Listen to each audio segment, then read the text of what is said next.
Hi everyone, good afternoon. It's time for more XCOM. For anyone who didn't make it to the end of yesterday's stream, it was one of the retaliation missions of all time. It was supposed to be just one more short mission to end the stream. It ended up being 3 hours long. So yeah.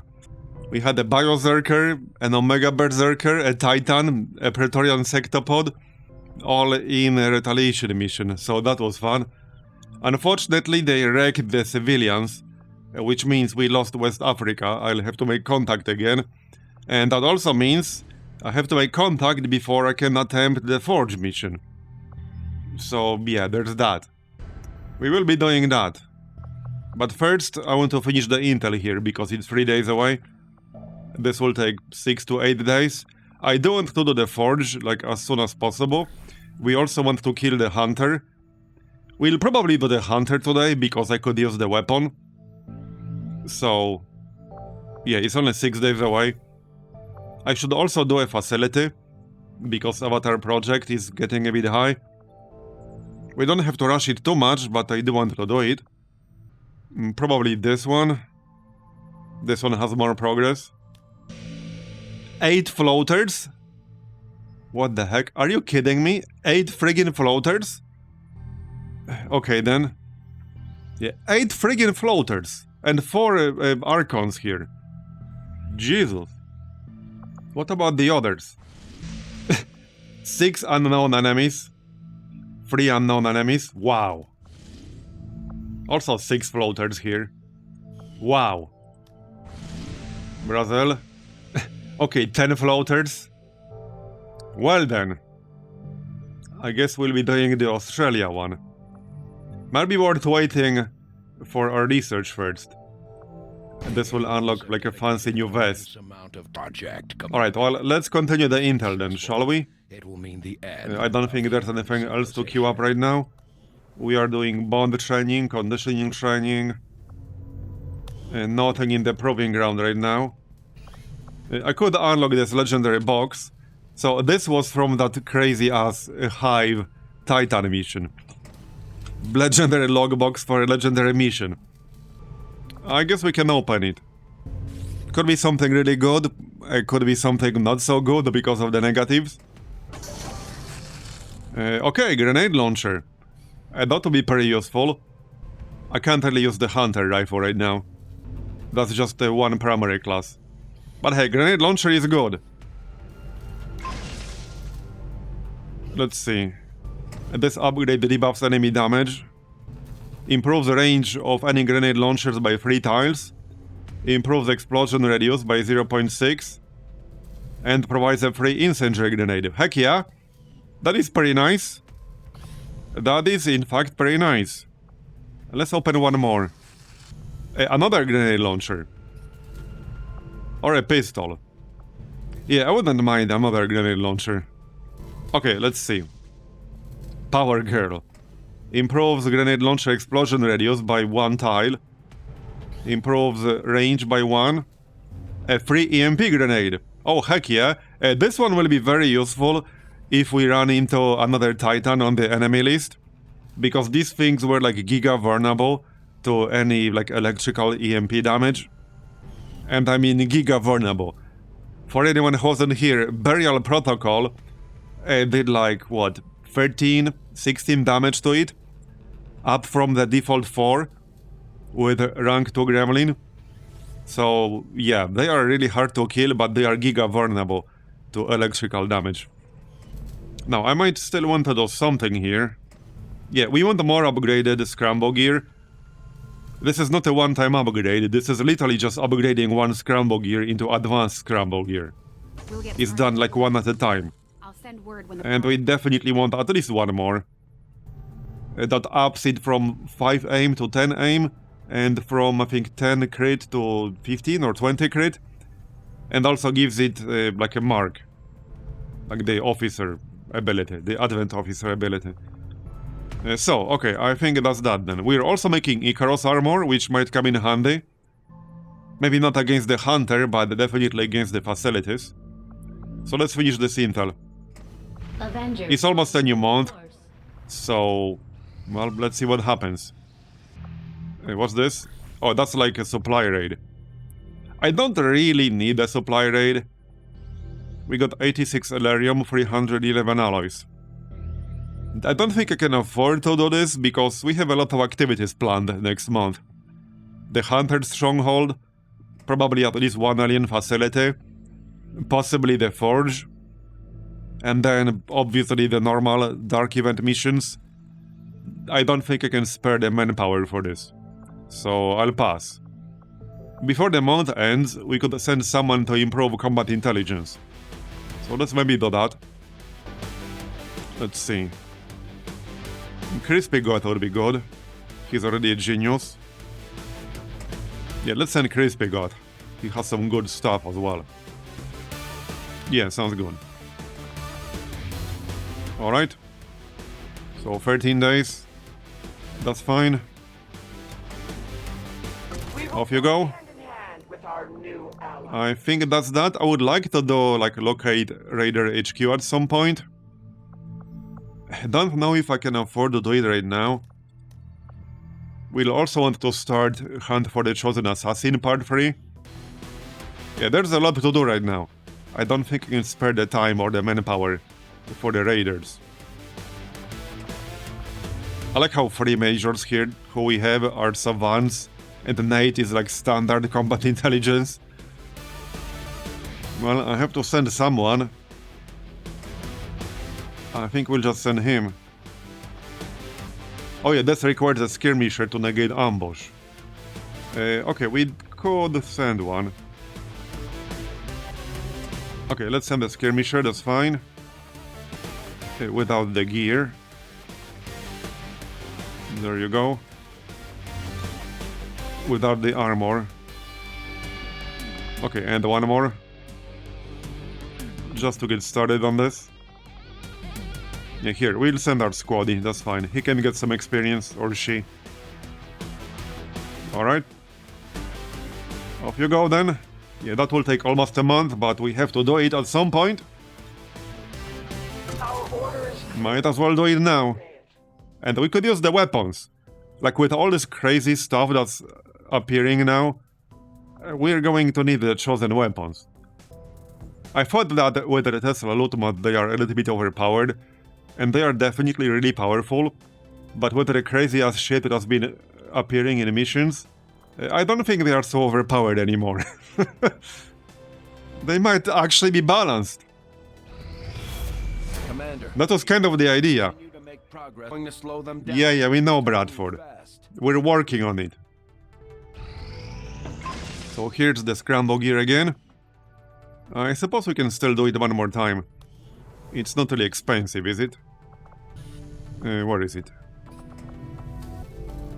Oh, I already used up the kits. Okay, never mind. We can only get 2 for now. That's fine. Anything else? We could make some armor modules. This could potentially be pretty useful. And I have like some extra ones added.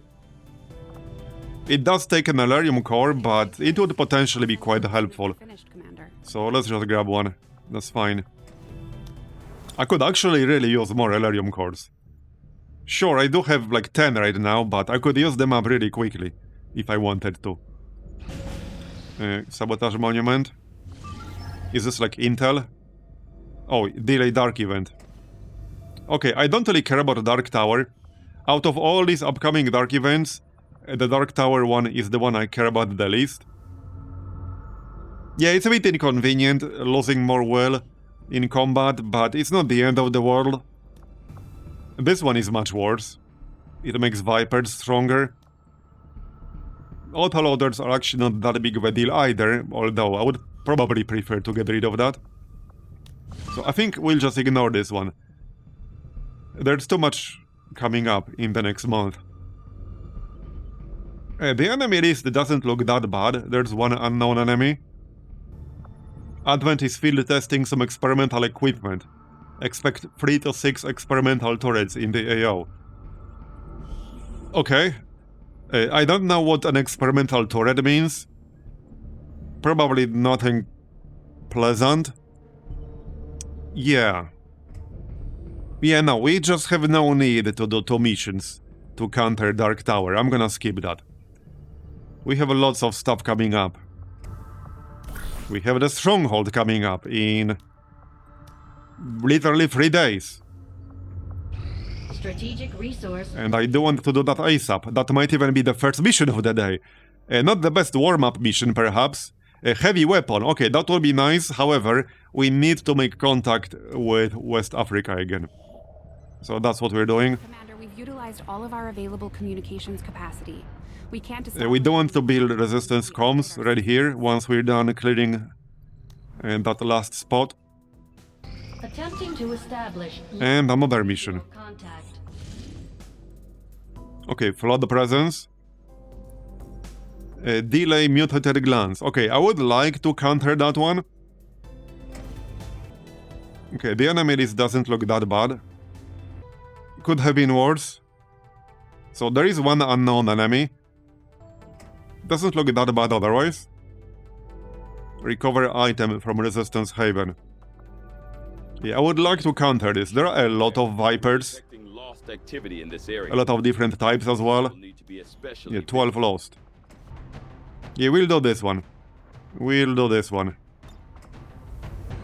Will be a good warm-up mission. So, let's grab Miso here and Grim. There you go. Anyone close to a big promotion? Not super close. Okay, Clippy, 3 away. Okay, that's fine. And Quagger. So, one more. And this is good firepower. We could grab Walker. He should be called Runner now because he has Sprinter ability. Let's check out that promotion. Medical Specialist, Regenerative Mist. Oh yeah, low profile. Low profile is nice. I'll take low profile. So I think we can bring him. So he can get the extra ammo slot, but we remove the XCOM row. It's just that any soldiers who were already on the roster before I made that change will still have it. I can get rid of it with a console command. And I've been doing that for people who haven't gone through conditioning training yet. I don't think he's done conditioning training yet. I can't check while somebody is doing it. But yeah, we're doing this one. Not this one. The other one. Yeah, this one. Yeah, it should be fine. There was a super heavy mech in there, so maybe worth grabbing like the hacker's laptop and stuff. So he can use a gremlin, which is nice. In fact, he can't use anything else, just a gremlin. So that's fine. We do have the rage suit now, but if I use the rage suit, I will only have one utility slot. And I might want to grab both the Skulljack and the hacker's laptop. Yeah, we want both the Skulljack and the hacker's laptop. There's the Skulljack. Okay. And we can grab the shotgun with rapid fire. This one. This is a shotgun with rapid fire built in. So it's pretty damn nice. Also more clip size. And some other stuff. We're definitely using that. Without a doubt. Okay, that's 11 HP. A little bit on the low side, but, well, hopefully he'll be fine.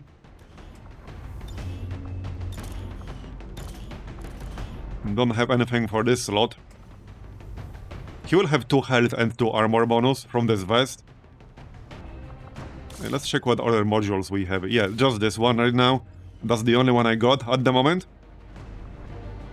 Okay, more armor. Yeah, somebody should use the rage suit. But, well, it does mean they will only have 1 utility slot instead of 2. Unless they have tactical rigging, which none of them do. And there weren't any mutants on the list in here, so it might not be worth bringing it. Okay, there is a mutant devastator. Just one. Here's another mutant. Okay, there are 2 mutants on the list. So that's a chance to panic them. It's also plus 6 health. And obviously Rage Strike. Okay, let's see if we can fit it in. But then I also probably wanted a serpent suit, which also means we'll only have one slot. So this is not a lot of utility slots. As a result, I would definitely prefer more. So okay, there was a super heavy mech in here, which means we probably want the blowskin rounds on someone. Yeah, we definitely want the blowskin rounds on someone. Who though? I think Grim should keep the Venom rounds. Does +2 damage against anything not immune to poison. Not to mention poison lowers aim and such. And he's a good overwatcher. So that's a good combo. I guess Clippy could get blowskin rounds. Or AP rounds. That's an option too. Oh yeah, and we can give him the bullpup with experimental ammo. To get the ammo slot. And maybe just flashbang. Or a stun grenade. Alright. Yes, 6 is max. You can get some extra bodies through other means, like the meme beacon or a double agent. AP rounds would be more universal for sure. Okay, let's grab AP rounds. We have a hacker. We should be able to hack the mech. At least disable it for a turn. I don't think it will be that big of a problem. Don't need the EM pulse for this one. At least I don't think so. We'll just get the rockets. Like so. And... acid rounds, tracer rounds. I wouldn't mind the tracer rounds. That will give him a really good aim. And obviously we want a medkit. Like, at least one. I feel a little bit uncomfortable with just one. But I think that's gonna be it. I can't really fit another one. I really can't fit another one. What could possibly go wrong? It's gonna be fine. Everyone has a PCS. We can check the APs. Okay, none of these are super good. I could take Long Watch though. Let's take Long Watch, we can afford it. Okay, yeah, we can afford it, it's fine. 18 points. A medical specialist, yeah, I should probably just grab that. That will give us a slot. Grants a free heal bomb. That's also kind of nice. I should have been using the heal bomb more in this campaign. I haven't really used it like at all. And it is nice. It is actually pretty nice. Okay, let's get the free heal bomb. And I could still get that extra slot.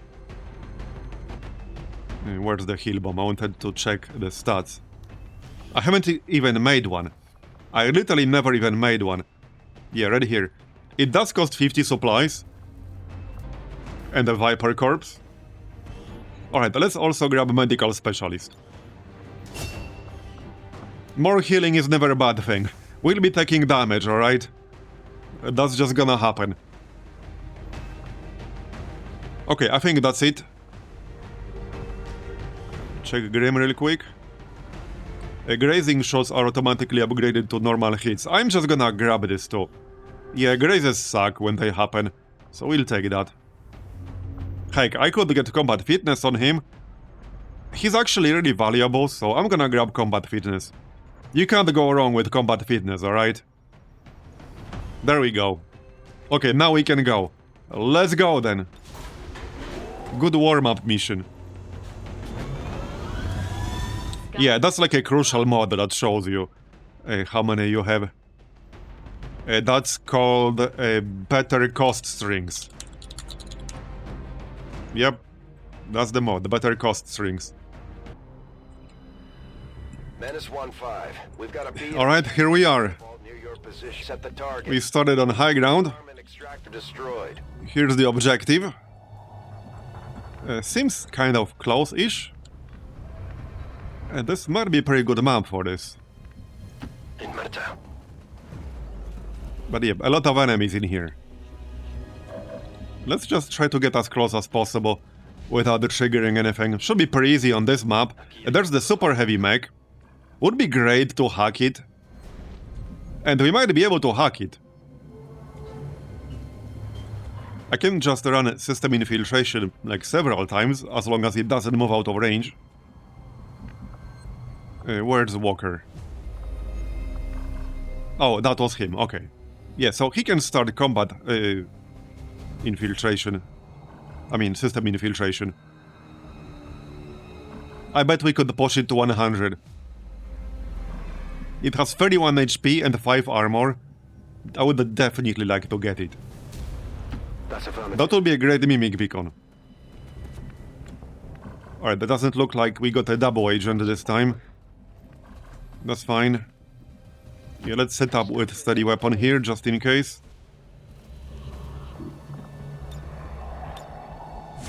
There you go. Headed there now. Roger that. Okay, I saw something pink over here. Roger, holding. Steady weapon. Holding! Okay, they're moving, but towards us. They will start fighting the Lost, which is fine. Yeah, so the Banshee will be part of, like, the Lost group. I don't think it was supposed to show up in the normal mission here, like yesterday. I'm as graceful as a gazelle. For anyone who wasn't here the last, like, 2 or 3 streams, this is what the Lost are now. I replaced them with, like, stronger enemies, but not as many of them, to make things more interesting and, like, less tedious. And removed the headshots. There are no more headshots. They're just normal enemies. Alright. I can't see the mech. Okay, that's a bit of a troll. I guess we can just keep moving towards our objective. Let them fight. Coordenadas designadas. Okay, what's this? Oh yeah, heavy floater, alright. Oh, heavy floater! Oh crap. Oh no. Oh no, and the facilities like had like 6 or 8 floaters that we saw on the list. I'm literally getting flashbacks to the heavy floater conga line. I'm literally getting flashbacks right now. Oh no. Well, I should have known heavy floater is gonna be a thing. Yeah, so they have grenades. Well then, this unit can throw grenades incredibly far. I do not like the addition of the word incredibly. No, I do not like that addition at all. Well, that should be interesting. We might want to ambush this pod, in fact. Let's move closer again. So something over here as well. Yeah, let's just move as close as possible to that pod, and I think we'll just ambush that pod specifically. I could technically just grab the objective and leave. Might not be necessary, but it's an option. Alright, let's go everyone. 10-4. This was actually a great starting location and a great map. Because we can get very close to the objective, have high ground, and not have anyone see us. So that's amazing. On my way. Just be careful with Miso, since he can't use cover and all that. It might even be better to just stay inside the train here. Then he can use like this doorway here. Yeah, let's just play it safe. Wouldn't want him to get spotted and lose all the concealment. That would be really bad. Okay, there's the mech. We might still be able to hack that. I just need the line of sight.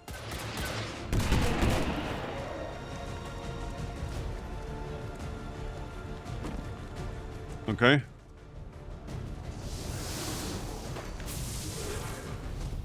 Now with extra shields.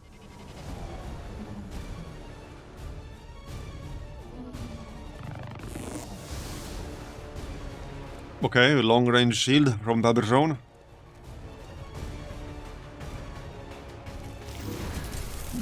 There's the floater. Okay, would it be nice to like freeze them or something?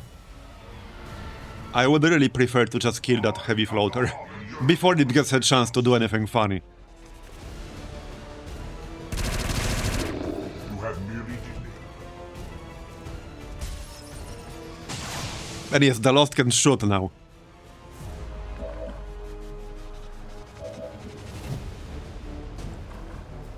So what do we have in here? Well, we do have a Frost Bomb. This is like the best use of Frost Bomb. This is literally the best possible use of Frost Bomb. When they are bunched up like this. And we can freeze literally the entire pod with one Frost Bomb. Doesn't really get any better than this. With a 3x3 grenade. So I think we're just gonna do that. I don't want to wait because they will move. They might not be in as a convenient of a location anymore on the next turn. So yeah, let's just freeze them. This is the best possible use of the Frost Bomb. There you go.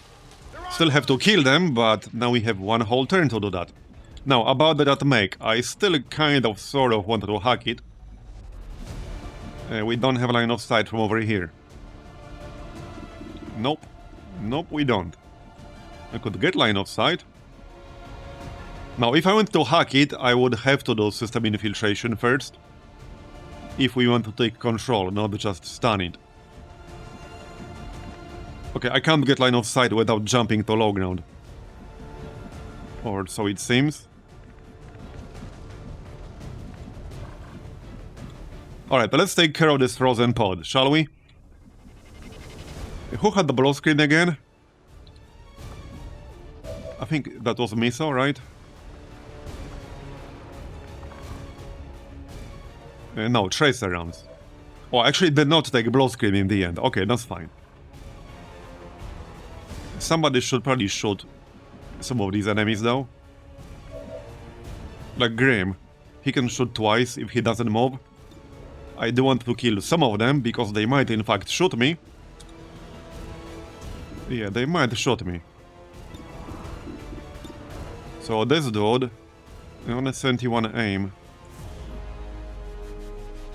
He has covering fire, sentinel. He can throw a frag grenade.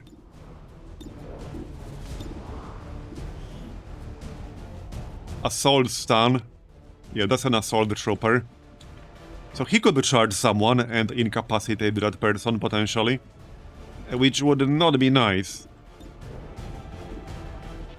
Hey, this is a pretty decent chance to just kill him in one shot, so let's just shoot this dude. Okay, not quite. 1 damage short. Of course he's 1 damage short. Well, no, he will not die because he's immune to, like, poison. It had to be the one enemy that's actually immune to poison. Oh well. Not wasting my other shot for him. No, I'm not. Should probably shoot this sentry. The sentry is not immune to poison, so we will at least lower his aim considerably. Or we can crit him. That still won't kill him, but he will be poisoned now. So he's down to 41 aim. Much less threatening. Now I can still kill this Bio Assault Trooper. I really should. I really should. Not gonna waste justice on him though. That would be a huge, massive waste.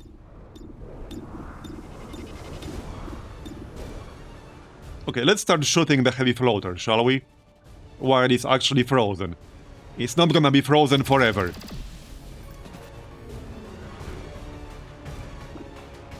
Can we use detonation shot on something in here? We should be able to. Yes, we can. Well, on the heavy floater, presumably. Requiem corrosion. Yeah, that would be nice. Let's use that then. Let's use that. Sounds good. There you go. Now they are all corroded. Nice. What's with that weird delay after the shot? That is very weird. Not sure what's going on with that. We do have rapid fire. So this is 2 charges. This is not like unlimited use rapid fire with cooldown. This is just 2 charges per mission. So I think that's fair. This was like a legendary weapon, so I think that's fair. I don't think I want to waste this on the completely frozen enemies. We might need it against something more threatening. Just shoot the floater. There's a decent chance we'll kill it. Or not. Alright. Well, somebody should really kill this assault trooper before he charges me. It sucks that I have to waste a shot to do 1 damage. But it is what it is. On the move. It is what it is. Somebody has to do it. We can also kill the drone. Holo targeting, stunner. Alright, let's kill this trooper real quick. Nailed him. And maybe kill the drone. The Banshee might be worth, like, disabling or something, which I can't do right now. Because it can, like, panic everything in range, or some shit. Yeah, chance to panic every visible enemy unit. So that's, like, not amazing. I can't quite kill it right now, though. What about that drone? Yeah, we can kill the drone. She has AP rounds, so we'll just kill the drone. I don't want it stunning someone. There, okay. That was a good start. Ganz sicher erledigt. Now we have to finish off that pod on our next turn. Otherwise they will unfreeze. Here comes the mech. Alright, that's fine. We can still try to hack that mech. Now we should have line of sight. Hey, shoot the Lost, not us. Shoot that Banshee or something. Advent forces on the ground. Oh, yeah, more. Wait, what? Oh, okay. This is something I added, actually. Advent Sparkler. He actually starts showing up at force level 16 exactly. I'm also using a new mod, so this is actually good, because I'll have the chance to test my new setup. Because I am now using a mod called Lethal Ruler Rework, which has some anti-cheese mechanics. However, it also gives you an option of disabling movement reactions on rulers. Which is something I already tried to do with a different mod a few streams ago, but it did not work. And I had to disable it. Hopefully this one will work, because that's how I have it set up. I disabled movement reactions. But the mod itself, again, adds some anti-cheese mechanics. Yeah, so they attacked him. Yeah, because he will react to like any instance of damage he takes. But he won't react to the movement. Yes, it's a mod. This is getting a little bit chaotic now. Okay, this is getting a bit chaotic. Something. So we are disoriented on a few people. On like 2 of them. I also like lost my cover. Which was not great. And that was not great. I do not have line of sight to the mech right now. I would have to move to get line of sight. Actually, wait, no. Walker actually cannot hack the mech because he does not have Haywire protocol. He can, however, skull mine something. Might be worth considering. But I would have to run through this death fog. Maybe not the best idea. Yeah, so now when I move, this should not trigger any reactions. I do want to test that. It's just that I don't necessarily have any reason to move right now this moment. And we could use a rocket here, that might be best. Should also use teamwork. Okay, Grim has to move. Somewhere. He could stand next to Missile, because that will also give us an aim bonus. So let's do that. So this should not make the ruler react. If it makes him react, that means the mod setup is not working properly. Because the movement reactions should be explicitly disabled. I can handle that. Yeah, see, so it's not working again. It's not working again. I think I might just have to give up on making that work. Calculating trajectories. This is the second time with a different mod that it does not work. Something is overriding it. Like, something is conflicting with it, and I don't know what. Because now I made it much harder. Because now not only it will not lose movement reactions, it will get extra reactions and an extra action turn. So, like, we obviously don't want that happening. I think I'm gonna have to disable that mod. I really don't like the way rulers work by default, and I really like the idea of this rework, but none of these mods actually worked for me. This is in total the third one that I test now, because I tested yet a different one like before we started streaming this mod list, and that didn't work either. We can stun him. But yeah, now this is going to be much harder, because, like, he gets extra actions, but it doesn't remove movement actions. So we obviously don't want that. In fact, it might be best to just quick save, reboot, and disable that mod. The problem is that it might, like, crash the mission if I do it in the middle of a tactical mission. But now it's literally going to get an extra turn. And I really don't want it to get that. What does it actually do? Yeah, this is a concern. I can't even target it. No, there it is. Melee attack, suppression, micro missiles, rolls a unit to its current position, repair, reduces damage taken from melee attacks. Okay. Triggers a surge to units' shields, causing additional damage. Alright. It wasn't immune to freeze, was it? No, it was not. Immune to fire and poison, so I guess we'll just freeze it. Yup. But yeah, I'm gonna have to disable that mod as soon as we're done with this mission. I just really don't like the default way they work, but oh well. I guess we'll have to stick with that. It is what it is. And now, we need to do enough damage to this thing to make it flee. Grim might be best at doing that. He does have the highest damage weapon. And we can get an extra action using Miso, right? Yeah, we can use teamwork for Grim. So he can still take 2 shots. Alright, let's make it happen then. I still need to finish off that group on the low ground. They will no longer be frozen. We don't even have 100%. Yeah, I could holo target it, but then, like, I'm wasting an action to do that.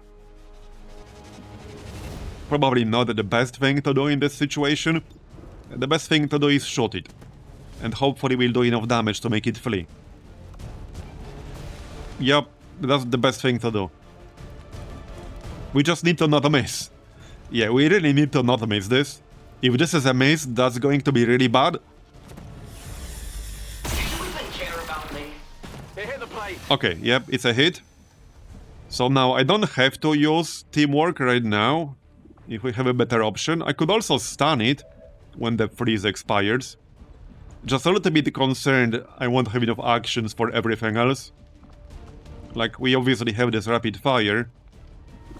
But yeah. I might not have enough actions for everything.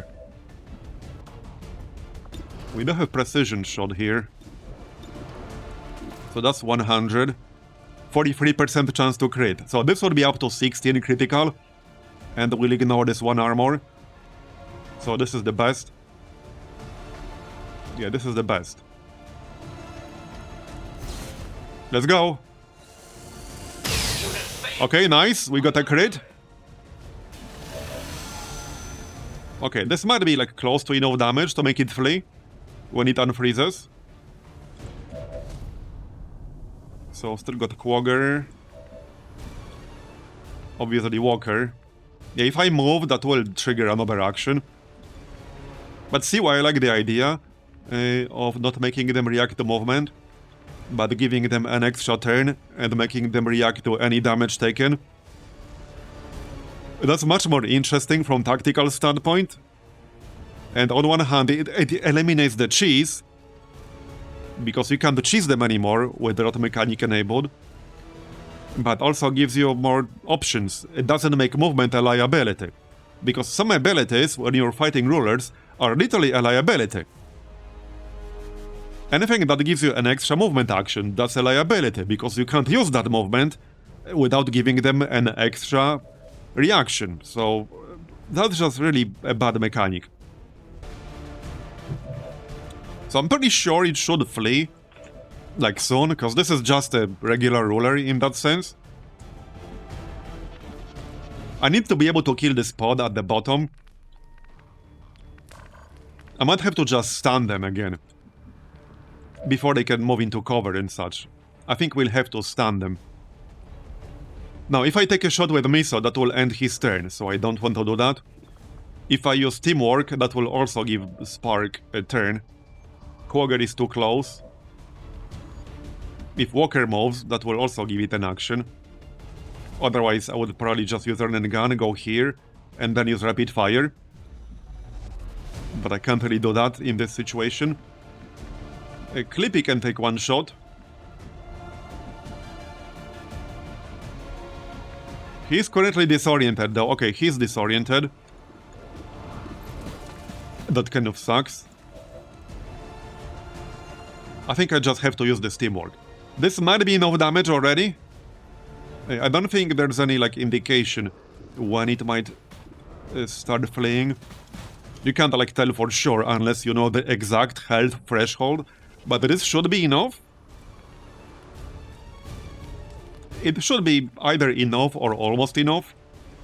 I don't want it to shoot Clippy, obviously, because that could kill him.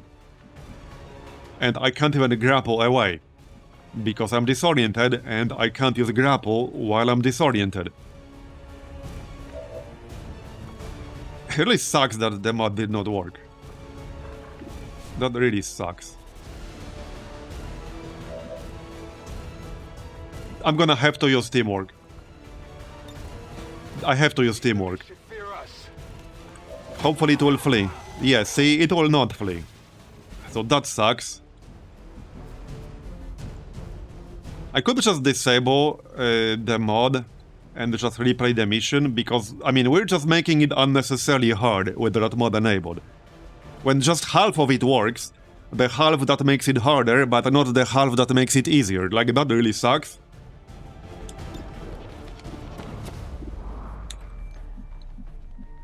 So, well, now we can shoot it. Yeah, 79%. Yeah, and the worst part is that I don't know why it's not working. Because I'm not using any other, like, ruler mod that could interfere with it. So I have no idea why it's not working. Like, there were some comments under some of these mods that, oh, well, it should be working. I mean, great, I know that part. But why is it not working? Like, saying that it should be working, like, it's not helpful, you know? That's not helpful at all. Because I know that myself. Yeah, like, I would have options if everything worked properly. I could just run and gun, go here, and use rapid fire. That's literally what I would do. But if I do that right now, I will give it 2 extra actions. I will give it 3 extra actions. I think we'll just have to disable this mod and replay this. Because, like I said, this is making it significantly harder than it should ever be. Like, I'm literally giving it extra actions for nothing. Okay, well, it did load. The problem is that it might break, like, the spark, the ruler itself.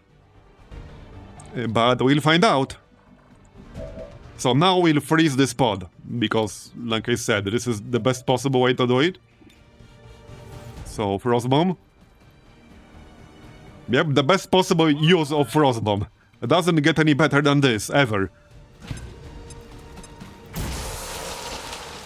Okay, there you go. Also, in that scenario that we just went through a few minutes ago, the other problem was that it was also reacting to the Lost. So that was also a problem. We obviously don't want that. That is very problematic. We do not want them reacting to the Lost. Anyway. So... hold on. We might want to kill some of these other guys. So Grim can take 2 shots. Yeah, let's show there is Assault Trooper on the left because he can stun. And we don't want him stunning us. He can also regenerate.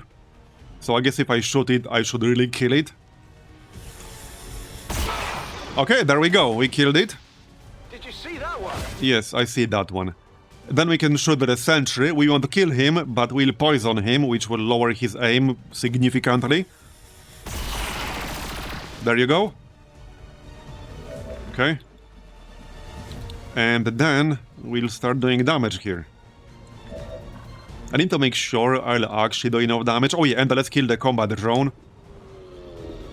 We don't want it stunning anyone. Especially for like 2 turns. Erledigt. Okay. Sicher erledigt. And hey, that's another Headhunter bonus. And now... so let's go here, first of all. I could kill the sentry. I could definitely do that. I could also just rocket these guys. I do have 5 rockets. So, I mean, I think I'm just gonna do that. Yeah, I'm just gonna do that. It's the most damage we can do in one action. There you go. Alright. Then we can use detonation shot. First take a normal shot at something, like this floater.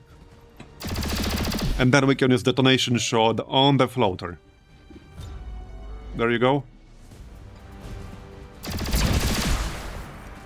Did you notice something, by the way? Something already changed compared to like 10 minutes ago. Did you notice what? There's no weird delay after skirmisher's actions.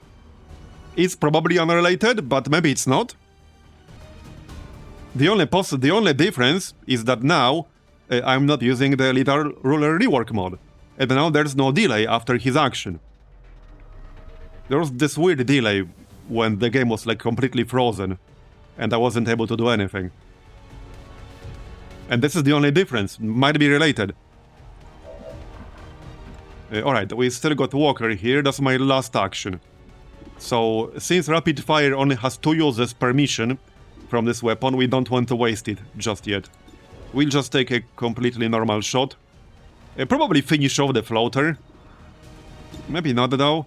Bit of a waste of damage. We got a 70% crit. Let's shoot the Spectre. There we go. Okay, nice. Uno menos. Quedan miles. Alright. So the sentry is poisoned. Here comes the mech. He might use his missiles.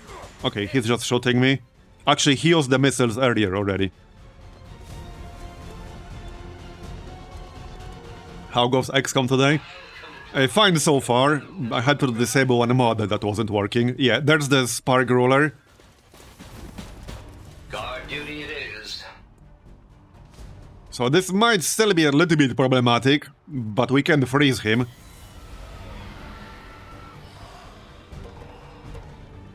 The Ruler rework mod was not working. A different one. So unfortunately they will still be using vanilla mechanics.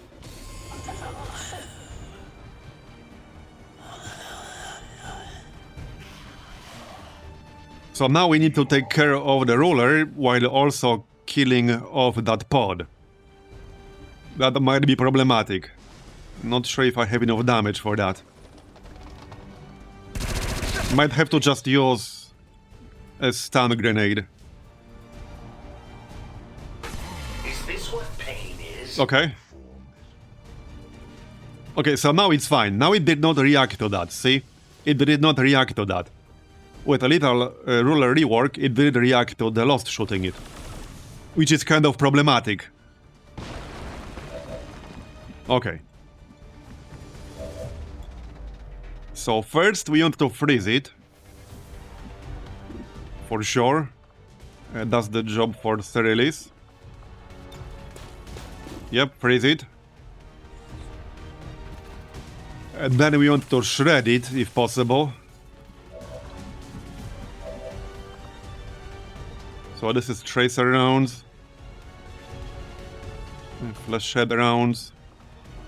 What about the Grim? Yeah, he had Viper rounds. Yeah, this is still like a lot of damage that I'll have to do. Well, he can shoot twice. I guess I'll just take this shot here. Yeah, he can do the most damage out of anyone here.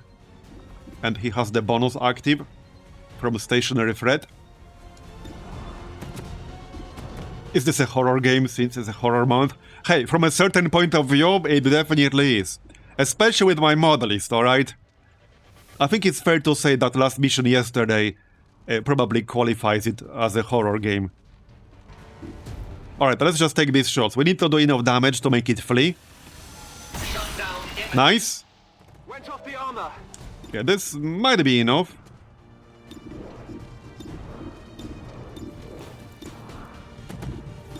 Where the heck is it? Yeah, right here. So 40% chance to crit. I see why I prefer a roller rework mod though. If only I could make it work. Okay, now it's thawed. I can shoot it one more time. With like Storm Rune Shot actually. That's not a bad idea. 99% chance to hit. And now, Quagger is the one with the stun grenade, if I wanted to use that. How about the rapid fire? What's the chance? Not 100. 85% with rapid fire. That might be worth a try. Probably good moment to use rapid fire. Yeah, let's just use rapid fire. Come on, let's go. Okay, miss. One more. Okay, could have been much better, but it was worth a try. Will it run away yet? Okay, yeah, it will run away, so we did enough damage. I think I'll just let it run, because we have to take care of this other pod. And a bunch of other enemies. We still got this super heavy mech. Yeah, that mech might be a bit of a problem.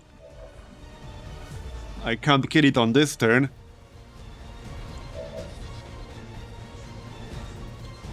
Yeah. Okay, let's use teamwork. And then probably just a grenade. I mean, rocket. Do you have 3 reloads? Yes, superior autoloader. You do. So, teamwork? The enemy should fear us. This unit is relatively agile. Alright. So now we can free reload. Back online. I could even rage strike, but that would involve moving to low ground. Maybe not. I won't have line of sight from here. So as good as this would be, I will literally not have line of sight. And I kind of need line of sight. Anyway, now we can use the rocket to blast these guys. That won't kill any of them. Okay, that is unfortunate. It won't actually kill any of them, unless we get lucky. Might be better to actually take a shot. The shot will in fact kill the striker. Yeah, I think I'd rather just take a shot. It will be more efficient. Alright. And then Grim can kill something. Yeah, I'm gonna have to ignore this mech right now. I can't do much about it. Yeah, there's also this collector behind us. It doesn't do a lot of damage, it has a low aim, but it does do damage, you know? Do I want the stun grenade? Can we stun this shield bearer too? And not really, no. He's not close enough. So I can just stun all of them here. and take care of them on the next turn. Just shoot something else instead. That's probably better. We do have 2 stun grenades for a reason. Alright, let's just stun them. And we'll shoot other stuff instead. Wait, oh, immune, really? Okay, we hit the spark. How are they immune? Can I not stun them while they're technically still frozen? That's a bit unfortunate if that's the case. If I go here to hit the brood, I will literally not have line of sight to anything. Like, literally anything. So obviously I don't want to do that. Okay, so I can't stun them when they're frozen. Good to know. Good to know. Alright, Clippy needs to do some damage here.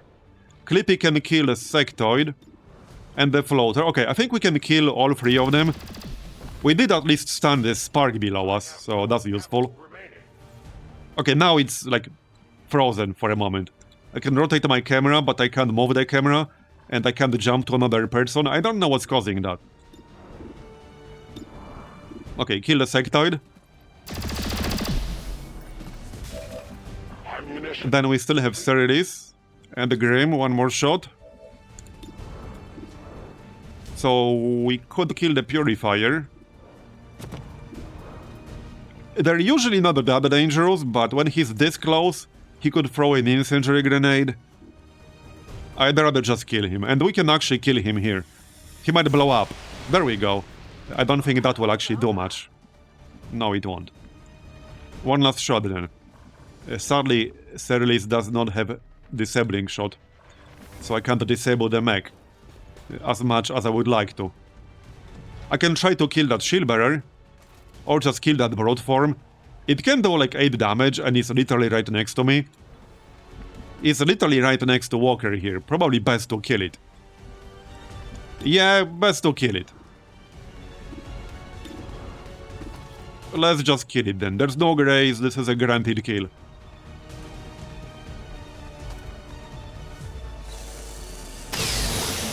There you go.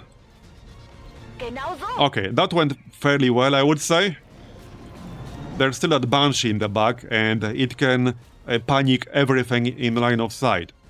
Yep, okay, missiles. Not great. Definitely not great. But we still have cover for the most part. Shield bearer would use the shield. Alright.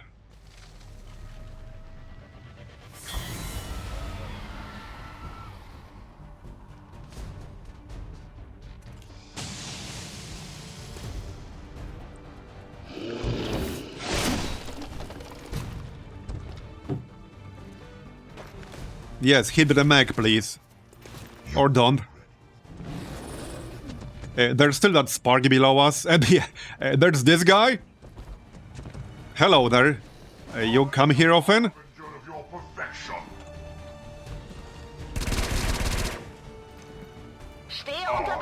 I'm Harbinger.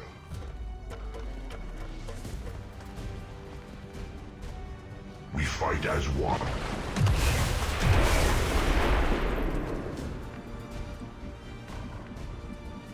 Okay, only 4 Advent units active now.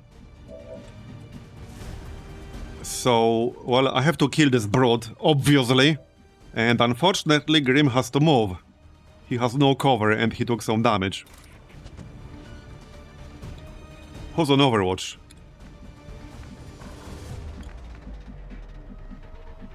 Wait, who's on Overwatch right now?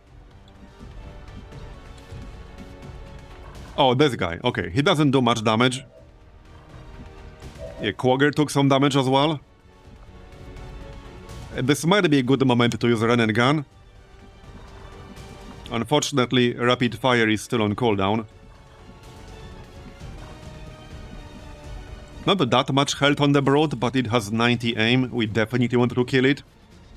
I could Justice the Shield Bearer up here. Hey, I could Justice this Assassin. Apparently that counts as a humanoid. That would break Overwatch. It would make it easy to kill it. It only has 57 aim though. We do have combat presence. Right, so Grim definitely has to move, like no question about that. Somewhere safe would be nice. Like here. I'm just checking line of sight.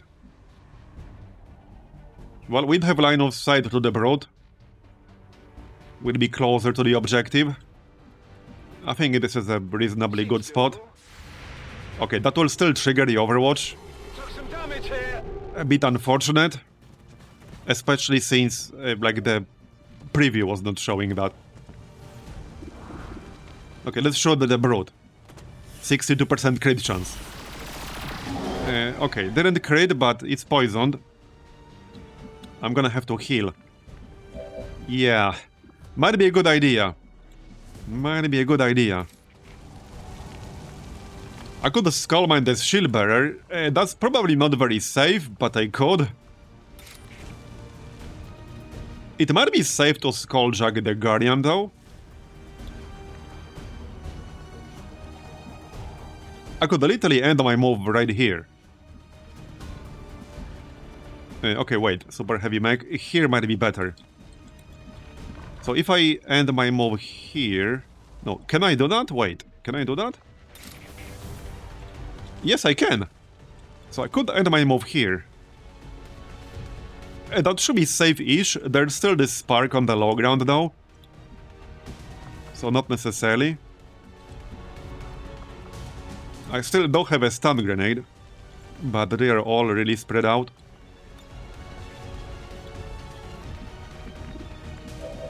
Wait, we have grapple up. So if I grapple... Okay, I can't grapple here. I was going to grapple closer to that Banshee and then stun both the Banshee and the super heavy mech.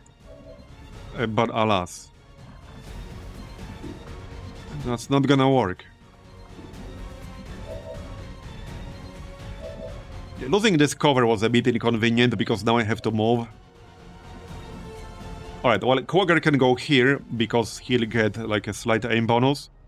And then he can shoot something. He has enough mana. He does have Obsessive Reloader. So, yeah. Fortunately, it did not kick in. He could also use the stun grenade, actually. Okay, he could use this stun grenade. Let me double check the mech is not immune to stun. I don't think it is. No, it's not. Just double checking. And the Banshee? I can't target it from here. Because the Banshee can panic everything in its range and line of sight. I don't see anything about stun immunity, so I guess that's gonna work. Yeah, let's do that then. Let's actually just do that. Okay, let's go. Is it? It didn't say that. The mech isn't. Okay, the Banshee is, but the mech isn't. And the mech could really fuck me up. So now I could justice the shield bearer. This is... Okay, this is kind of tough, because there's still that spark. The problem with the spark is that it can shred armor. Not that I have a whole lot of it left. And I think there were still some enemies on the low ground. Okay, let's free reload. Reload now. Well, somebody has to kill that Brood. Like, I'm not leaving the Brood alive. Let's just shoot the Brood then. Somebody has to kill it. There you go. No, I don't think Justice would be useful enough right now. Not really. I don't have a good follow-up. Okay, we can hit the spark. I can't kill it though. But we can do pretty good damage. Let's shoot the spark. It also has micro missiles.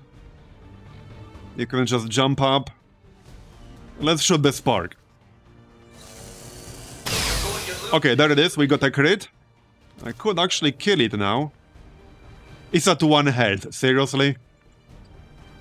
1 friggin' health? Well, obviously I can kill it now. That is a bit unfortunate. 1 friggin' health. That is really unfortunate.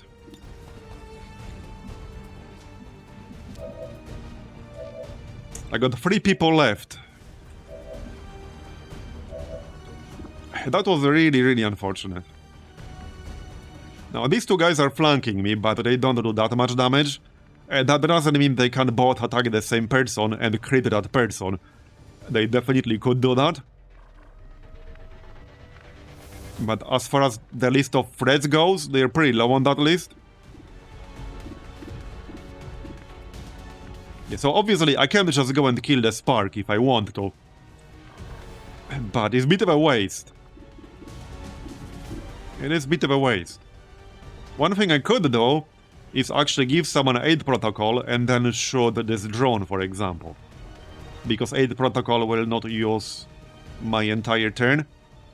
So I could do that. Maybe give Grim aid protocol, or like Quagger. Quagger is in partial cover. He has 9 health. Let's give Quagger aid protocol. Grim could kind of use it too. He only has partial cover from this direction. Okay, let's give him aid protocol. And we're gonna shoot... yeah, one of these fellas. This one. This will kill him, guaranteed. Even if we graze, that's still a kill, even if we graze. There you go. Weapons burning ammo fast. Okay, so I still got Walker. I could still kill this Guardian, so if I kill this Guardian with Skulljack... Also, this is not even guaranteed to work. This is still 14% chance to fail. That's the problem with Skulljack. It's nice when it works, but eventually you're gonna run into a situation where it does not in fact work. I could use Grapple to kill this spark, so I could just go here and then shoot it through the window. Could I? Okay, I could if I go here. I don't like standing right next to fire, but that would in fact work. So that's one option. I can just use combat presence and give an action to somebody who can do it, but that's a bit of a waste of combat presence. I can use it better on the next turn. Yeah, what could happen if I grapple here is that the fire will destroy the floor, and then I'll fall all the way to the ground level. I would not appreciate that. I would definitely not appreciate that. And that could easily happen. No line of sight from here. No line of sight from the window somehow. So this is like the only option if I want to do it with XP Cult and not waste combat presence. It should be fine in theory. Okay, I mean, he does have 14 health. He's gonna be fine, alright? He's gonna be fine. Now we can kill the spark.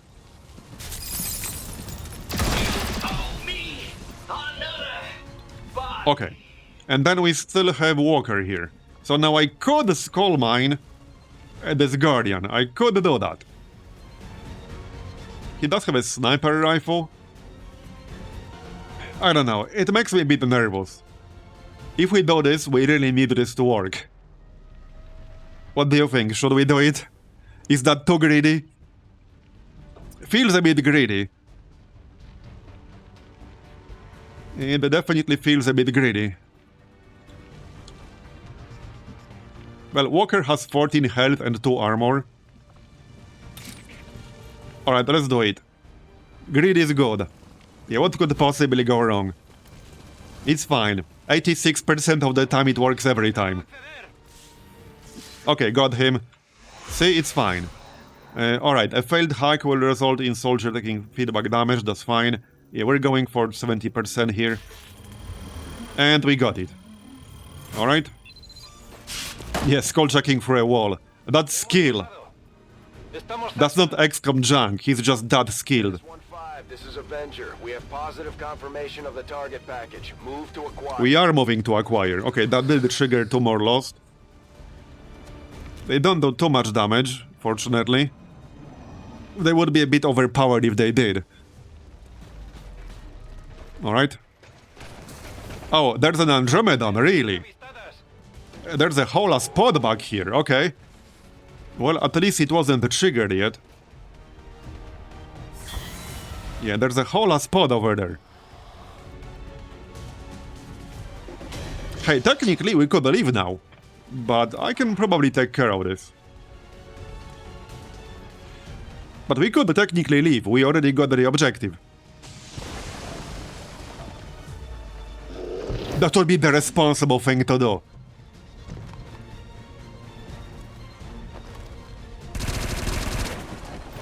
Embrace perfection. Continue. Come on, attack Advent. There you go. Well, missed, but fine. This dude has 90 aim. Not much damage. Yeah, attack Advent, not me. Piss off. Go away.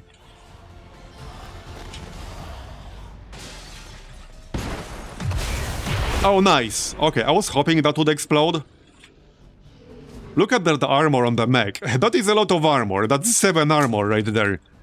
Yeah, and I still have to kill that mech. Yeah, I still have to kill it eventually. At some point. Yeah, Grim really needs a heal. Like, seriously, he needs a heal. Well, my healer happens to be right here.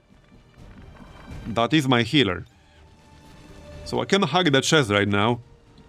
It might not be very safe. In fact, let's close this door. Nothing here. Yeah, I could hack it. I could technically leave right now. Actually, not really. Yeah, whoa, oh, yeah, I could. I could actually leave. So if I hug the chest, that will not end my turn, and I'll have 1 more movement left. So I could just leave. I would have to put up the evac zone on top of this dead fog. But it is what it is. Yeah, there's no one here in this room hacking this chest. It's just the wind, alright? There's some really strong wind today. It closed the door on its own. Like, clearly there's nothing actually happening here. Yeah, honestly, I think we should just hack the chest and leave. There's no real reason to stay here and fight these guys when we don't have to. And we have a lot of tough missions coming up this month. I don't think I want to risk even more people getting wounded. And then they will be unavailable. Okay, well, let's hack it either way. Hey, thanks for 5 anonymous sub-gifts. I really appreciate it. Yeah, just get guaranteed intel. I think that's 20? 10 or 20. I think it's 20 here and 10 in the Long War. Okay, so now we can actually evac. The charges are inactive and the package is secure. So, like, right here. Eliminating hostiles near the AO. Yep, eliminate them yourself, Bradford. We're done eliminating hostiles for now, alright? Okay, this shouldn't trigger, like, panic or any funny stuff. Yeah, we're just gonna leave. I can still shoot something before I leave. There's no reason not to do that. Wait. Are you serious? This tile is blocked? That red color was not there when I first moved. But I can use combat presence, so it's fine. Yeah, I can use combat presence, it's fine. That was too close. That was a little bit too close. Here you go, buddy. No, like the balcony above blocks it. Or something like that. Something is blocking it up above. Here. That's not blocked. Even though, like, see, there's no actual balcony because we blow it up. There was no balcony here. There's one here. So... I don't think this should be getting blocked. Like, these tiles should not be getting blocked. I don't think so. It's some weird junk, okay? It's just typical XCOM junk. It is what it is. Let's get the heck out of here, shall we? Firebrand. Package is secure. Bin unterwegs. Alright, come on everyone, we're leaving.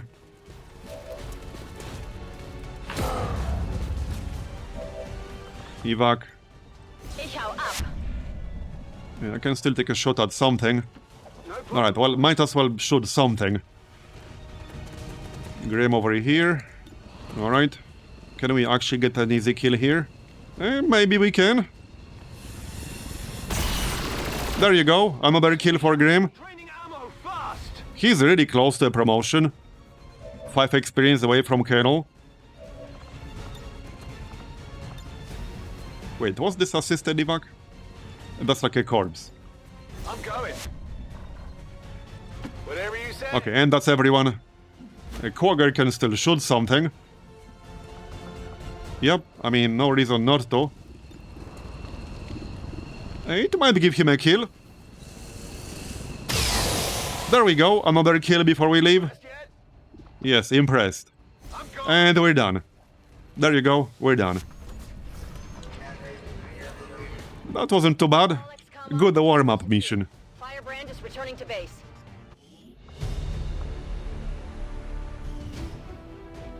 Yeah, the assisted evac is so that you can evacuate someone who's critically wounded, for example, without the need to send one of your soldiers away. Because normally you have to pick up that person and then evacuate the soldier carrying like somebody who's critically wounded. With assisted evac, you can evacuate that person with another person standing next to him, and the person doing it doesn't have to leave himself. So it's a good mod. You still need to actually have somebody using actions moving over there to do it, but that person doesn't have to leave the mission themselves. Okay, we got a promotion, Major. Fire a shot with your primary weapon that immobilizes the target until the end of their next turn. Flanking shots with ball pops or vectors add 1 damage. This scales every 2 ranks. Yeah, we definitely want that. I might want Maim as well, but that is 20 points. Yeah, a few more people in here are very close. 20 intel. And we delayed mutated glands. And another 15 intel for the mission itself. So we got 35 intel out of this. Alright, we're about to finish Praetorian Autopsy. That will unlock a really nice vest. Which I'll need corpses for, but that's okay.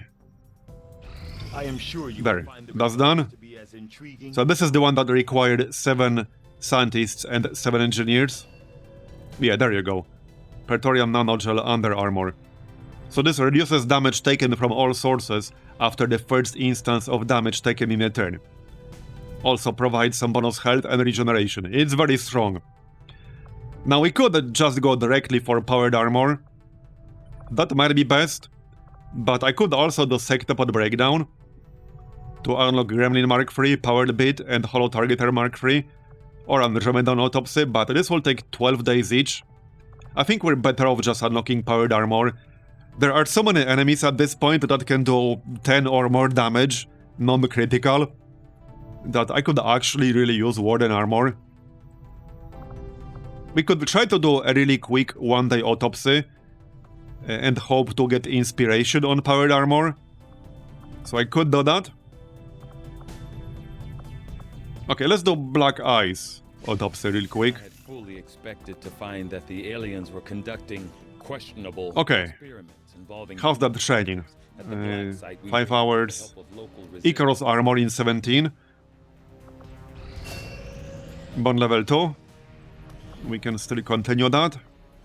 Yeah, Barney and Manti. That will take 12 days, but that will be rank 3 bond. We definitely want that. Wait, what was this? New trait acquired. A chance to panic when encountering a chosen on Manti. That's pretty bad. I'll probably want to remove it later on. Whenever you step outside. Also, we should get some gene mods. Well, good news. Haven't been using them because they are really expensive. Hard at work. But we can probably afford it by now. Advent language. Soon you too will be able to confuse and intimidate your friends. So, Longstrider. Awesome. This will take some time, but some of them don't take too long, like 4 days on this one. A lot of them don't require corpses, so that you can spam them.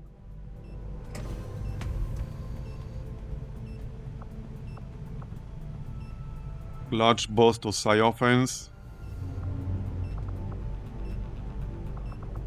Ice. And depth perception is nice. And that doesn't take too long. 3 Archon corpses. Aim bonus after missing. That one's pretty cheap. Archon corpse. So what is this? This allows the soldier to start their turn with running gun activated whenever they're injured. Unfortunately, the increased production of adrenaline reduces the soldier's ability to fight over an extended period of time, and it permanently reduces their will by 10, okay? Well, secondary heart is always nice. Should probably get that for some people. This will take 8 days. Yeah, there is a lot of stuff here. I got some extra ones. They usually require like corpses and stuff like that. Praetorian Gene mod? Where was that? Which category? Oh, this one. 2 Praetorian corpses, 5 days. Oh, that's the damage reduction effect on the Gene mod. That's nice. So reduces the damage taken from all weapons after the first instance of damage taken in a turn by 20%. And additionally provides HP regeneration bonus. This is really nice. In fact, I might grab this on Longstrider here. He's a colonel, one of my 2 colonels on the roster. He has Traverse Fire, he has Rapture, Chip Away. He has a Grapple. Yeah, I think he should actually grab that. He should definitely grab that.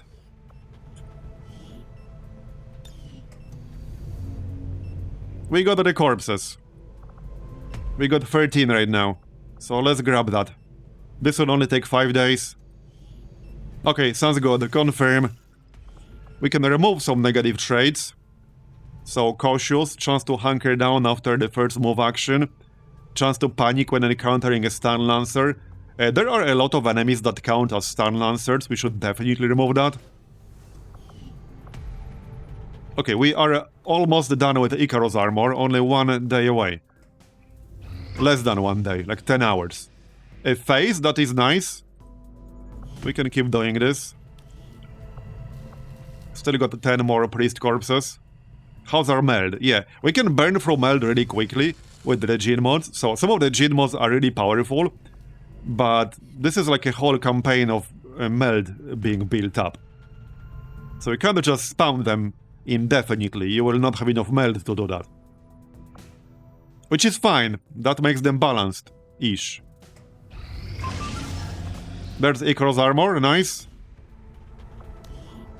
What now? Well, we can build some PCSs. Let's actually do that. I could use like some advanced speed, advanced perception, advanced conditioning. Wall climb is nice. And this won't cost me Elerium cores or supplies. So that works. Okay, 5 hours to finish a hunt for the chosen hunter. I think that's what we'll be doing next. What are these? A delay dark event, alien equipment, autoloaders. And this? Show of force. 98 intel. Okay, I don't really care about the intel that much. And I don't think I want to do a mission with Show of Force, unless I absolutely have to do it. Yeah, there are some unknown enemies in this one. Several of them even. I think we should give this one a pass. There's no real reason to do this for 98 intel, alright? Yeah, no, I'm gonna give it a pass. I don't care about autoloaders as much. So enemy units gain free reloads for 2 months. I don't think that's as big of a deal. I definitely care more about countering mutated glands, and maybe Solace if we can. All sectoids gain the Solace ability, shielding themselves and nearby allies from all harmful mental effects. Yeah, these two. I would like to counter these two if possible. I don't care about autoloaders as much. I think we can give autoloaders a pass. Yeah, we can give it a pass. So there's the autopsy. Alright. So new proving ground project. I think we'll just go for powered armor now. I'm not going to wait to get it inspired, because that might not happen. There's zero guarantee it will actually happen. And we need powered armor. It will also unlock celestial gauntlets for the Templar, for example. Better version of like Rage armor, Serpent armor. Better shield. I could really use the shield as well. Better ordnance launcher for Miso. Yeah, we definitely need this by now. It will take almost a month, but we need this. Begin our research immediately. Yes, you do that. Together. Okay, there it is. So now we can launch the Hunter Stronghold, and we will. Hey, Dom actually got promoted from this. Nice. Just got some new intel. He was pretty close. Pretty soon, we'll be able to take them down. Well, there it is. If we want to take out the 6 shield, floaters, Advent Custodian, move to strong- Berserker Prime, okay, that's fun. Resistance has found Mutant our Commando, point. Elite Titan. Use of it. Seriously, on the first level? Jesus. Well, I know how to deal with it now, but not super excited about that. We could do a facility first. That's also an option. Okay, let's check out the Dom first. Yeah, he got promoted. So he's now a colonel.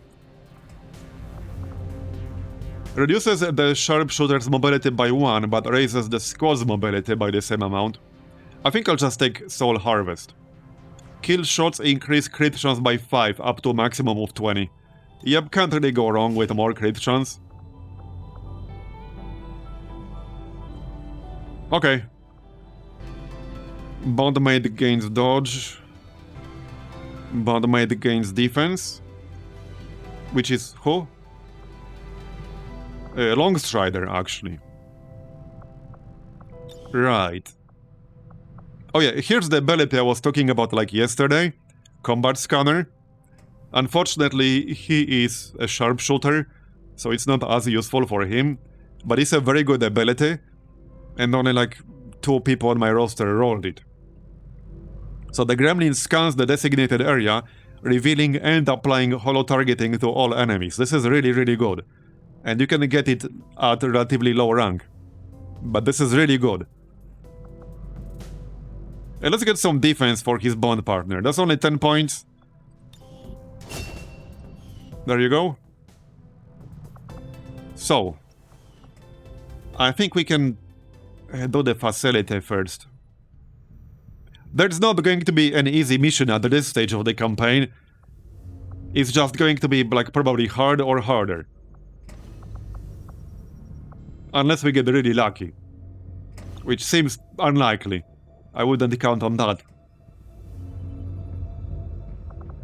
So I will want to make contact with New Australia anyway. Because Codex Brain coordinates are here. That will take some time, but we wanted to do that.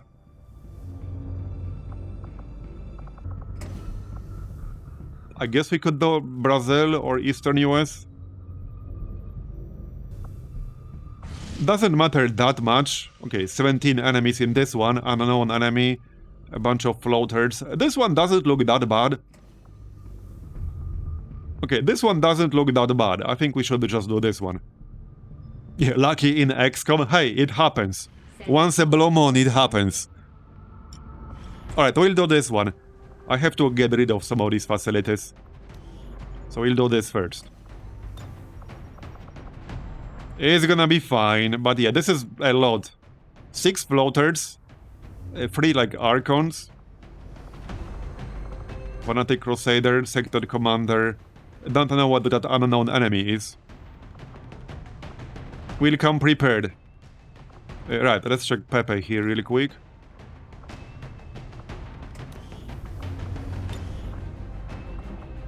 Deflect, invert, deep focus. All three are potentially useful. Invert can be very useful. He could also get tactical rigging.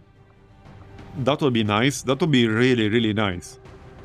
I would take all four, to be honest. But that would be too many points. We need to pick like 2. I think I'll take tactical rigging. Because that gives us a lot of extra flexibility. I can just pick what item I want in that slot, depending on my needs.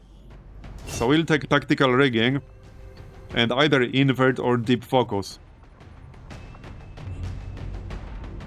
Invert has a lot of potential uses. I'll take invert. Alright, invert is good. There we go. He can actually just come here. Is Nate available? No, I think he's doing something. He's slacking off, that's what he's doing. Right, he's doing the assassin stronghold. So he'll be busy for a pretty long time. Alright. Who else? I don't want to make use of that shotgun. Yeah, run and gun, that would be pretty useful. Okay, sure, that's fine. And cartoon. And 2 more people. Oh yeah, Thomas can actually use a shield, which I might want to do. Yep, and cartoon can get the fusion axe. Or actually, Elerium rocket launcher, that's gonna be a bit more useful. We do have Icarus armor now. So, well, I could use that instead of the Serpent suit, but I really like the Serpent suit for the freeze. They are both nice, don't get me wrong. But the Icarus armor does not have the free freeze. It is good. It is very good.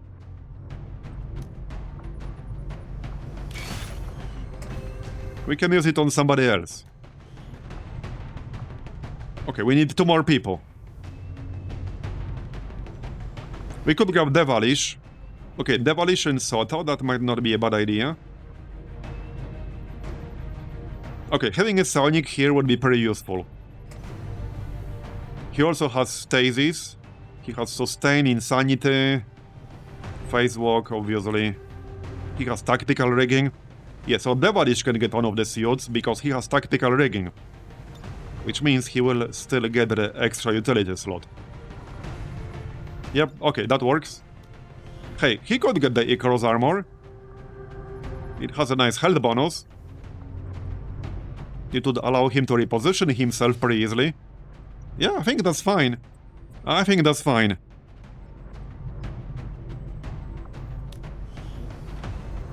Okay, armor.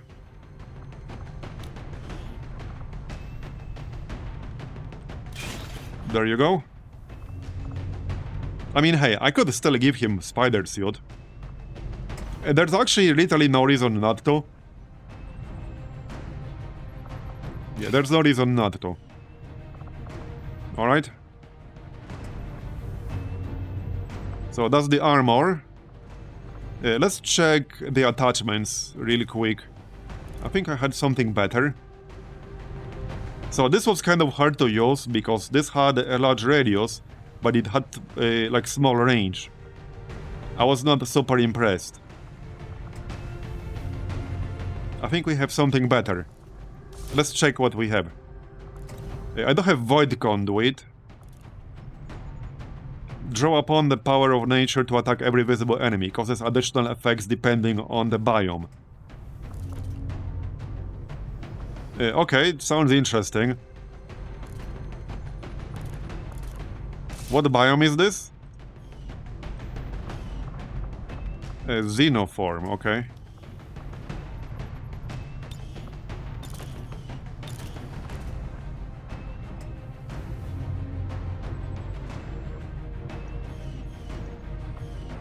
Well, wilderness.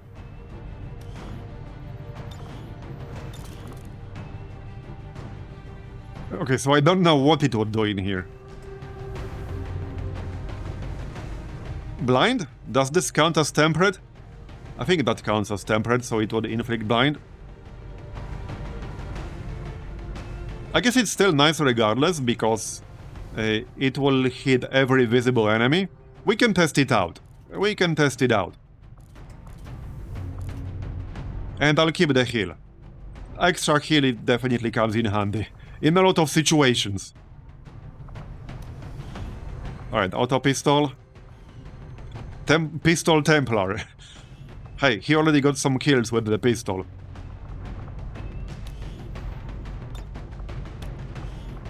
Gremlin Mark II.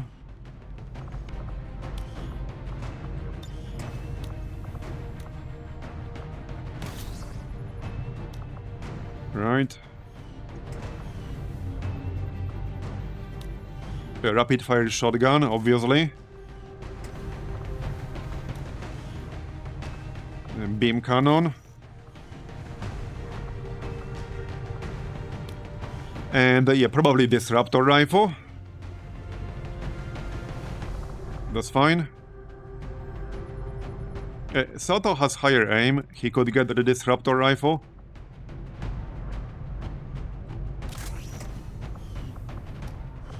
Okay, you can get the disruptor rifle. So that's weapons taken care of. Secondaries look good. Medkit. Probably want a second medkit on someone. Yeah, on the Templar, I think that makes sense. 20 HP on Devilish. He had some PCS, right? He had the PCS that gives him health depending on well. No, he didn't. It's just the Icarus armor. It's +7. Yeah, it's +7.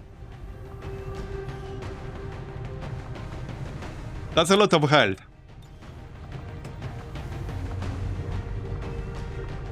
Well, hey, I don't mind. Feels like it should be less than 20. Yeah, Battle Meditation does not give any health. I might want to switch out this PCS, actually. So Hunker Down increases your psi offense, and well by 15 each. I can get something better. More psi offense also wouldn't hurt. Each time you score a kill, you gain 1 shield. He probably doesn't need that at this point. We do have Phase. Maybe not so useful in this biome, but still useful. Your grazing shots are upgraded. We have lightning reflexes. Steadfast. Grants immunity to negative mental conditions, including panic, mind control, stun, and disorient. So I think he should grab either this or Solace, to reduce the likelihood that he will get controlled himself. I think that will be best. So Solace is just mental effect specifically, but Steadfast also includes some non-mental effects, like stun or disorient. However, Steadfast only works on himself, while Solace also works on people around him. So they are both good. With that said, Solace has more psi offense, so I think I'll take Solace. In fact, if you look at all of these PCSs over here, this one has the highest psi offense bonus. So I think we want that. And obviously Solace itself is really good. Alright, sounds good. Now what? More utilities. 11 health, 12 health. Yeah, that's not amazing. They might want to grab a vest. Yeah, they might want to grab a vest.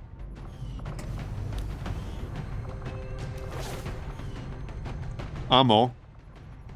So there's AP rounds. We have riot rounds in the disruptor rifle. Devilish could get something. In fact, his aim is not amazing. I'm gonna give him chaser rounds to improve his aim. I think Carton also needs a vest.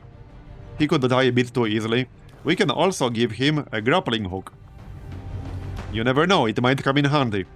And he could get Requiem rounds, that's usually good in a cannon because it reduces the clip size, and his clip size is already huge, so he doesn't mind as much. That does mean I won't be getting any extra rockets, but it is what it is, it's fine. I could also give him a Venom rounds instead for +2 damage. These are both good. Requiem rounds have 2 armor pierce and still +1 damage. And the downside really does not matter on a cannon. Whoops, that's not what I wanted to do.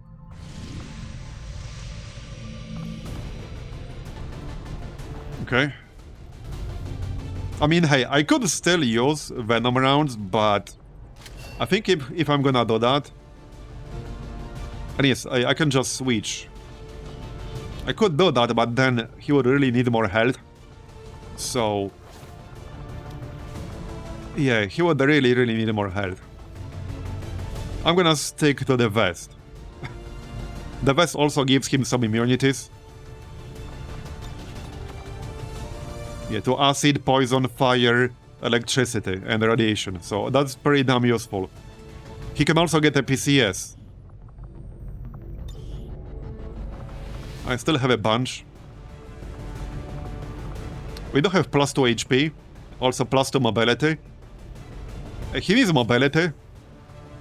He's going to have insane mobility. What's giving him this much mobility? He does have Sprinter. Okay, this is actually great. He's a shotgunner, so more mobility is better for him. That is some insane mobility, holy crap. Wow. Wow. Yeah, that's +2 from advanced speed, +2 from Sprinter. That still feels like a lot. That still feels like a lot. Oh yeah, the spider suit is also +1, so that's +5 already. Wow. Yeah, and his base has to be high. So that will be 17. Yeah, he's getting +5 from gear. That's crazy. That is crazy. Oh, and the alloy shield grants mobility, really? Okay, I never noticed the shield literally grants mobility. Not sure how that makes any sense. You're carrying a huge-ass shield. For defense, should this really be giving +2 mobility? I guess so. So he's getting +7 mobility from gear. He's literally getting +7 from gear. Well, hey, works for me. He's a shotgunner. He needs mobility, alright? It doesn't make sense. It's a change in the Vengeance shield spec. Oh, okay. I might actually remove that then. Let me check. Because we're not using that on anyone anyway. Wait, do I even have that? I do. Okay, I do have that. Okay, I'm going to remove that spec then, because that's a bit too much. I don't think a shield should have a mobility bonus. Yeah, I'm going to remove that spec. It hasn't popped up in this entire campaign anyway. So yeah, already unsubscribed. In fact, I might just restart to remove this. Yeah, it definitely shouldn't have +2 mobility. Okay, you know what? I'm gonna restart real quick. Just to remove that, because that's definitely a bit too much. And verify, like, it's definitely going to be gone. You see, F5 did not work there. It's kind of weird that autosave doesn't always work. Okay. Yeah, so I'm just gonna restart real quick to remove that mod. Because shields should not be getting +2 mobility.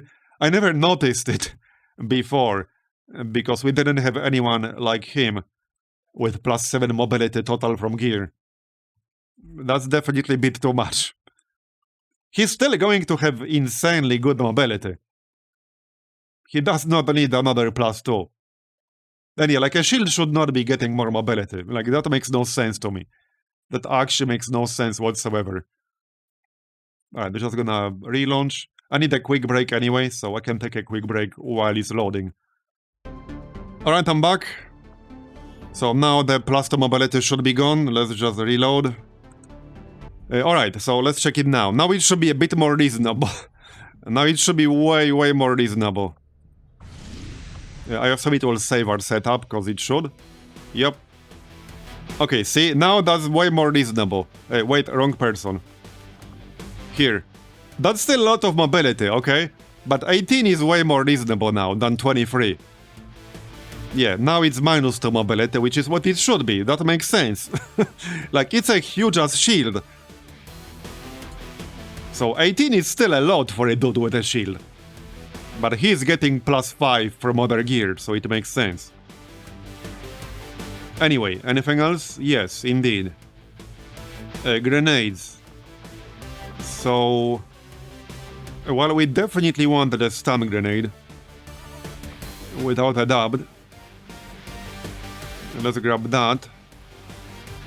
Where is it? Not sure about the frost grenade. Without, like, a grenade launcher. Still useful if we run into something really nasty. Yeah, if we run into, like, I don't know, a roller. Which we could. Oh, actually, I can't equip both here, can I? I guess I can't. A scramble gear would be nice, because his aim is not that great and he has the disruptor rifle. Okay. Yeah, we can still grab the frost bomb. I think I'd like to. Yeah, that's fine. And Devilish. I mean, he could also use scramble gear. I wouldn't want to mess with this weapon. We could grab the battle scanner. Okay, let's get scramble gear. I think that makes sense. Alright, this is it then. We are ready. As far as I can tell, we do have some APs to potentially spend.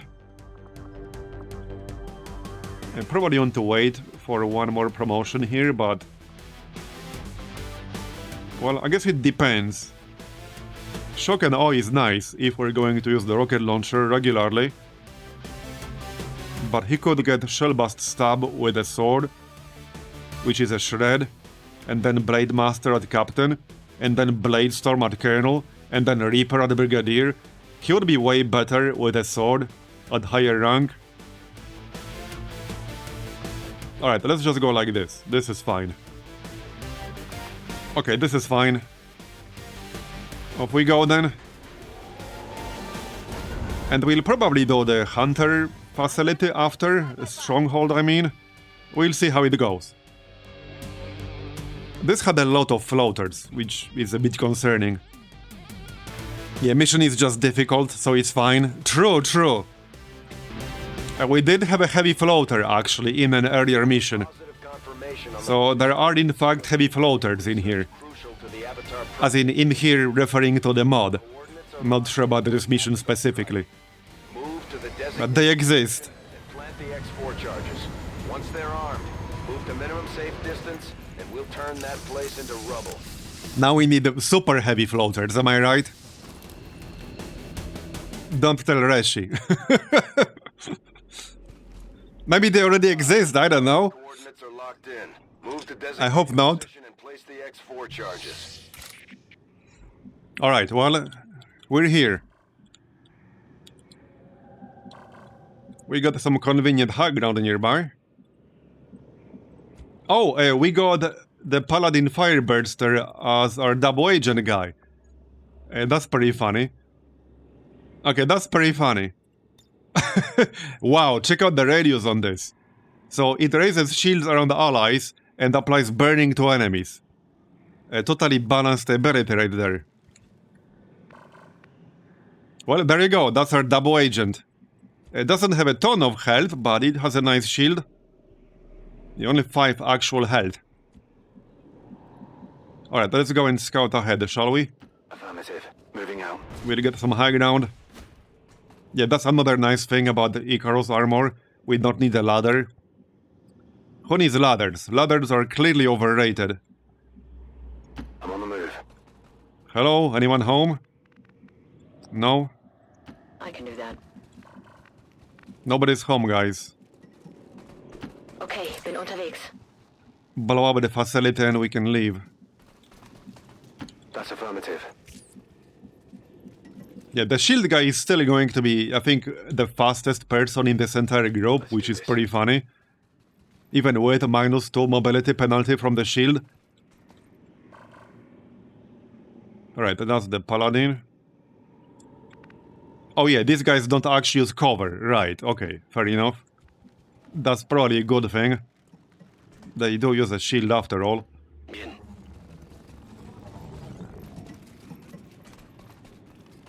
Okay, Moving to Overwatch. just chill.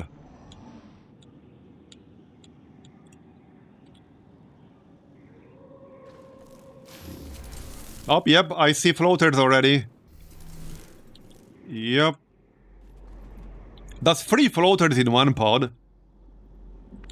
I'm not sure how I feel about that. At least it's regular ones, but eventually we'll see multiple heavy floaters in one pod, probably. Yeah, not sure how I feel about that. Let's wait and see if they move any closer, because if I attack them right now, they might just hide behind this thing, which will make line of sight a bit problematic.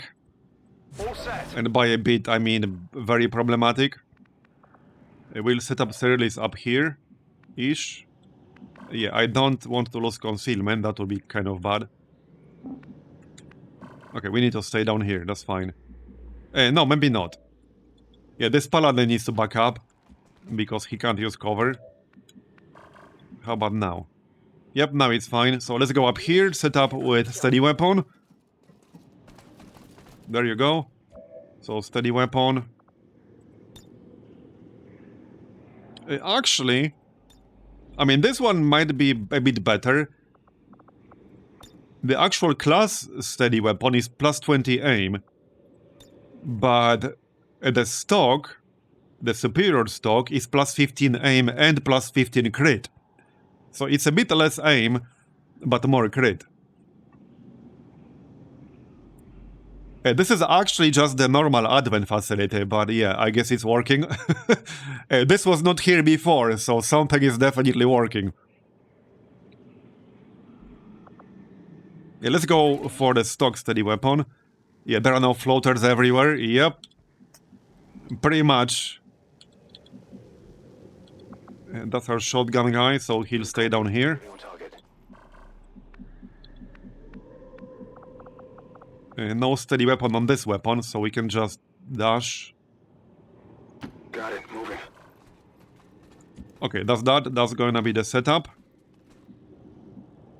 Yep. Hopefully they will move closer, otherwise this might get a bit problematic. 6-turn cooldown. Venom Deluge. We will definitely test this. Obviously not right now, this second.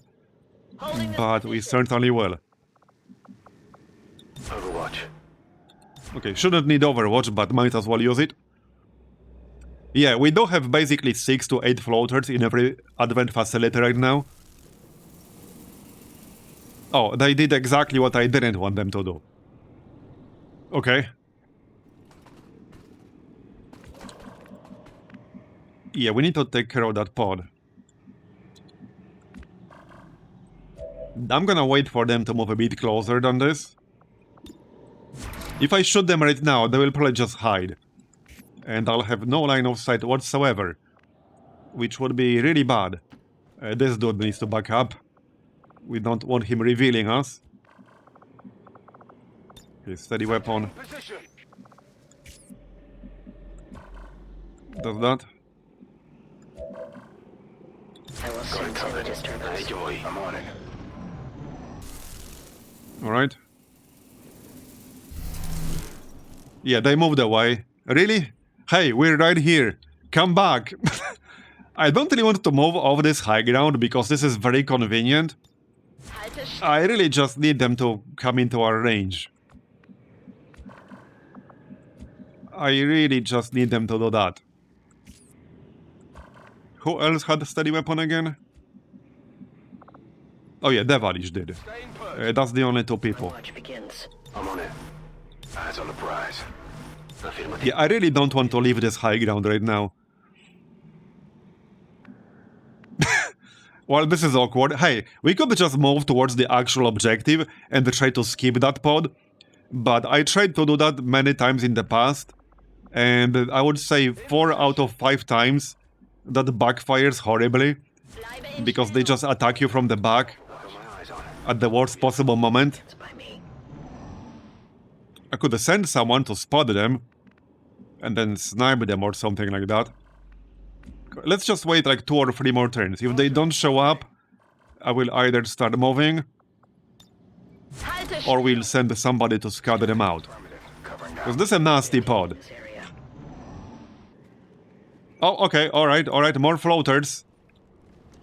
That's a very similar pod. We can get rid of this one. Eyes on hostile squad. Yeah, that's nasty. That's nasty.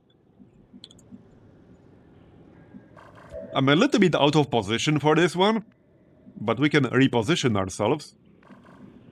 Yeah, if I reposition myself, I can't go here. And I will not have line of sight otherwise. Hopefully it's a quick and easy mission like the one last night. True. This is a bit inconvenient. Okay, this is a bit inconvenient. Just push a few more force levels and you won't have to worry about all the floaters. Yeah, that's what I'm really worried about. Yeah, if I attack them right now, half of my squad will be useless. Yeah, half of my squad will not be able to do really anything. Moving to designated coordinates. This should be fine. Okay, let's see if we can get this done. Affirmative. Covering now. So stay up here, we're Cartron. We got this paladin guy. I really need him to like not get spotted. Let's move him up here.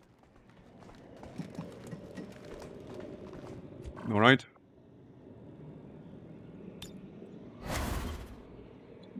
Soto could go here. Worst case scenario, he can jump down and then attack. And if they move in this direction, I might get line of sight. Like, it's gonna be annoying one way or the other. Confirmado. Okay, so Overwatch. Devalish will have to stay where he is. Holding position. Okay, let's see if we can make this work. Holding here. Hopefully. And Ceridis can go here. She might not get a line of sight like this, but I don't really have a better option. I don't have a better option. That's how it's going to be. Alright, let's go. In before that other pod comes back right now. Okay. Yeah, I don't like this. I don't like that they're flying while they're patrolling. Okay, well, they saw us. We'll get some Overwatch. That's a good one already.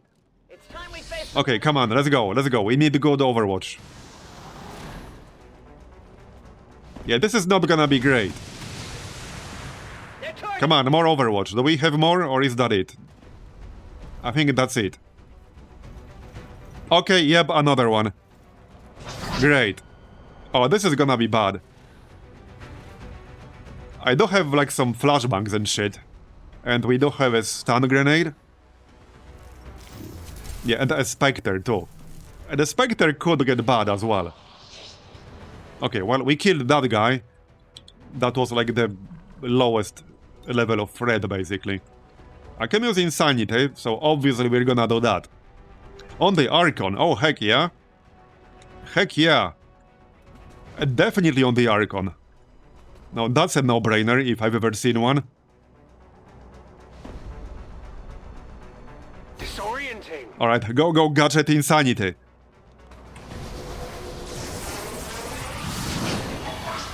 Alright.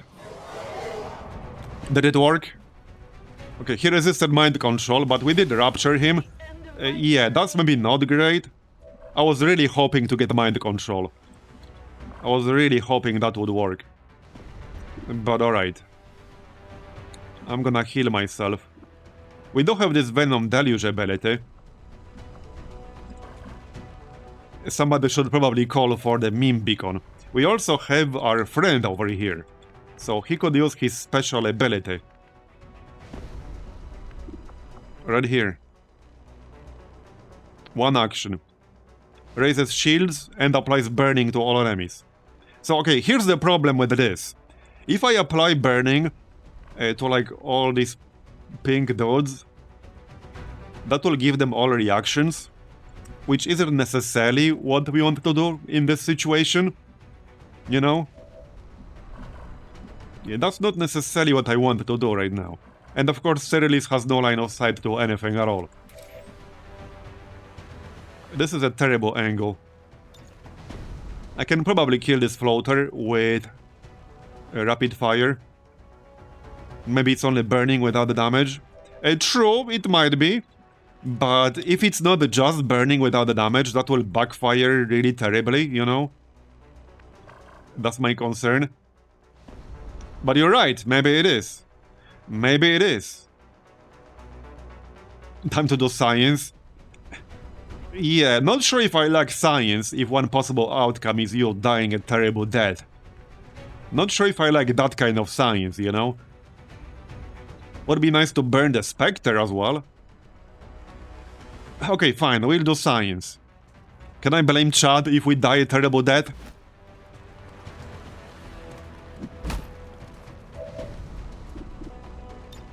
Surely Chad has my best interest in mind, right? Right? Okay, we will not reach the Spectre, but we'll reach, like, everything around here and we'll give ourselves shields. So let's test this. Hopefully it will work like I want it to work. Okay, it's just burning with no damage. That's good. That is actually really, really good in this situation. That is perfect. Okay, alright. Now. I still got Evil Gaze. I could potentially try to make one of them panic. Like this guy, maybe. This guy will not react anymore because he already reacted. Allergic to poison. Yeah, and the floaters are allergic to disorient. Yup. And I could give myself a third action still. Yeah, okay, Soto is like out of position regardless. I could move here and take a shot. And that would be a really good shot. Who has disorient? I had a flashbang in here on someone. At least I vaguely remember taking a flashbang. Maybe we just took stun grenades. Which are still good. Okay, maybe I just took stun grenades. Okay, we can teamwork here. So... well, there's a pretty good chance I'll kill this floater. If I don't kill the floater, he will die from the burning. However, if I don't kill him, he will get a reaction. Still, I think this is the best move right now. I think it's the best option. Just rapid fire the floater. I can move a tiny bit closer, but I won't have cover from this direction if I move. Okay, let's just shoot the floater. Well, okay, one thing I could do, which is maybe a bit of a waste, is just go up here, and then rapid fire. That's probably better. We'll get at least the high ground bonus. So let's do that. Cover, I mean, concealment does not matter in this situation. Okay, now it's 100. Now we will definitely kill it. There we go. I didn't even need rapid fire, but I wanted to make sure. Position compromised. Okay. That's one down. Thousands to go. So I still could give myself teamwork if I want to, but I won't be able to use rapid fire again. Might be best to save teamwork for something else. We do have a rocket. I'm still a bit worried about this. And we have one more pod like on the left, in this area, with even more floaters. And they might show up. Like, there's a pretty good chance they will show up. Also, this Archon here has 90 aim, I just want to point that out. Might be best to put him in stasis, like this guy. So if I could put this guy in stasis and kill this one, I think that would be ideal. That would actually be ideal. I can still take 2 more actions with the Devilish if I use teamwork, but if I use teamwork, I won't take a shot with my Disruptor rifle. Let's check our chance to hit. And damage. Yeah, that's what I'm thinking. Evil Gaze and Stasis. We could do both. There's no guarantee the panic will work. Actually, maybe there is. That might be best then. That might be best. I think that's what we'll do. Right, I can still attack this one Archon, because this one already reacted. It cannot react again. Might be best to just shoot it. Or I can try to kill the floater. This is not a guarantee. I need 10 or 11 damage. He has Requiem rounds, so he has 2 pierce. Now, the floater will die from the burn if I don't kill it myself. However, if I don't kill it, it will get an extra reaction against us. So I would prefer to do 10 damage. But I can basically guarantee a kill on that floater. And I still have my Templar. We still have this Venom Deluge ability. But I don't think that's a good idea right now, because that will make them react. Yeah, no, that's not a good idea. Absolutely not. And I don't want to dash too much, because I don't want to trigger more crap. I definitely don't want to give this Archon an extra action.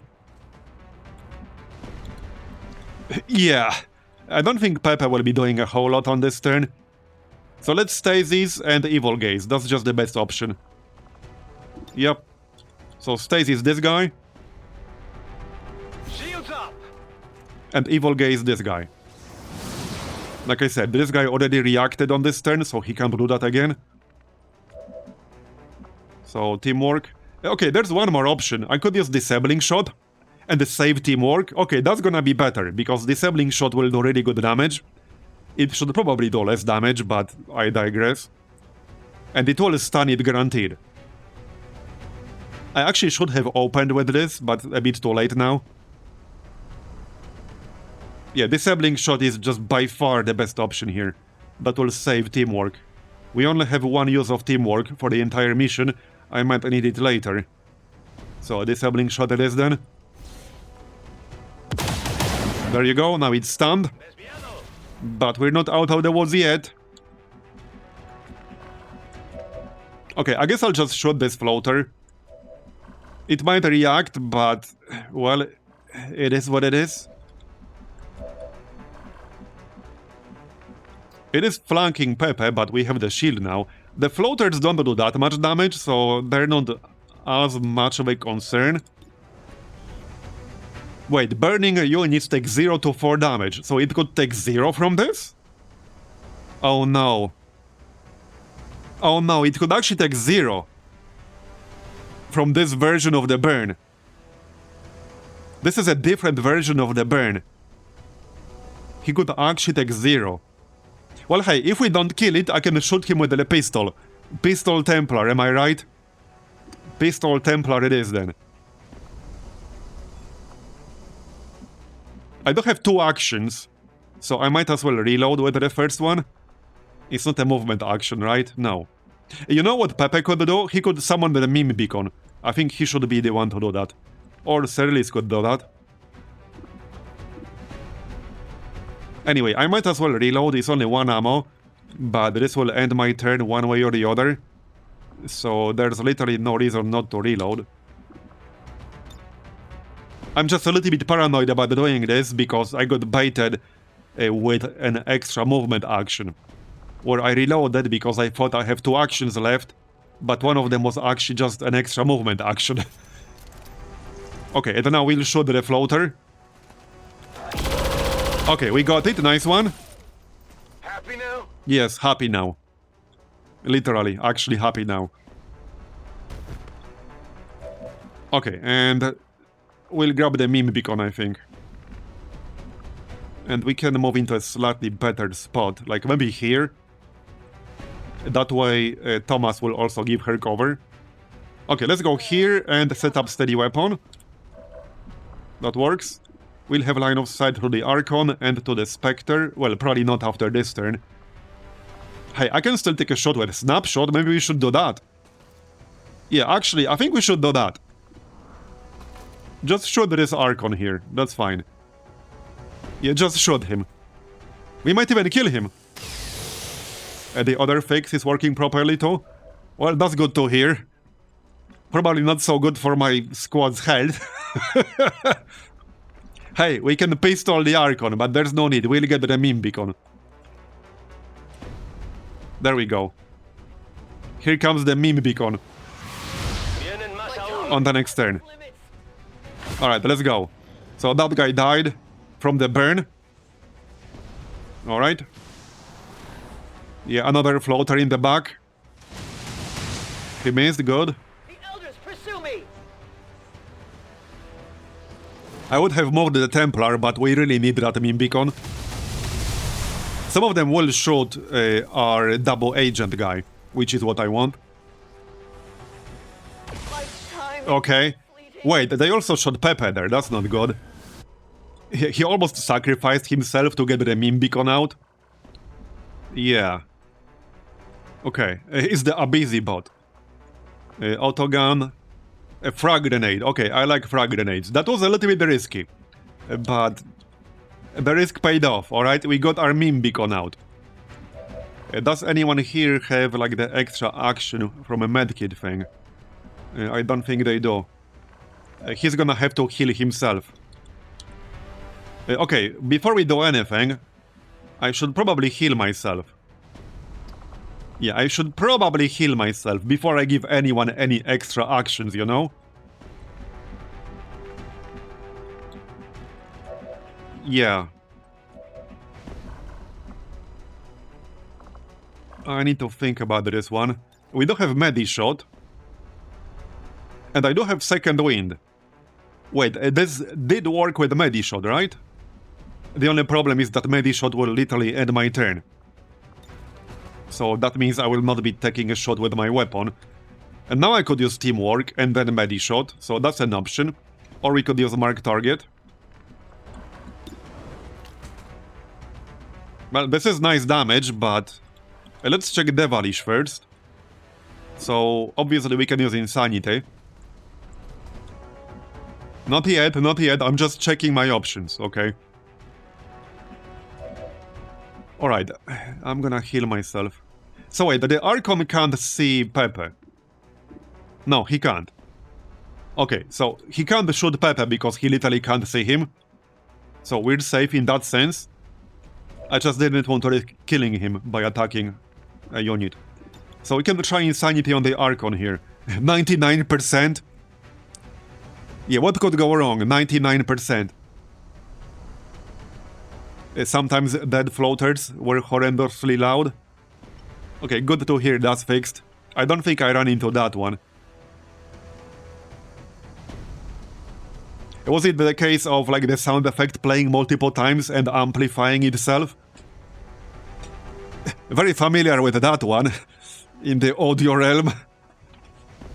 Alright, so let's use Insanity on the Archon. It does have targets, but all the targets are in cover.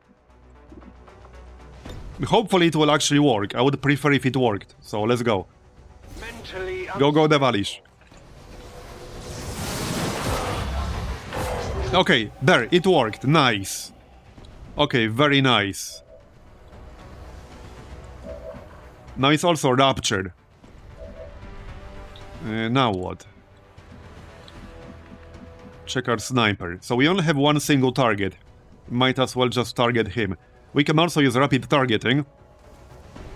Okay, we don't want to use rapid targeting.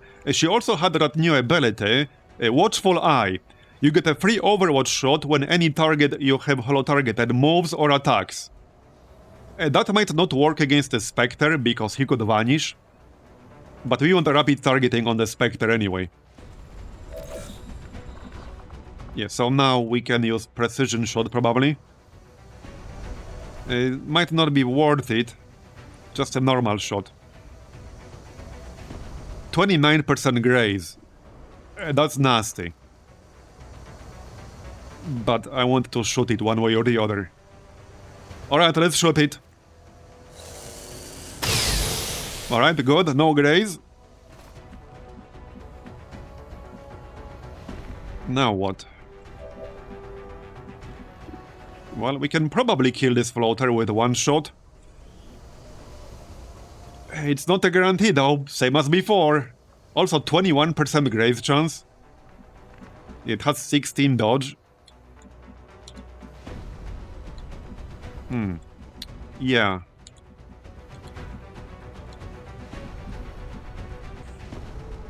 Wait, hold up a second. Hold up. Is not created equal not working properly anymore? On the floaters, they both have the exact same stats. Shouldn't they get different stats?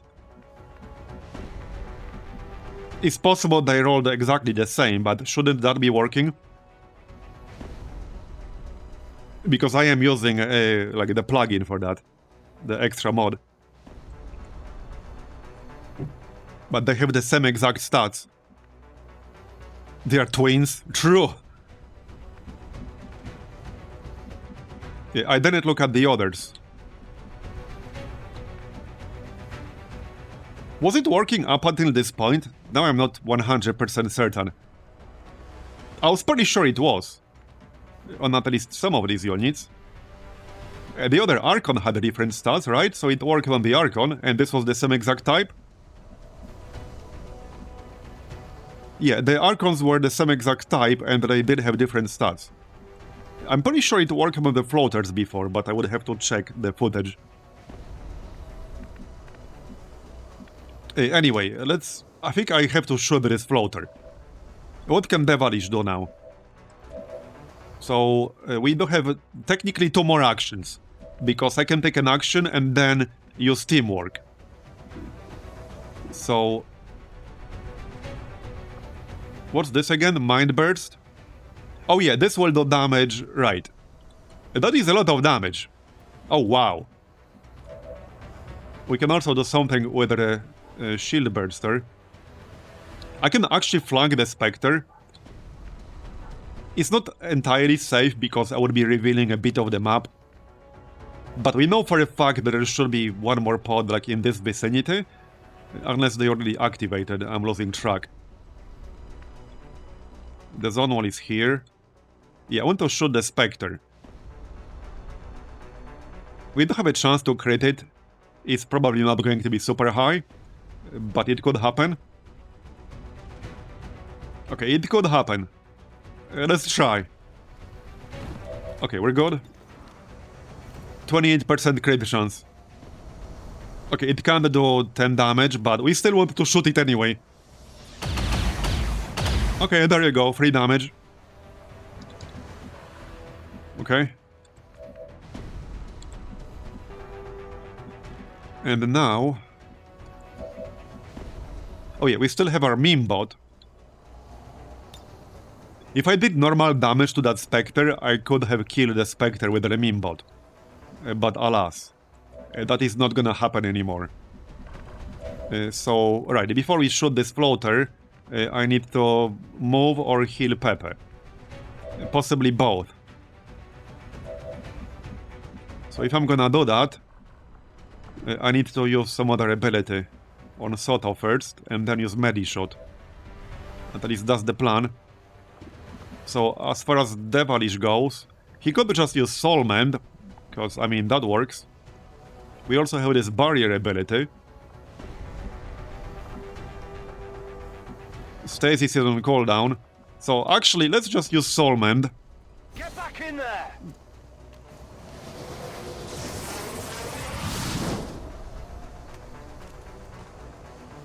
There you go, that's a big heal. Okay, I might not even need any more heals on Pepe here. So then I could give myself another action. And we have Evil Gaze, for example. Might be good to use it on that floater in the back, because we can. Okay, let's go teamwork. And now, since I don't need Medi-Shot anymore, I can just shoot this floater.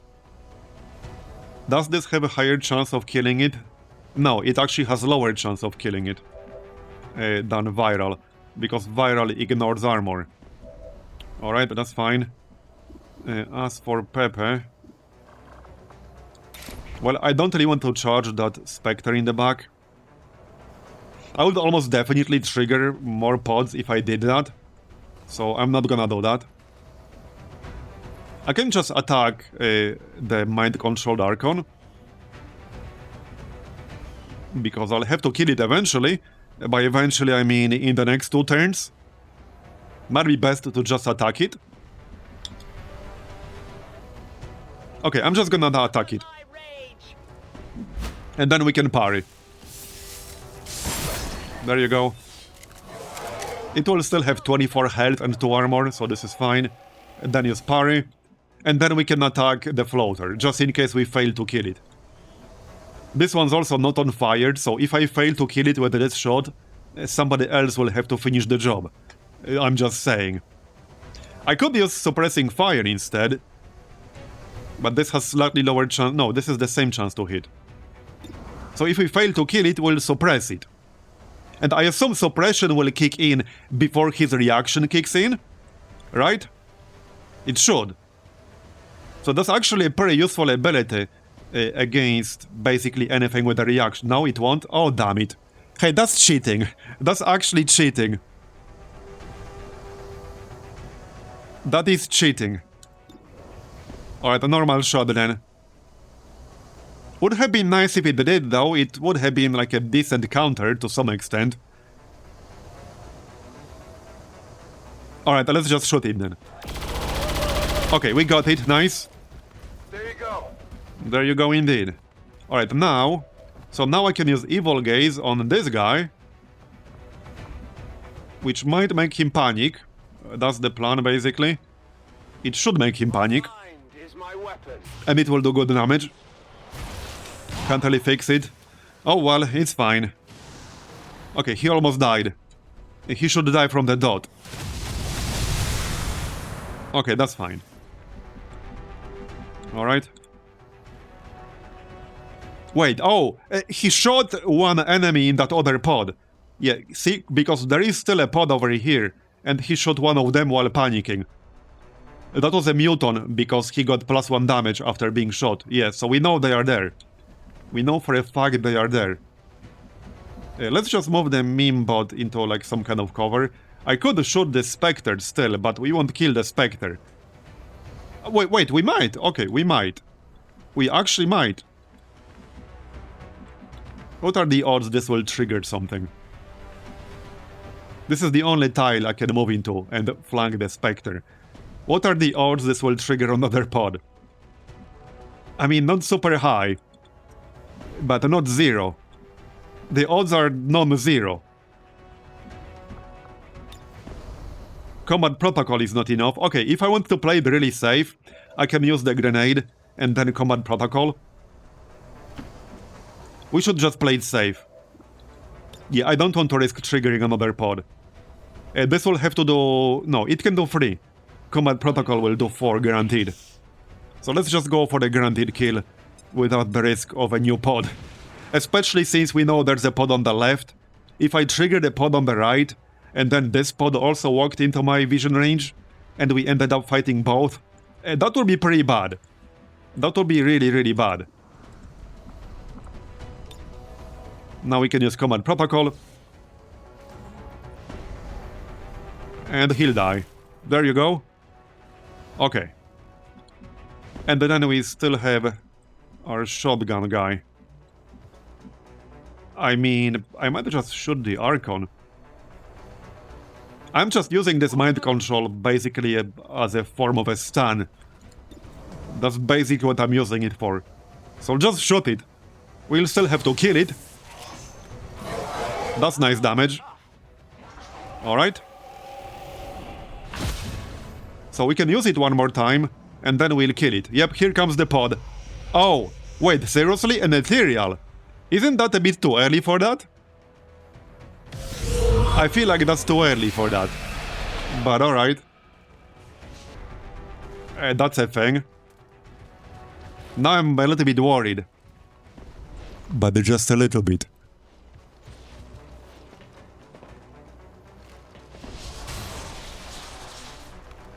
That should be fun. He can summon more crap. Okay, an Inquisitor is not great. Veo tropas de Advent. An Inquisitor is not great. I am the harbinger of your ascendance. This might get problematic. We still got a few tools we can use. We still have a stun grenade. Hey, feedback works on them. Okay. Can we go yet? Alright, alright. I'm glad I shot this Archon, actually. So... this would still kind of, sort of work. We could try Stun Lance. Stun Lance might be good. On the Inquisitor, maybe.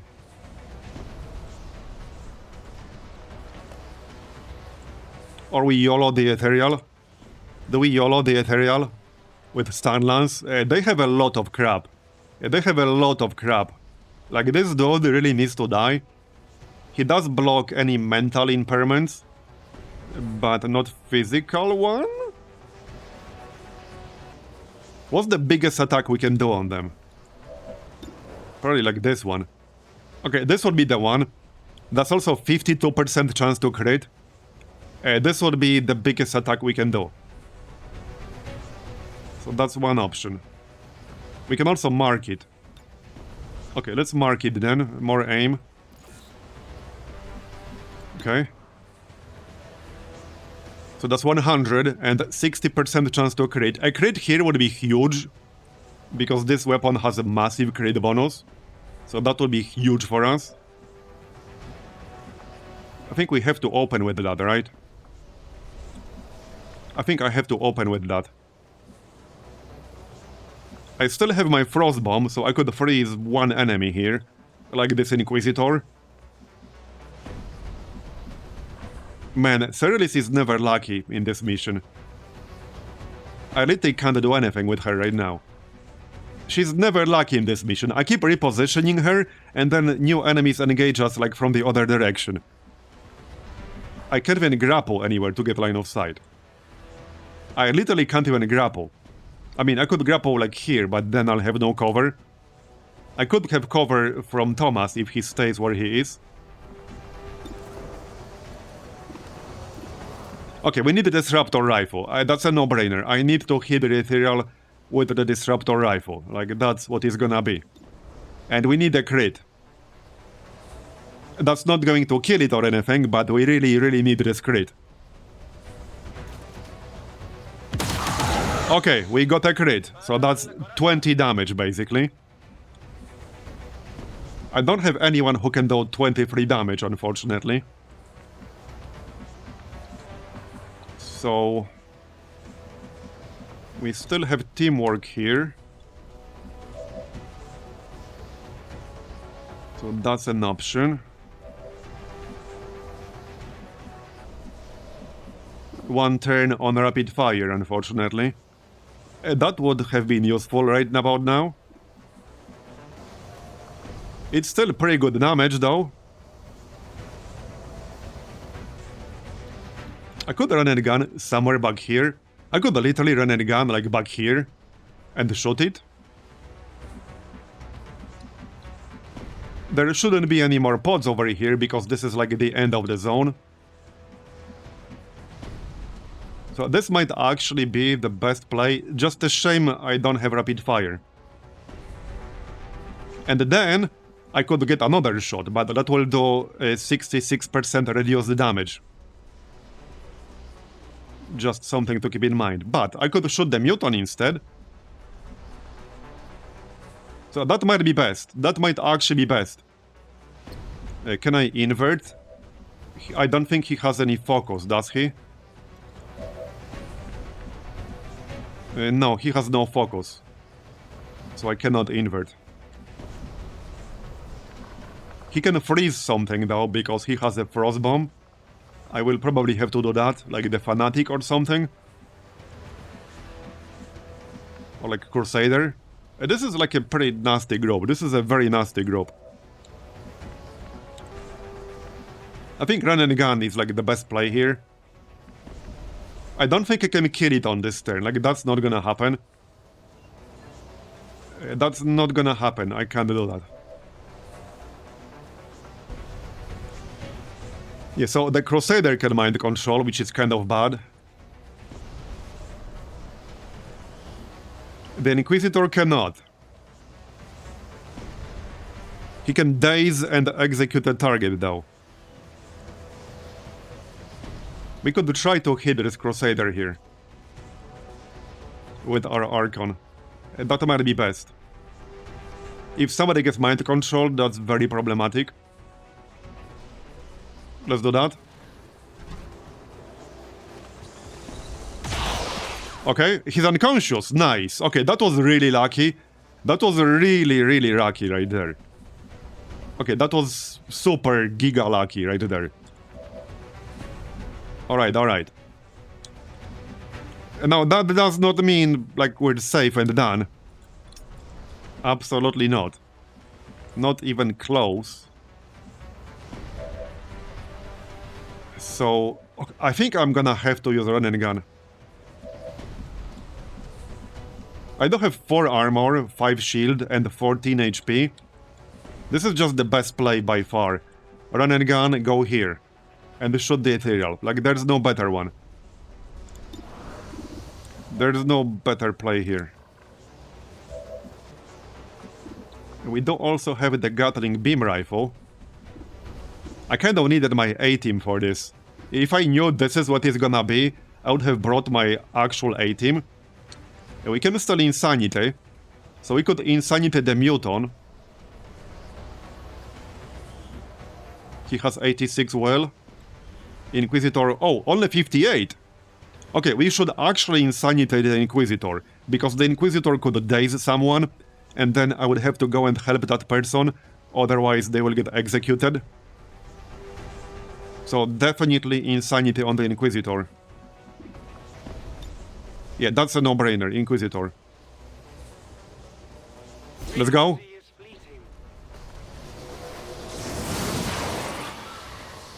Okay, panicked. I'll take it.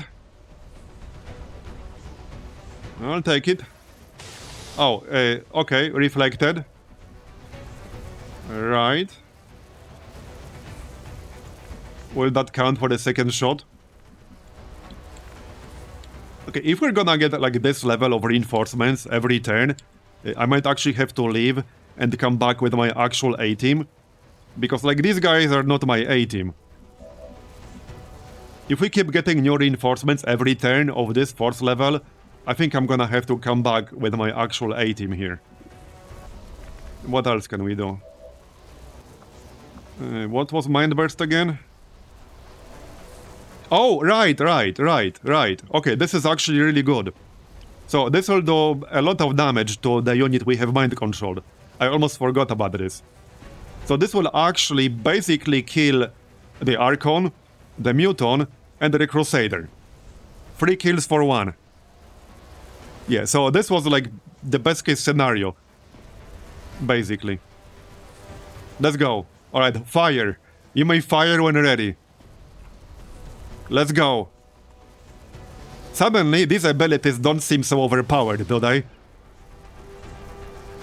Multiple enemies neutralized. Okay, we didn't kill the Crusader. I think he's like immune to like psionic damage or something. But we killed the Muton. And the Crusader is unconscious. Alright, alright. So now I think we're gonna run and gun. I don't feel like entirely comfortable going this close. But I think we really have to run and gun. Like, this is my best shot at doing good damage. Stick and move. So run and gun it is then. If our chances are really bad, I can always shoot the Muton instead. So that is my option. I could shoot the Muton twice. Okay, so, right, we do still have teamwork here. 95 on the Muton. Okay, 94 on the Ethereal. Yeah, he's already getting the reduction because the shot he reflected from that panicked guy counts for his damage reduction. So we're better off just killing this Muton right now. Yeah, we're better off killing the Muton. Because I should be able to kill the Muton. Yeah, we're gonna shoot the Muton. Oh, the feedback. Yeah, there's also the feedback. True. Alright, shoot the Muton. Looks like something over here. There you go. And now I don't actually have to use up teamwork. I could save teamwork. I still have an incendiary grenade, a regular grenade, and also a frost bomb. Yeah, I still have the frost bomb, and obviously normal attack. I could finish out this floater here, and that would give me +1 focus. That focus might come in handy for the next turn. The only problem is that I will be revealing like a pretty big chunk of the map, which I don't necessarily want to do. Yeah, I could stop the assassin and just stay here with parry up. That might be best. I don't think I have a chance to get focus from non-kills. We don't have that skill. We don't have that skill. No, we don't. Okay, well, let's attack the assassin then. This world is ours! Alright, we got a crit, nice. Their armor is And we'll stay here with parry up. Well, I could move closer to like everything else. That's maybe not a terrible idea, but... yeah, no, I think I'd rather have parry up. And we still have 2 more people. 3 even. 4 even. Well, maybe not people, but we have the meme bot. I think the meme bot should just finish all this floater. Yeah, just use a grenade and kill the floater. It will destroy the load, but whatever. Whatever. I could take a shot like this too. And this is not gonna be 100. Yeah, the paladin should move closer to like everything else basically. Let's get into line of sight of this Ethereal. Like so. So... well, I don't have the incendiary bomb. I don't know how much longer this dude is gonna be alive. So maybe it's not a terrible idea to use the incendiary grenade. I could use it on the Inquisitor. I'm not totally sure whether it will work properly on this unconscious guy. So maybe best to just set this one on fire. He's not currently on fire and he's raptured. So it will do extra damage because he's raptured. And also set him on fire. Okay, let's just do that. Just in case our paladin dies and then we'll waste the incendiary grenade.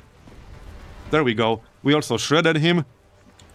So that leaves me with the meme bot.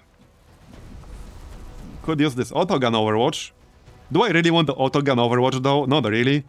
No, yeah, let's just kill this floater. I will destroy the loot, but whatever. The loot is less important right now, okay? We're not going full loot goblin in this one. Okay.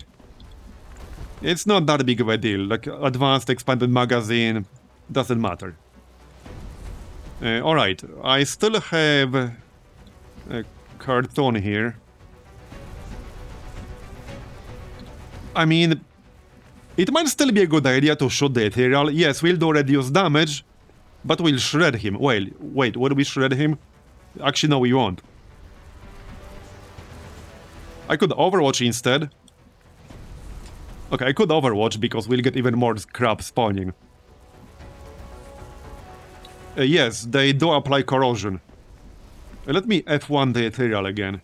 I'm gonna move a bit closer so that I can F1 it. There we are. Okay, let me F1 this guy. So, all non-reaction shots from within the Ethereal's vision range that will normally miss will instead be intercepted and reflected back at the attacker. Additionally, the Ethereal has 10% chance to intercept attacks that would hit and reflect them. Critical hits cannot be intercepted and reflected reflected attacks have a flat 40% chance to hit regardless of cover. Okay, not sure if I fully understand this. Okay, so if this misses, so this has 7% chance to miss. If this was to miss, instead, he would intercept it and reflect it back, so I get that part.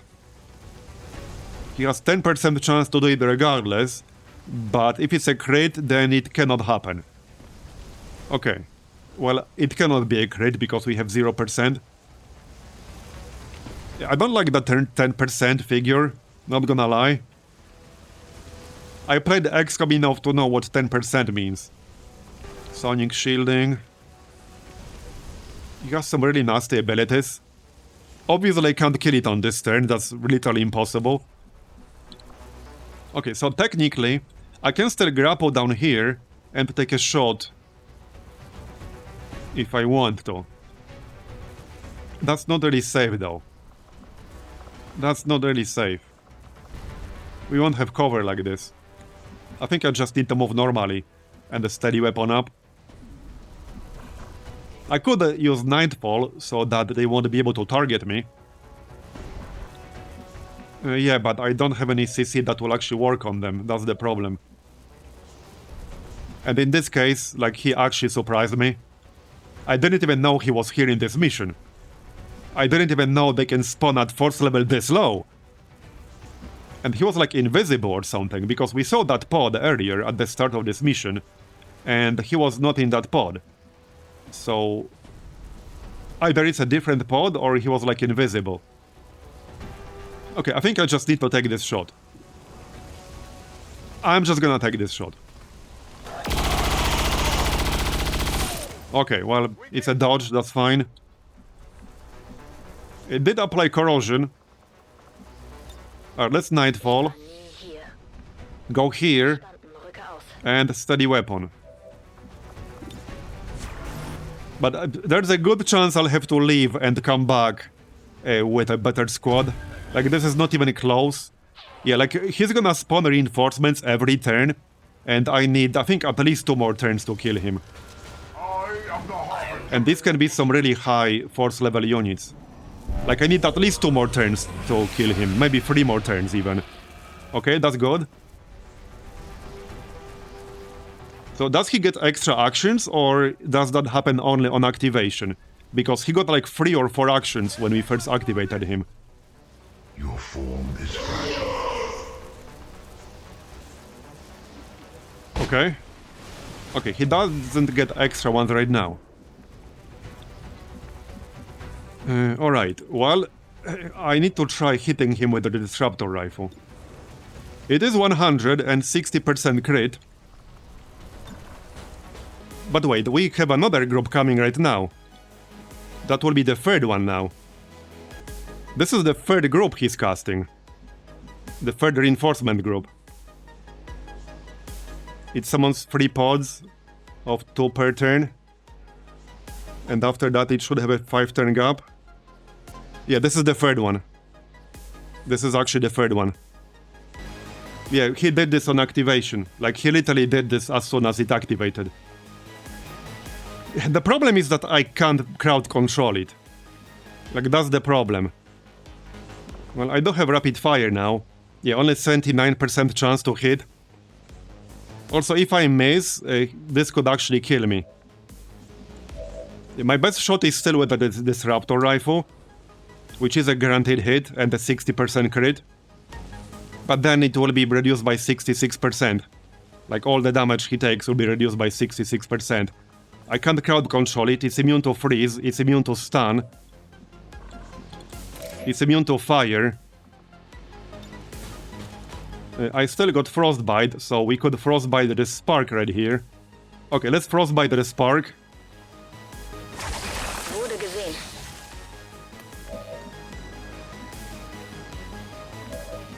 It does have 20 defense, so Thomas will not get 100. His aim is too low. He only has 70 aim. I don't even have 100 with my like single attack, only 94. I think I can still mark it right now. Okay, I can mark it with the meme bot, actually, right? Sort of. I think somebody else still has mark. And that's not on cooldown. This is on cooldown. Who had it? It's on cooldown. A 1 turn cooldown, mark target. So I could do it with the bot. It's not gonna help the Disruptor Rifle though, it's already at 100. Yeah, I'm gonna have to take this shot here.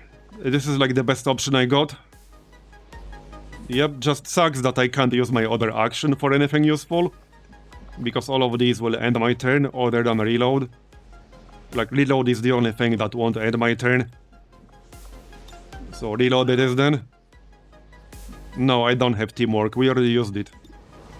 So let's take this shot then. Okay, we got a crit, that's good. And also, it does have a 10% chance to just straight up deny you any damage. Even with 100% chance to hit. And reflect it. Okay, I could actually maybe kill it now. I thought he's gonna take 66% reduction now. This is technically one tile closer, is it? It is. So if we go here, we'll have cover.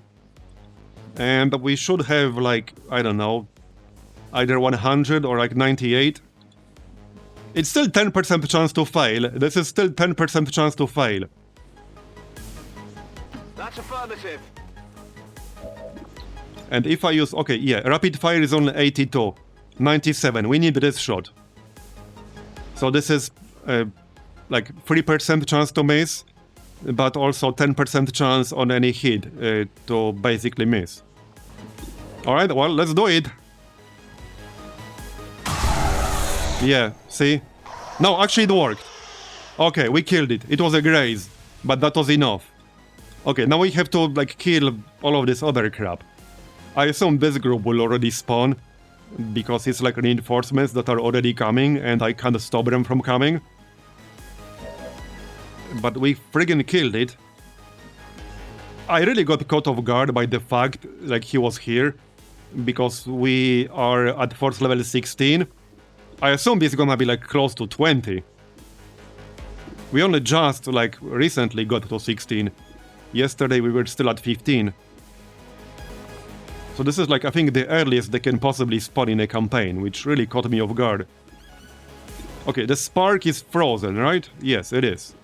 We should try to kill like this dude. I mean, that's my only other target. There are some opponents that are potentially stronger. So, for example, well, the strongest opponent I fought so far in any of my past campaigns is actually what's his face? Exalted Custodian Grandmaster with his buddies. Because he always comes not just on his own, but with 2 buddies. So that was the strongest pod I had to fight. There was a campaign I did, I think 2 years ago or so. I actually linked a video in Discord, like 2 days ago, where I ran into one of these guys in an advent facility. So I did manage to kill him with my absolute A-team and the best possible gear. But what I had to do is plant the explosives and just leave, because I wasn't able to kill his friends.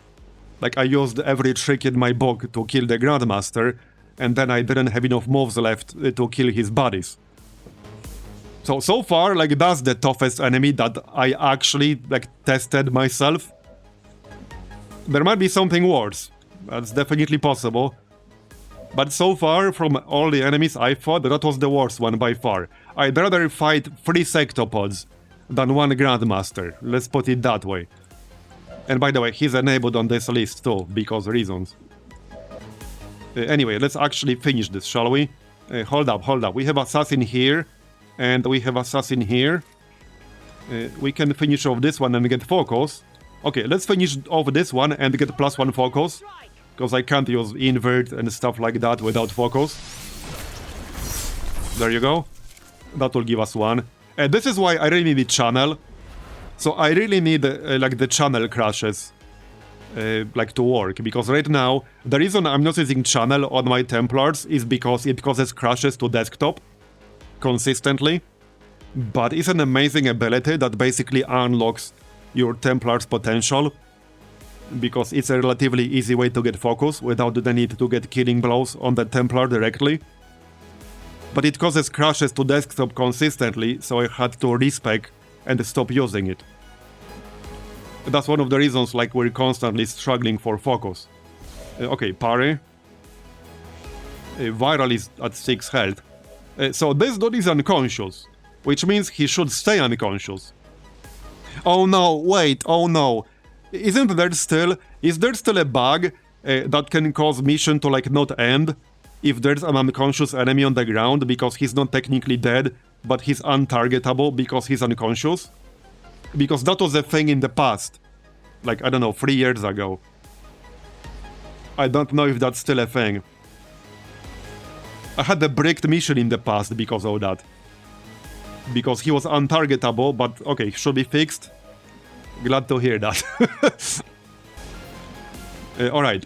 Is there still like a fanatic here? There's still a fanatic here, right? Yes, the one I set on fire. He's still there. Hold up. Let's move our double agent friend.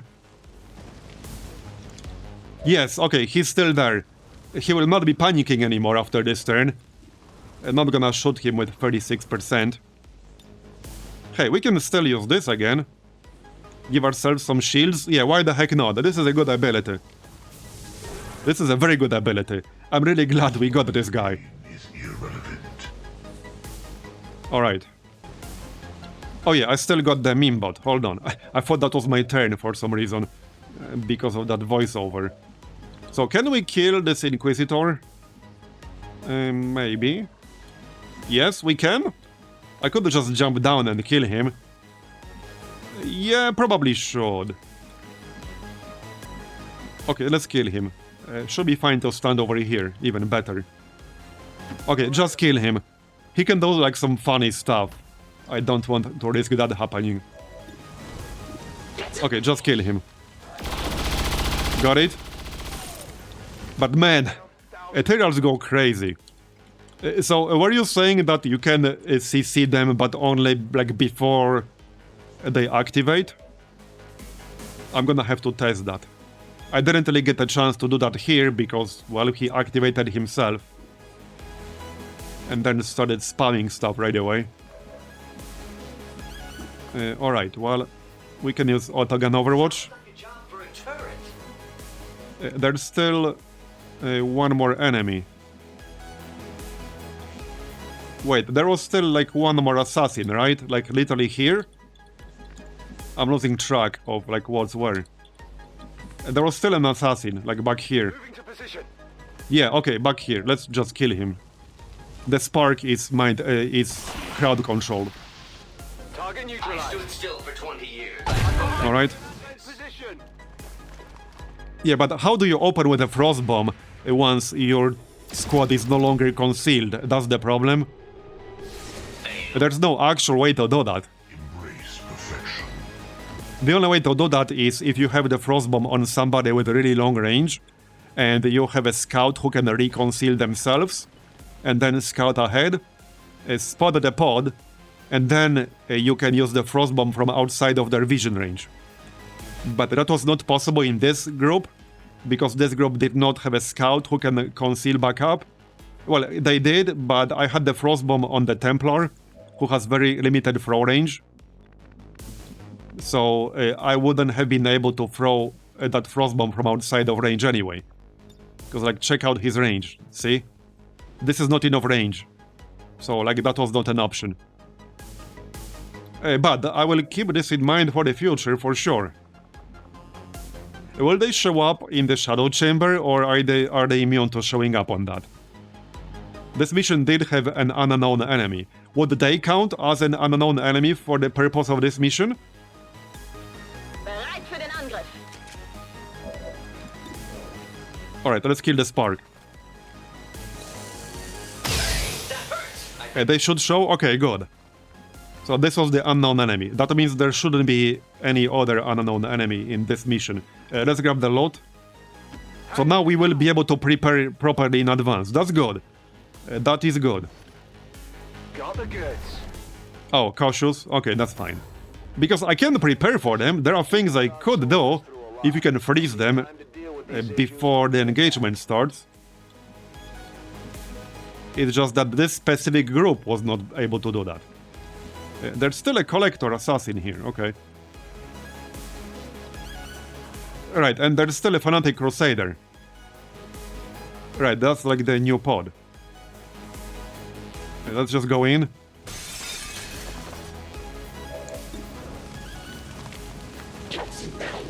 Right, this guy can like explode on that, but he needs to activate that first. Let's maybe mark him. Yeah, mark target. Yeah, 16 defense and 17 dodge. Now we can shoot him. There you go, burning. I'm not gonna lie, our double agent friend actually helped a lot in here. I'm not saying it would have been impossible without him, but he was a huge help. He was massive help right here. It would have been significantly harder without him. And the meme bot helped as well. So hey, you know, it's funny because suddenly all of this gear we have, like the disruptor rifle, that doesn't seem so overpowered anymore, does it? No, it doesn't. It's actually balanced. If everything is overpowered, then nothing is overpowered. Oh no, camera. But that was kind of what I wanted to achieve. To make like all these powerful things still be balanced. Because the enemies will be equally powerful. Because I like the idea of the loot mod, for example. I like the meme bots. And a few other things. Like, I like SCP. You can get some pretty powerful items as a side effect of having SCP enabled, but, I mean, they are pretty balanced with this setup. What is a meme bot exactly? It's basically a one-use... Well, it's not one-use per mission. It has 8-turn cooldown. It's a thing you can unlock. I actually literally don't remember what unlocked it originally. But it's a thing you can unlock where you can summon one of the 11 randomly chosen like robots with some abilities that you can use. It's a unit you directly control. I think he's dead now, so he can... Yeah, it's this guy. So in this case, it's this guy. He doesn't have a lot of health. Not sure why it's not showing at the moment. But he only has 5 health and a little bit of shield. So it dies pretty easily. But you get direct control over it. It does not expire. And they do have some special abilities. There are 11 different types, so they have different things. And it's pretty balanced because in order to actually summon this, you need to use both your actions, and you cannot do it from concealment. It's not that it will break concealment, it's literally not possible to do it while in concealment. So I think they are quite balanced. You have to basically sacrifice a whole turn on one person to be able to summon this. And they are not that powerful, but they can be quite helpful. There are some useful variants, like there's a Bunny bot with the Plasma Blaster that does like 13 damage, but it attacks in like one straight line. It's pretty tricky to use. I like them, I quite like them. I actually don't remember what originally unlocked them, what was required for the unlock. Yeah, I literally don't remember what was required for the unlock. Anyway, let's move. Right, we need to kill this fanatic crusader. Hold up. Here, let's kill the crusader first. He's way more dangerous. He's way more dangerous. Yeah, he needs to go.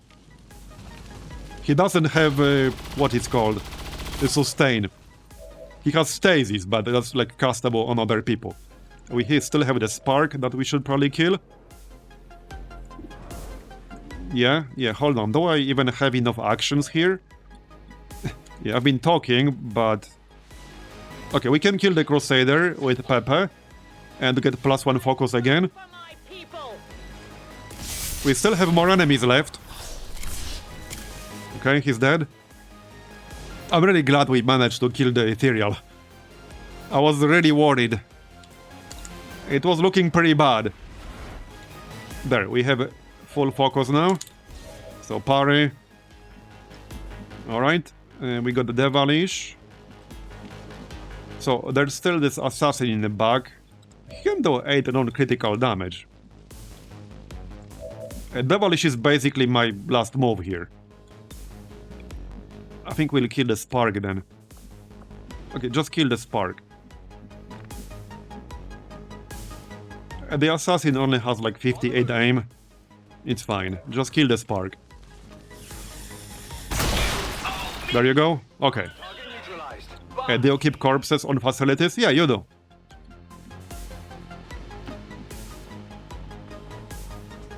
Alright, looks good. Wait, do you actually?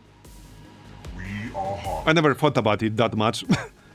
Other than in Long War of the Chosen, which this is not. I mean, corpses aren't really a problem in like normal quote-unquote XCOM. It's only like a super limited resource in Long War of the Chosen. Did I get the extended plugin for the Ethereal Corpses items? And no, I don't think I did. Let me double check. And no, I actually did not get that. I probably should. But no, right now I don't have that. Alright, let's kill this collector.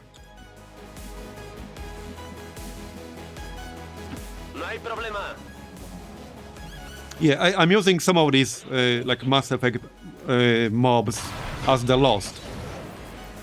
The side effect is that they can sometimes pop up from other stuff. Maybe I can like go change something and disable them entirely other than as Lost. But right now we're using them basically as a Lost replacement, along with the Flood. Alright, well, there we go. We only have 7 more enemies. Probably 2 pods. Rock and roll.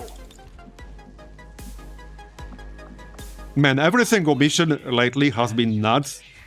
Most missions anyway. Alright, let's go finish this. I hope it's worth it. Back online. I quite like the Lost now, because they're not tedious, they're more interesting, they don't make things as laggy nor as they normally can. They can be an actual threat. It's just more interesting now. Yeah, like this dude is technically still here, but he's unconscious, so he shouldn't count. Alright, let's go.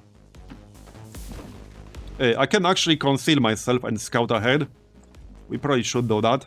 And the downside is it's going to be on my sniper, who's perhaps not the best person for the job.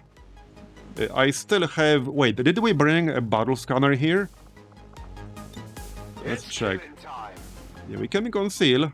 Oh, actually we have Holo Mirage, which means I can conceal somebody else. Let's do that then. Probably our shotgun guy. Or even Pepe, because he's the one with the frostbomb. Sure. Okay, if he can sneak up on something, maybe he could freeze them before they can do anything funny. I see the path. So hold on, is Holo Mirage temporary or permanent? It didn't say anything about it being temporary. And this should only be 1 more pod, because turrets count for 2. It's probably 1 more pod of 5. Moving. But it could still be nasty. I can still enter Shadow. Yeah, we can scout ahead, no problem. Okay. So actually, technically, I could have used Holo Mirage on Pepe and then try to like sneak up on the Ethereal. But, well, it would still have been tricky. And that would have required me to know the Ethereals can exist in this mission to begin with. At this force level, which I didn't. Now I do. On Overwatch. And obviously, I also didn't know what they do. This was like my first engagement with them. I had no idea what exactly they do. And I didn't look up spoilers. I wanted it to be a surprise. So I guess it was indeed a surprise. Alright. Well, we should probably just take out the turrets. I don't want to deal with them. Just take them out, it's fine.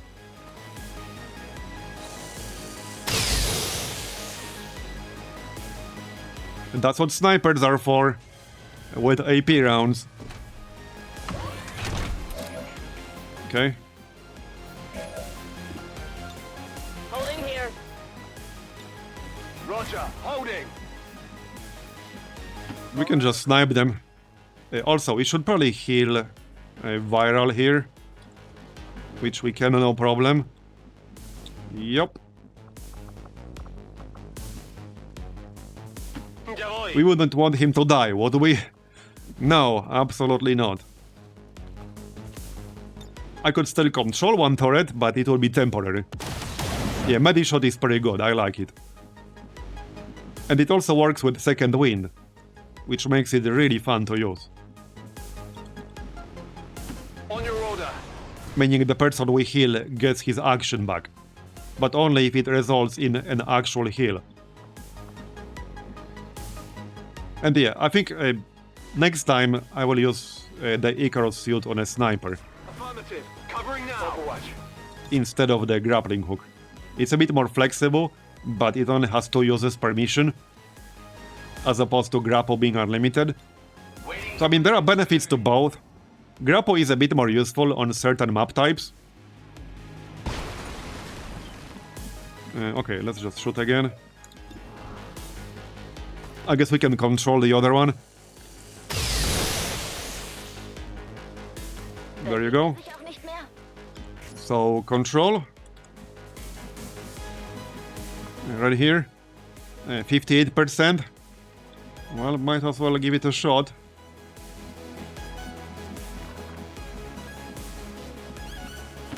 Desde luego. Okay, let's give it a shot. If it doesn't work, we'll just kill it.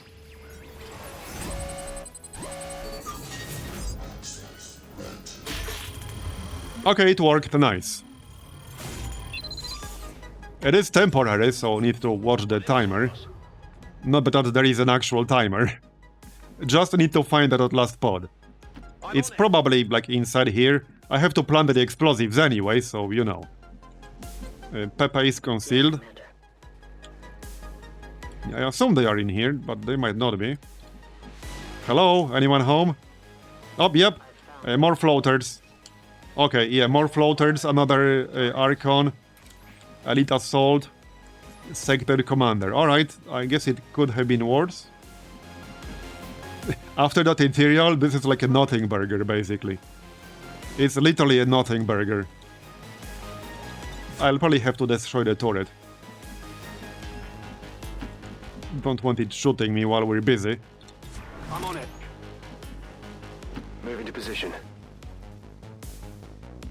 Roger. I've got my eyes on. I could maybe throw a frost bomb here. That might be doable. This unit doesn't really crouch. I only have it on a Templar, so it's not going to have a large radius. Okay, Advent Elite Assault Trooper. I could freeze them. My squad is a little bit far away to really take advantage of that. Yeah, I would have to move even closer. Yeah, see, I can't actually do it because I can't move close enough, even when I'm concealed. He just can't throw it far enough. So, I'm gonna have to do it the old-fashioned way. They are moving around, so we can probably just set up outside with Overwatch. And when they move a little bit, they will see us and trigger Overwatch. But yeah, I might want to watch the turret. It will stop being controlled pretty soon. I might just shoot it right now, in fact. Yeah, Cerilis probably won't have line of sight to this pod inside the building anyway. Heading out. Alright, Overwatch. Overwatch. My senses are keen. Yeah, let's just shoot the turret. Then we can destroy it on the next turn. I don't want it shooting me. Alright. I'm on the move. We do have one more use of rapid fire. Overwatch. Got it covered. Alright, let's go. This unit scan is over 20 years. I suppose I can handle this. Come on, will they see us? I think they will. Come on, come on. Yes, they will. Nice. Let's actually hit something. This is still a pretty dangerous pod. It's not that bad, but, I mean, it has 3 Requiem units. They all get reactions. Okay, nice shot. Hey, even the bot hit. Percentage points. Okay, we don't have Sector Commander here. With his mind control. I could use Invert now. I wanted to test this Venom Deluge thing. But this is not the best moment to actually do that. We can do free reload. Dann mal los.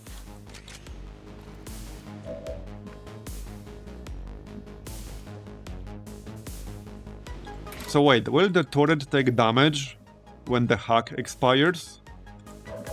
Did we have that skill?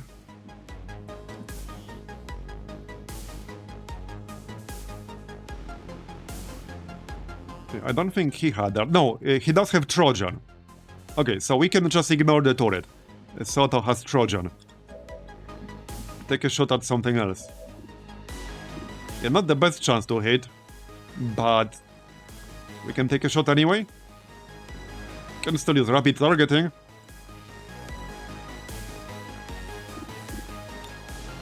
Alright, let's just use rapid targeting and hit that guy anyway.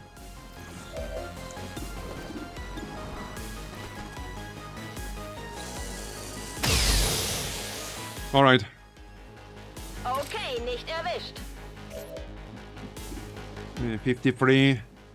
I can't really kill most of them right now because they are inside the building and I'm outside. So that's not amazing. I do have run and gun and I do have rapid fire. I don't know where exactly the Archon is right now, which is slightly concerning. I still have one more teamwork. Yeah, we can do some fancy stuff with Thomas here, but I don't know where exactly the Archon is. So... yeah. Yeah. I also have a rocket. Let's move in with our double agent friend. Maybe we can spot the Archon. No, we can't. Okay, then. Well, just shoot this assault guy. There we go. Got him. So the turret can't shoot anything. We don't have line of sight, unfortunately. We still have one more grenade on the meme bot, actually. Yeah, I'm thinking we could maybe blow up that Sector Commander's cover. Otherwise, he might mind control someone.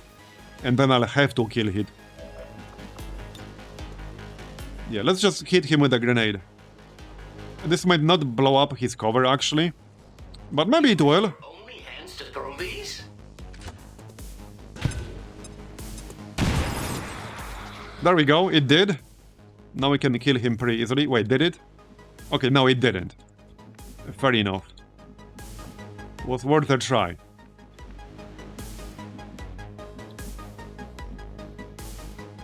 I need a shot. Okay, right here. We could also try Insanity on the Assault Trooper. And that's basically guaranteed. 94% on the Sector Commander. Heck yeah, let's do Sector Commander. Control. There you go, we might control the Sector Commander. Heck yeah. Heck yeah. I still don't know where the Archon is. I know 2 floaters. That's about it. Can I disorient them? Not really. I do have a stun grenade. Somebody would have to open this door. I guess Pepe could do that. Okay, well, I guess modern problems require modern solutions. We'll open the door. I lost concealment, but that doesn't really matter. It's not like he was going to keep it. So now we should be able to use the stun grenade through the door. Maybe. It's more likely anyway. I might have to move closer, but we should be able to use it through the door and stun at least 1 floater. I don't think I want to stand in the open. This might be the best spot. So this should work. I normally wouldn't use it like this, but it's not like we'll use it for anything else, you know? This is the last spot of the mission. Yeah, so let's just stun that floater, that way he will not get any reactions when we hit it. And we can just ignore it as well. Alright. There's still this dude. I don't have Vault. Hey, I still have a Frost Bomb. I could literally freeze him. I could freeze the floater. Okay, so here's what we're gonna do. We'll move here. I don't even need a running gun. Yeah, I literally don't even need a running gun. We'll move here and then shoot him with rapid fire. And then we'll freeze the floater. So that still leaves us with the Archon. But I have no idea where the Archon is. This is not a guaranteed kill, but I'll take it anyway. Okay, we got him. Didn't even need the second shot. And we didn't even lose concealment. Nice. I think the Archon is somewhere up here, that's why we can see it. Like over here.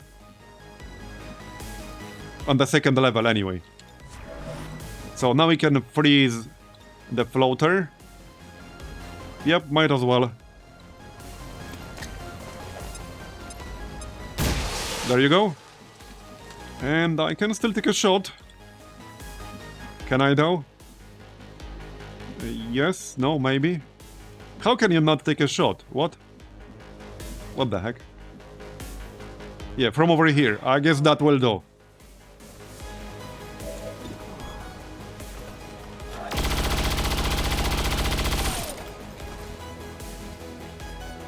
Okay. Well, that's good enough. So the turret should, yeah, the turret should die once it loses the hack. Yeah, there's the Archon. Not sure where exactly he was, but he's here now. 97% miss? Okay. Alright, can we control it? Wait, what are the Archons vulnerable to? Oh yeah, poison. Do we have poison in here? Somebody has poison in here, right? I'm pretty sure somebody had poison. Maybe not. Okay, maybe not. And no, they don't. They actually don't. It's like the one ammo type I did not take. Literally. Okay, it's fine. We'll still handle it. It's not a problem. I mean, I can use Insanity. It will still react if Insanity fails. But that's probably the best way to counter the reaction right now. Yep, that is the best way. So Insanity. It's not that big of a deal if it reacts. But I'd rather prevent that. Okay, mind controlled. Nice. So hey, we can just kill the floater right now. Yep.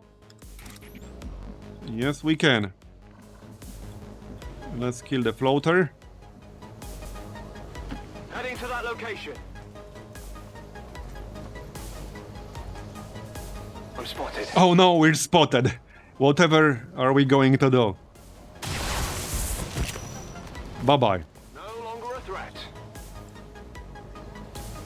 Alright, and we're pretty much done, more or less. Just need to plant the explosives. Kill the last two guys Is it clear? who we happen to be controlling. Still have to kill them though.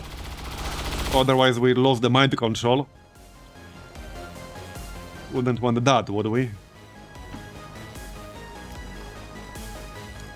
One health.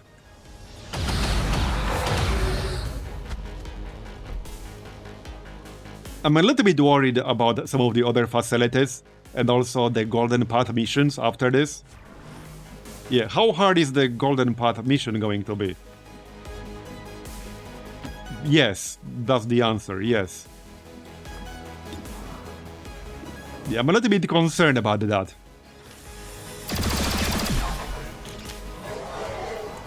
An ineffective shot. Alright, let's finish this. I guess I'm just gonna shoot the turret. There's no actual need, but just to speed things up. On the corner. Alright. This world is ours. Can you die, please? I didn't make it. I would like to leave. Bin dabei. On your order.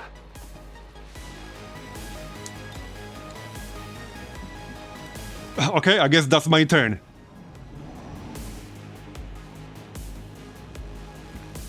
Okay, well, now we're done. Feel the power of the Templars. Now we can plant explosives. And get the heck out.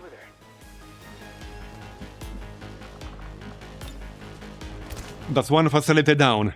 Thousands to go. Menace 1-5. All right. Status confirmed. X4 charges are armed. Move to the extraction point for immediate evac. I guess I have to wait one more turn regardless. Alright, let's go everyone. We can bring our paladin friend with us. And then a meme bot. On the move. Not that it will do anything. Wait, would I get the corpse? If I bring him with me, as like my unit, do I get the corpse? Got it.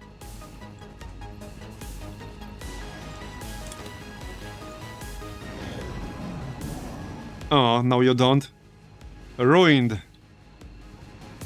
Well, what good is he then? Menace 1-5, be advised. Alright, let's leave before like they said more crap after us. Position. All right. Yeah, we're leaving, Bradford, we're leaving.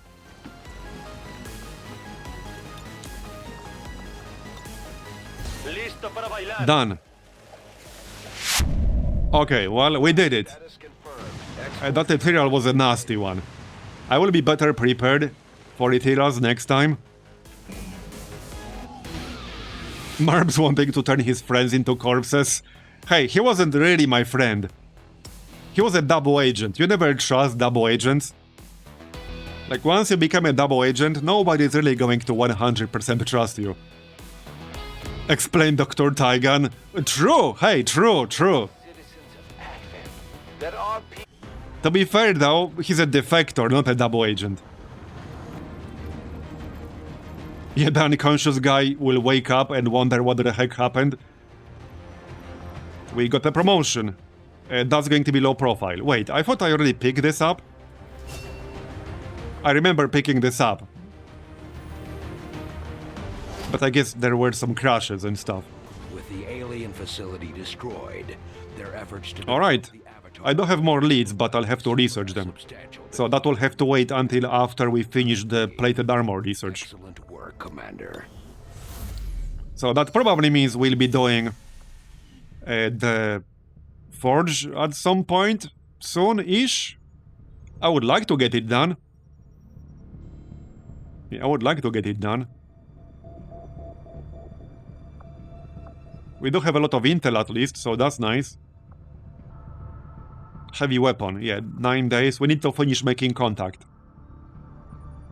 What's this? A resistance order. Okay, that doesn't matter right now. We can launch the stronghold assault. Let's maybe finish the training. I might bring Ballicity to this one. So let's finish the training. And she should actually get 3 abilities out of this. Our cooperation has Okay, that's mental fortitude. I will use this, but you can't use it right now. Comes the opportunity for you to assign us Promoted? orders, Commander. Do we send more people? How about the bond? Probably not right now. Okay, definitely not right now. Alien corpses, superior weapon upgrade. 15 days though. PCS. Locate the Raider HQ. Resistance supply drops are collected instantly. Okay, we're not starting anything else right now. Let's finish this training, shall we? That was, I think, mobility. Yep, +3 mobility, nice. Shadow among clouds, anatomy, low profile. So low profile is good. I need to check the other two. This was like more crit after you get kills or something like that.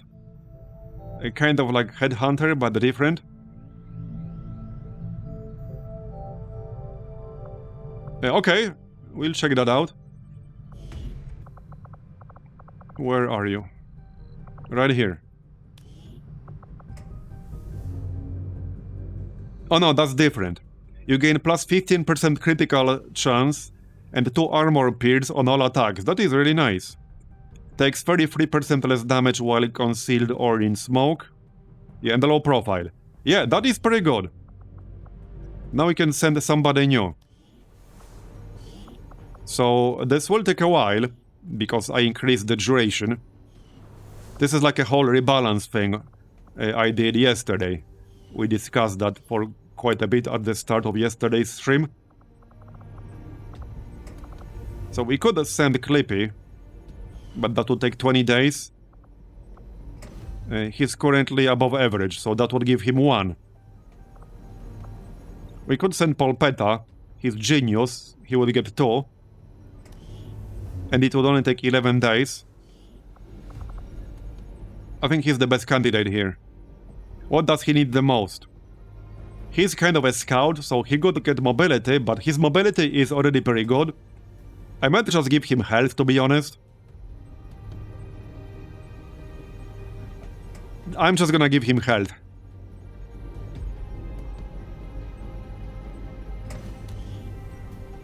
Okay, let's give him health. Can't go wrong with more health. There you go. Okay, what was this? Experimental armor, right. 18 hours. So, well, let's finish this. We'll also get the Gene mod on the Longstrider. I probably want a Longstrider for the Hunter Stronghold, so might be nice to just wait for that to finish. I don't want to wait too long, and we'll get other missions, like, soon. What's this? We're not doing this, are we? Yeah, I'm skipping this one. I don't mind them having autoloaders that much. And we'll have a lot of things to do. Yeah, we'll have a lot of things to do this month, so I'm skipping that one. Okay, neutralize field commander. Yeah, okay, I do want to counter mutated glands. Enemy unknown. Okay, what's on the list? Fanatic Bishop. A Royal Sovereign. Not sure what that is. Oh, that's like a general. Okay, doesn't look too bad. Okay, that doesn't look too bad. Oh, there's actually, yeah, there's Exalt and also the Citrip. They will have sealed armor, so no point bringing, like, Frostbomb, because that won't work. We will have deep cover. If we do not shoot. Yeah, Rhubarb Reaper. Interesting operation name. Yeah, we should do this. I don't want the Vipers to get stronger, because that's what this would do. All Vipers deal increased damage with attacks that deal poison, acid, fire, or sonic damage. I don't know how much increased damage we're talking, but I don't want any increased damage. Now, we do have 5 days, which means I could at least wait for the armor here. It's only 10 hours. There we go. So these are like random. Poison damage taken reduced by 20%. Yeah, that's not like super useful, but we can still use that. It's basically an extra in the armor we're using, because that's effectively an armor attachment.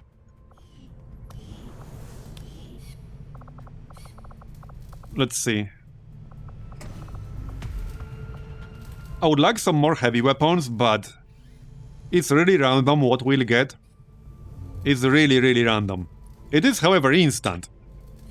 So maybe we should try.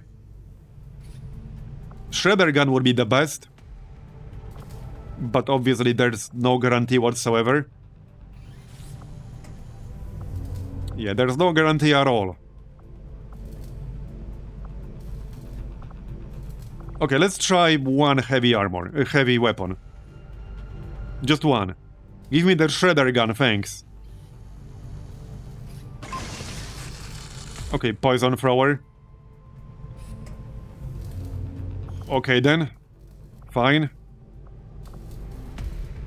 That does have some use cases. Poison is useful, because it reduces mobility and aim. It can be pretty good. But I would have preferred shredder gun. But alright. So I think I'll just make more armor modules. We could do advanced explosives. I really should do this. Alright, let's do advanced explosives. Fine. Yes, you do that. You do that. Well, like I said, I want to bring Longstrider to the Hunter Stronghold, so let's wait for this Gene mod to finish. This was the Praetorian one, right? Yes, this was the Praetorian, which gives him a 20% damage reduction after the first instance of damage taken on that turn. And that can potentially save somebody from death. Okay, Misa is back, I might bring him as well. What weakness did the Hunter have? Oh yeah, 3 or more attacks, right? Yes. Okay.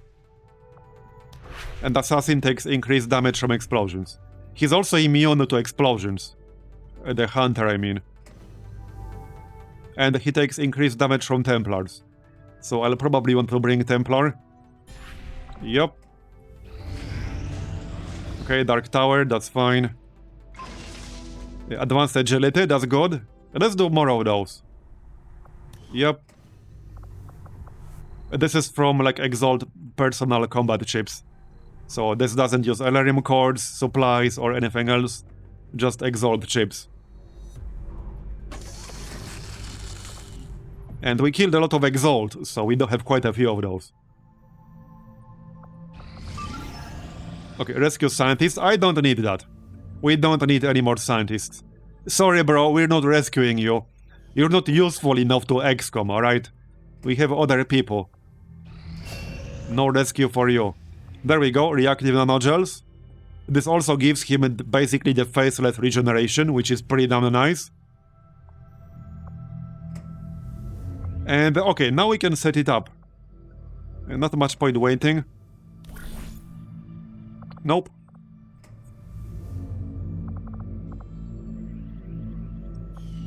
Okay, let's go then.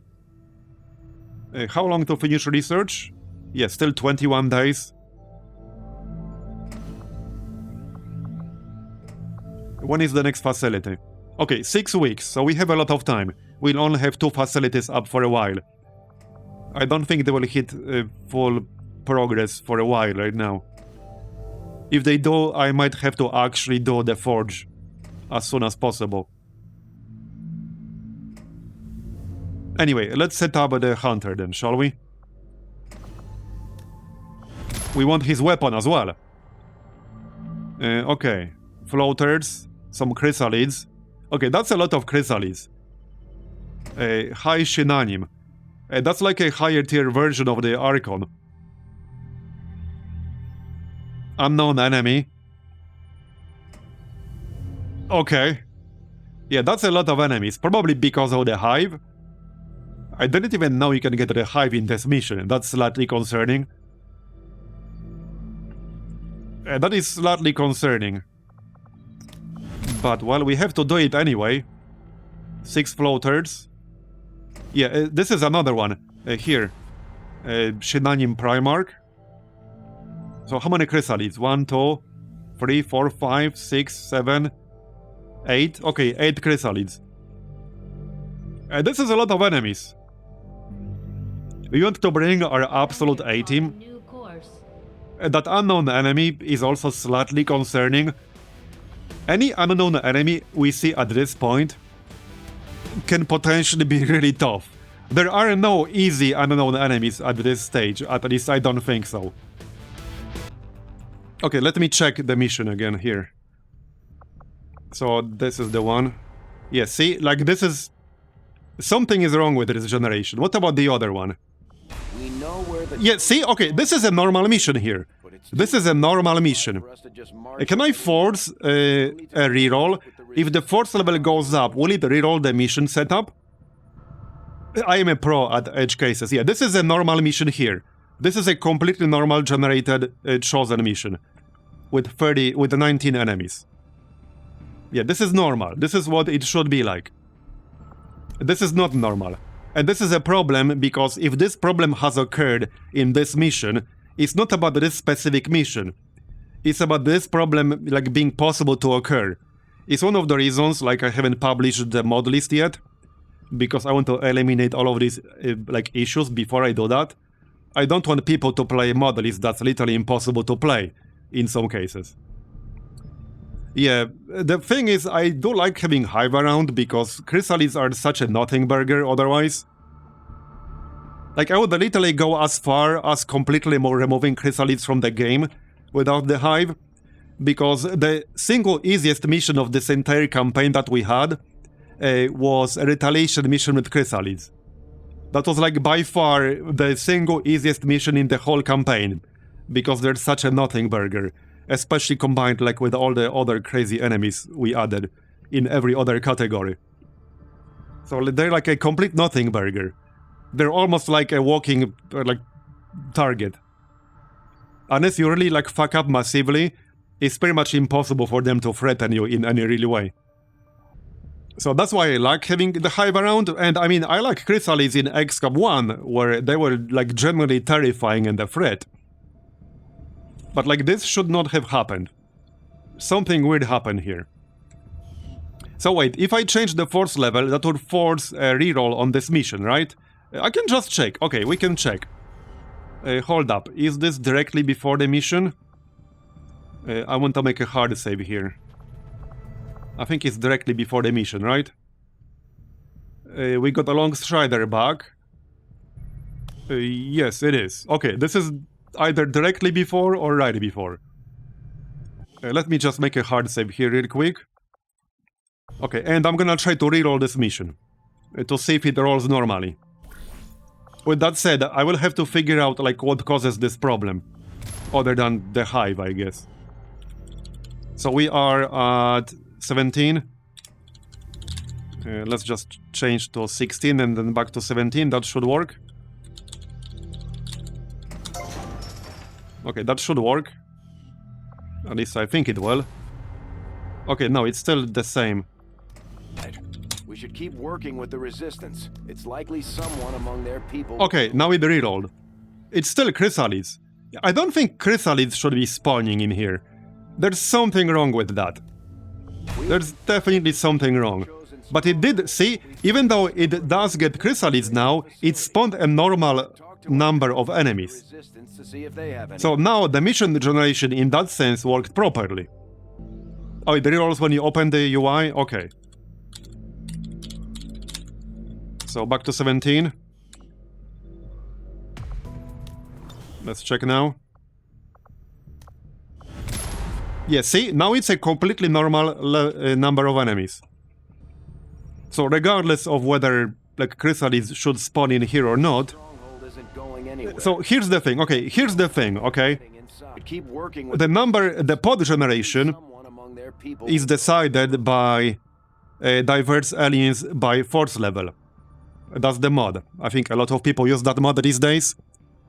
So that's the mod that controls how many pods you have, what kinds of enemies there will be in those pods, like whether there's any force level variance, the numbers, etc. And I have a bunch of roles set up. I have like some of my own customized roles for it, and I used similar roles in the past in my other campaigns. And I know that this should have been impossible. 36 enemies should have been impossible with the roles that I'm using. Even if it hit every single roll to add extra enemies, it would have been impossible to hit 36. Yeah, I got screwed by something somewhere, yeah. So hopefully it's not a problem with like mission generation overall. This is the only time we run into this in like, I don't know, how many days is this? I think 12 days now of at least 8 hours a day. So I think we're at over 100 hours in this campaign easily. It's the only time we run into this problem in 100 hours. So it's some kind of weird edge case. Does it have a sectopod now? I don't know. Does it have anything unknown? Nothing unknown now, I don't think so. Okay, now it doesn't. There's a schedule for XYZ number pods, and yeah. And the mod alters the pods. But if something adds more pods to the schedule... Yeah, I see what you're saying. Yeah, okay. Yeah, I see what you're saying. That makes sense. There is one single role I had in there. If there's anything that messed with it, there's one role that might have messed with it.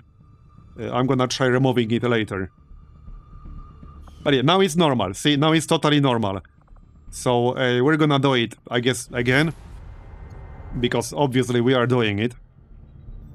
So is it like the just... what missions could it possibly affect? Like the fixed missions like this, I suppose? Could it possibly affect Waterworld? Anyway, we're gonna do it. I still want to do this. The whole group is there, already set up. I'll probably need a short break before we start again. Yeah, it's just that, like, this is pretty much the first time I run into this kind of problem when using diverse aliens by force level. And I've been using that mod for at least, like, 3 years. I completed, like, multiple campaigns with it. I usually use, like, very similar rules. And this is, like, the only time. The Megacut got bumped off the schedule. Yeah. But yeah, like, I've been using that mod for at least 3 years. Hundreds of hours. Multiple campaigns, and this is the first time I run into this specific problem. So it has to be, like, some really insane edge case. Hopefully, other people using this mod list, once I publish it, won't run into the same problem. Because I know how to fix it. Here's the thing, like, I know how to fix it, right? I can just, like, reroll the whole thing by changing force level back and forth, so I know how to fix it easily. I even know, like, how to use console commands to, like, do the mission, like, if something weird happens. Like, I have ways to get around it. But a lot of people playing the mod list will not know any of that. So that's mostly why, like, I'm trying to eliminate these edge cases. Like, I can fix things with console commands. A lot of people, like, probably don't even know what the console commands are. Megacuts are usually force level 19. Yeah, and we are at 17 right now. So something weird happened here for sure.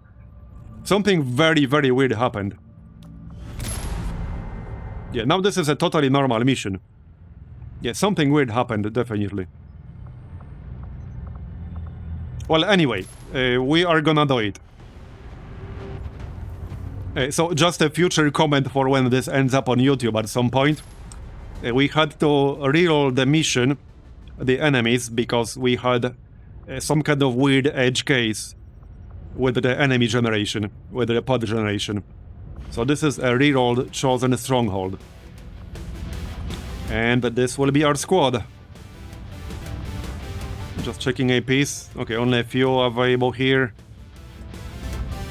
Yeah, and apparently this ability here, Survivor, does not really work. I might have to get rid of it.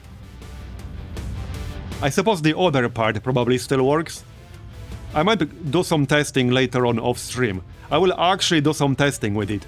I want to see whether this doesn't work at all, or it doesn't work just in some specific cases.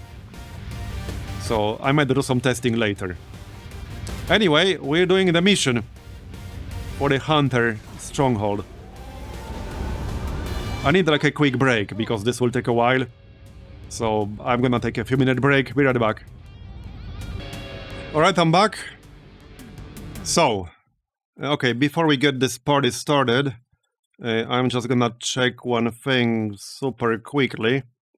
Frost works? Okay. So hey, that makes Frost even more valuable. Hey, that goes back to what I said about the suit.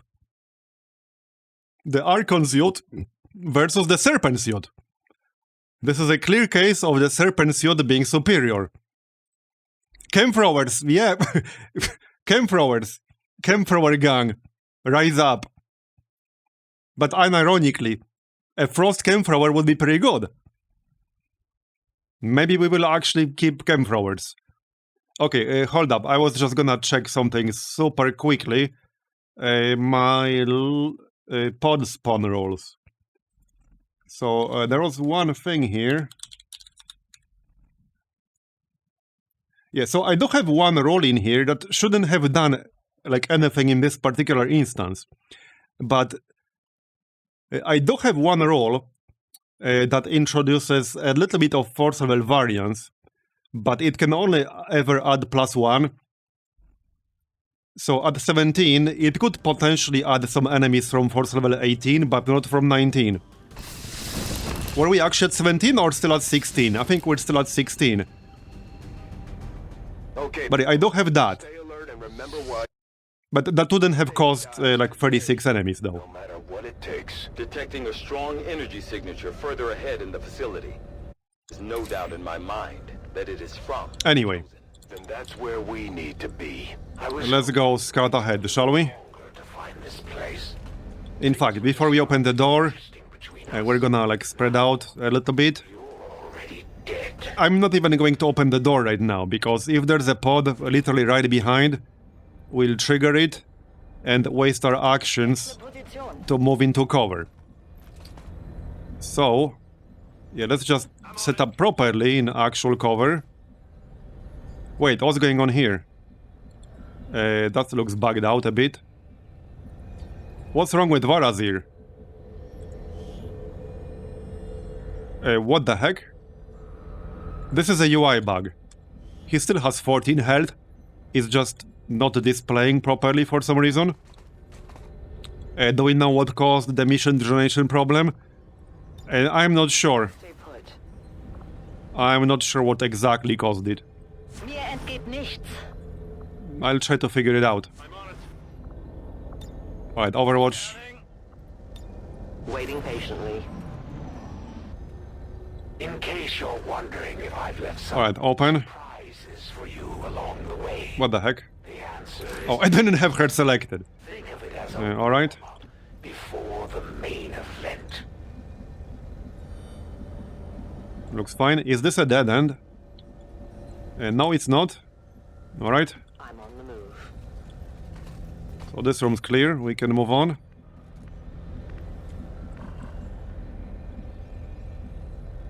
Bestätigt. Alright, let's go then. We do still have some nasty enemies in here, so we should definitely be careful. I'm all over it. It is pretty funny though, like how many edge cases I run into in this campaign. I can reach it. And then again, to be totally fair, we are using like almost 500 mods. So if you're using that many mods, Sooner or later, some weird things can happen. That's just like the reality of playing like a giga-modded XCOM 2 campaign of any kind. We also had some weird stuff happen in the mod jump campaign, like last year. Yeah, I used the console command to change the force level back and forth. So like we changed it from 16 back to like 15 and then back to 16 or 17. You get the idea. Because when the force level changes, it forces a mission reroll. So this rerolled the mission, it generated a different one. I don't know what exactly caused the original problem yet though. Like what exactly caused it. I have some guesses, but... Well, we weren't expecting this. I'm impressed you didn't lose your mind yet with all this mess with mods. I mean, I enjoy it. I do enjoy it in the end. Like some of the edge case issues are like a little bit annoying perhaps. But in the end, it's not like that big of a deal. I do accept it as like a part of playing a modded game basically. Things like this can happen. Standing fast. And there are like ways to fix it. The only kind of problem that it would be completely unfixable is a hard crash to desktop, which happens every single time at like a particular moment, and you can't get around it in any way.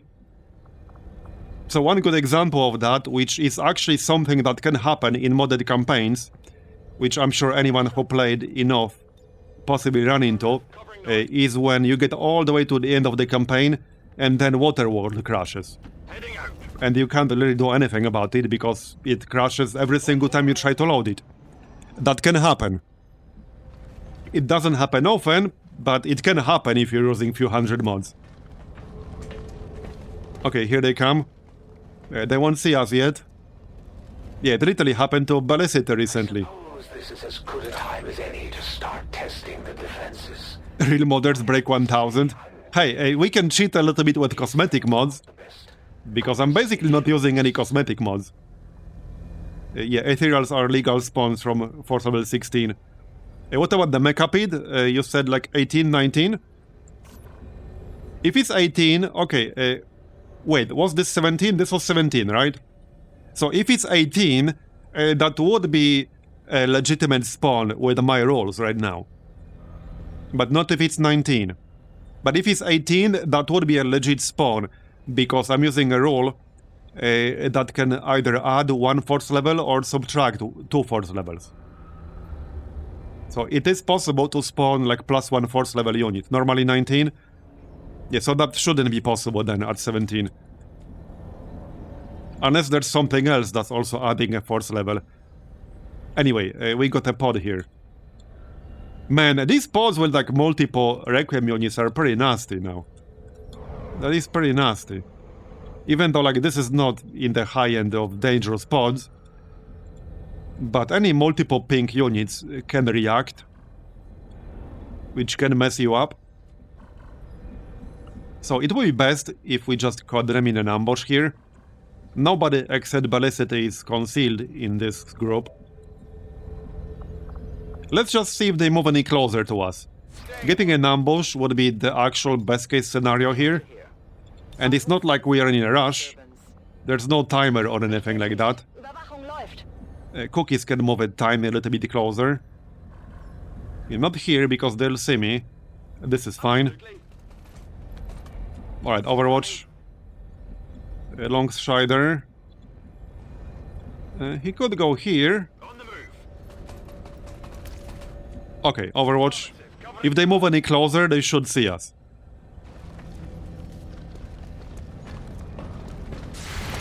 Glad you enjoyed, Emu Dream. And thanks for watching. Alright, here they come. Let's go. Okay, nice. We deleted that floater. Vaporized. Poison, that's good.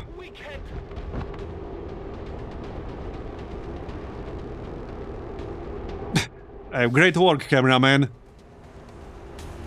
Okay, I saw that high Archon dude on the left. Yep, that guy. Okay, not so nice. 92% miss. One more. Nice. Okay, we got the Muton. Not quite, but he's burning. Oh, Niven, okay. This is actually fine. I don't care too much about that Bio-Assault Trooper. Alright, alright. So, well, we got an easy one on the floater and the Muton. Might be best to stun the Archon. Which means... Where's Ramona? Right here. So I can move in disabling shot. Can I get line of sight? Yes, I can. I can. The chance to hit might not be amazing, but that will be the best way to neutralize the Archon. I should probably move regardless. So let's see if we can neutralize the Archon. 91%.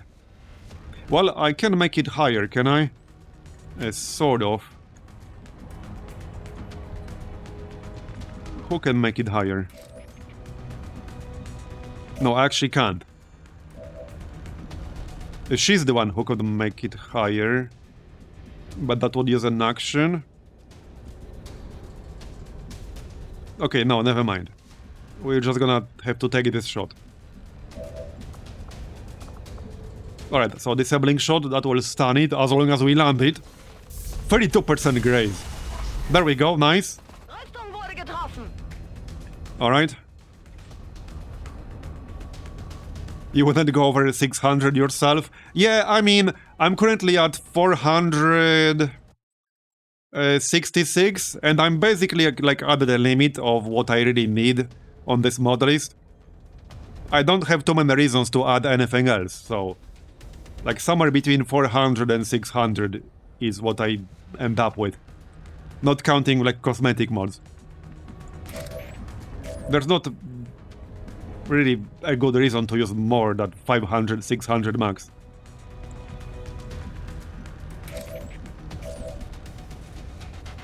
Yeah. I think this mod list is generally roughly final at this point. The only thing I might change are like some minor changes to fix like any bugs, any issues, remove mods that might be causing conflicts, maybe change like a config here and there, but nothing major. We're done with like the major changes. Now I'm just basically testing whether like everything is roughly fine. I might change some pod generation rules, like that's the main thing. But that's super easy to change. Alright, so the Archon is stunned. There's that Niven in the back. I can't even see it at the moment. We can probably move in like this and kill one of these guys. Like, that should be fine. That will give Marbozir both untouchable and parry. So that should be fine. Not to mention he'll get focus. So let's do that. There you go. And then we can either move out or stay here with parry. Okay. So, Cookies. He might be able to shoot the Niven. Let's move closer. He needs to move a bit closer anyway. Oh, yep, we can shoot it. Let's do that then. That will shred it. Let's go. Alright, there you go. I think we can maybe kill it. We can... Sort of. Somebody needs to finish off the mutant though. Oh, there we go. Wait, hold on. Yeah, so Dom does not have line of sight to anything. I don't want to waste anything with limited uses. Ballicity could kill the mutant and stay concealed, so let's do that. Yeah, there you go. That is 1% chance to miss. Even a Graze would kill him, actually. Yeah, don't miss this one. There it is. Okay. To be totally fair, Cornotown, a lot of the mod lists are like small UI and quality of life mods. because XCOM 2 has a lot of mods that do like one very tiny specific thing. Especially, again, like quality of life and UI. So you can get a lot of those. You can have like a pure UI quality of life mod list that will have probably well over 100 mods, maybe even over 200. Yeah, I should probably switch actually to Requiem Armory. I remember reading something in his description that made me like not use it. I don't remember what it was. Yeah, I don't remember what it was. There was something I wasn't sure about. Anyway. But a good point. I should probably switch over. Can I switch over like mid-campaign or will that break things? There's still this dude who can shoot me. I won't have line of sight from here. Let's move closer anyway.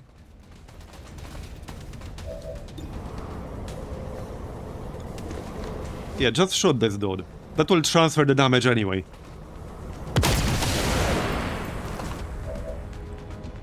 Okay, yep, that works. Nice. Dom needs to move. Seems doable. So the Archon is stunned. We still got this Assault Trooper. Alright, that's fine. Hopefully he will target Marbozir. He's immune. Hey, I can close the door. We can actually literally close the door. That's perfect. That's literally perfect.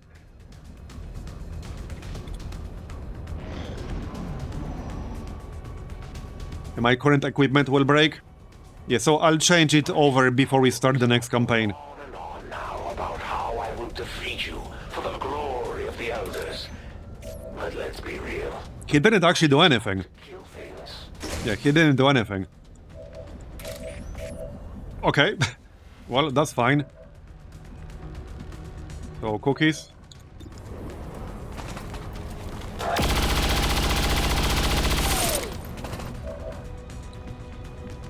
Yeah, someone needs to implement a lock the doors ability.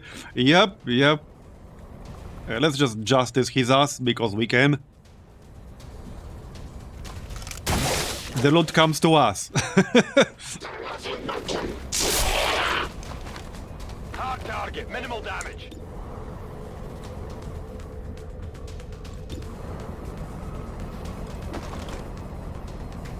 Bye-bye.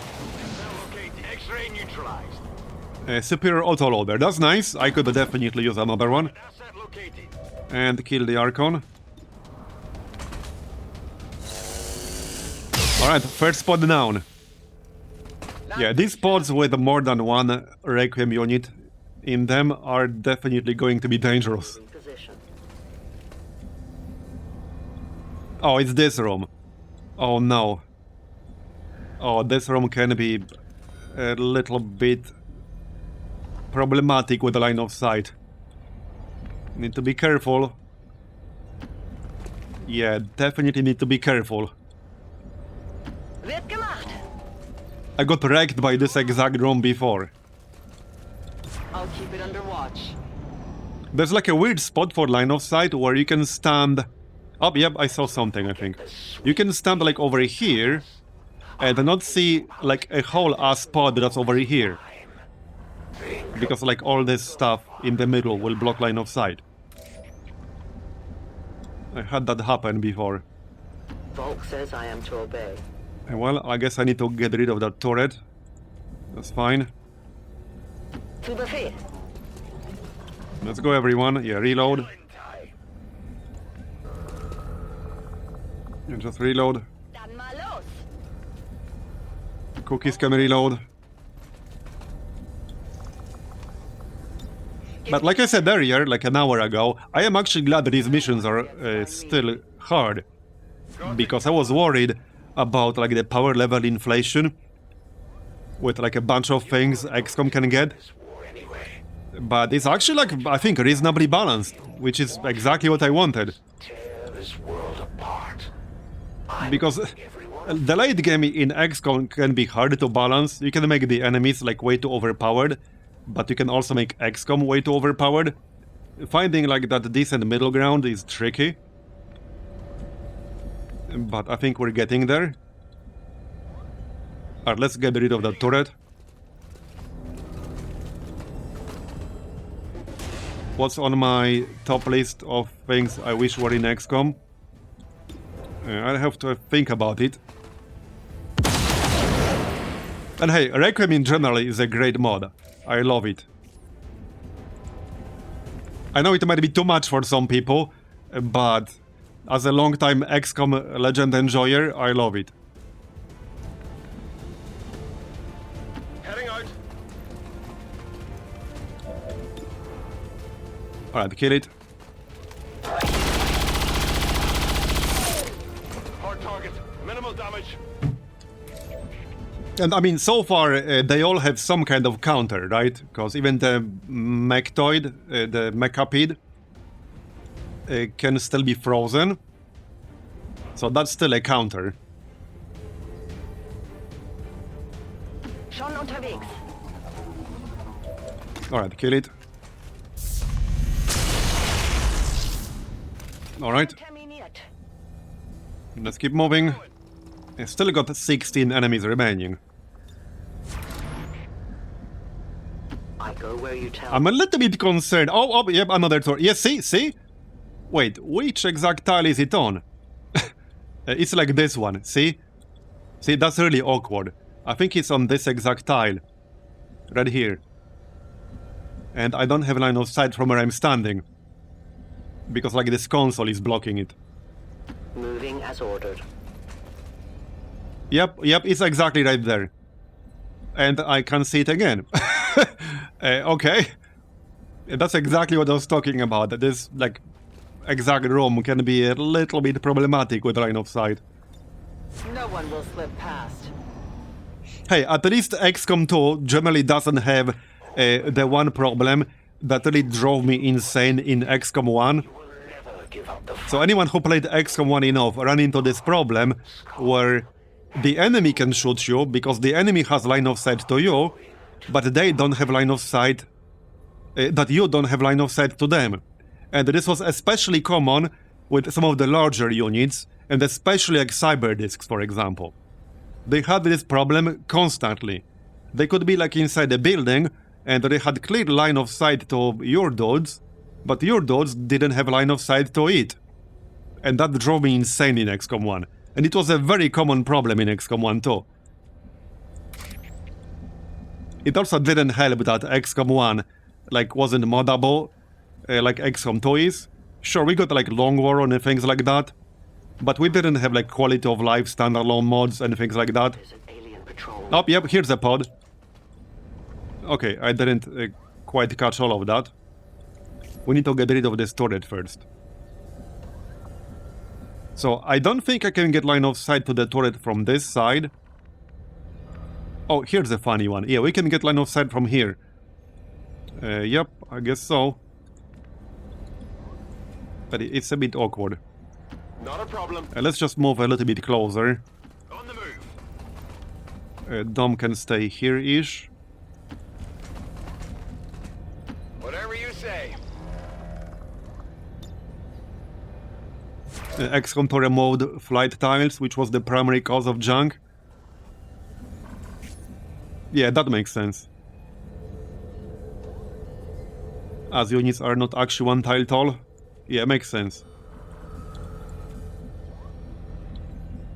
Alright, so yeah, let's just overwatch in case they move towards us. Don't trap me in the corner again, thank you. My senses are keen. Just need to get rid of this turret. On Overwatch.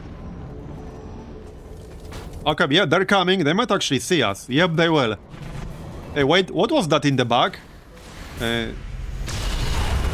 Didn't quite catch it. Konzentriere dich. No, it's normal. I thought I saw something weird. Okay, I thought I saw something. That's not actually there. It looked like a sectopod for a second.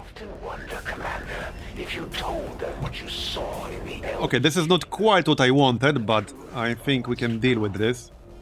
I could hack the turret, actually. Yeah, now we could try to hack the turret. At least check what the chance is. 18. Oh, we can also hack the mech. 89% chance to control the mech. That's probably worth a shot. I think that's worth a shot. That would be a great mimic beacon here. Okay, that would be a great mimic beacon. Now, this will end my turn, so... well, I guess we can loot goblin something. This guy already has a loot. I don't want to waste teamwork. I could move somewhere, but no real need to do that. Alright, let's try the hack. It could still fail, but this would be really good if we can get it. Did the turret just move? I certainly hope not. Okay, got it. Nice.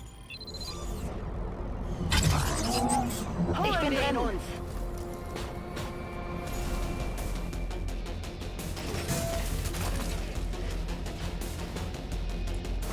No, I don't think it moved. No, it's still on the same tile that it was at. Okay. So we got ourselves a mimic beacon. And now we can take a shot. Yeah, line of sight is really problematic here. I can get a shot at the Archon. He will get an action, which is a bit problematic. I can't really prevent that without using... Well, okay, no, I can. I could use Warning Shot. Now, that's also a pretty nice ability. I assume he won't react if I use Warning Shot. This doesn't even do any damage, it's just a fear, or panic rather. And that should work. Yeah, I know about the Reaper. I don't want to use her yet.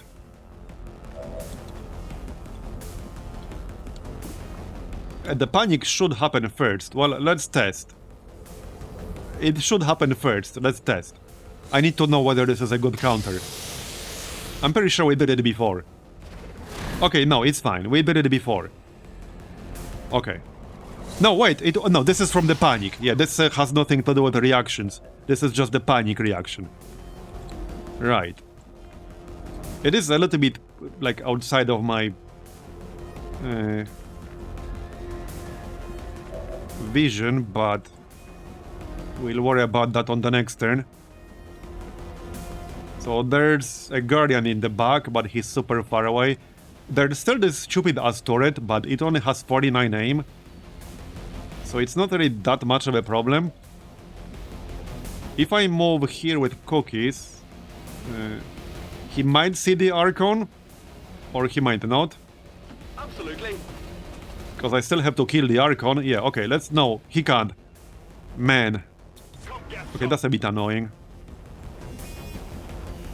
Yeah, see what I meant about line of sight in this room? It's a bit of a shit show in terms of line of sight here. Yeah, just a little bit.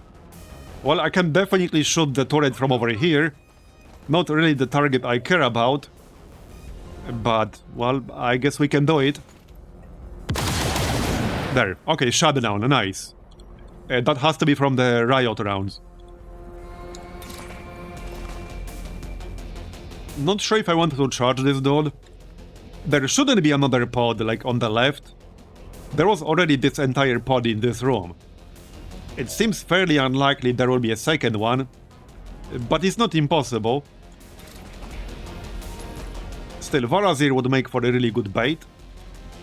Potentially. Can I kill something here? So, the turret is... Yeah, I could potentially kill this dude. If Marbozir charges him. These are my last two actions.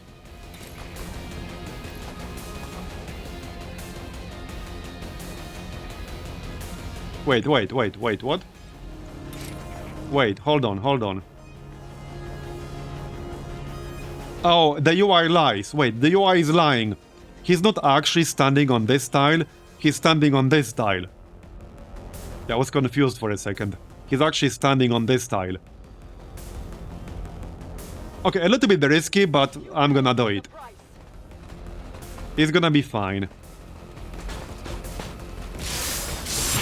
Okay, there, we even got a crit. I only struck their armor. Now I can either move out or use parry.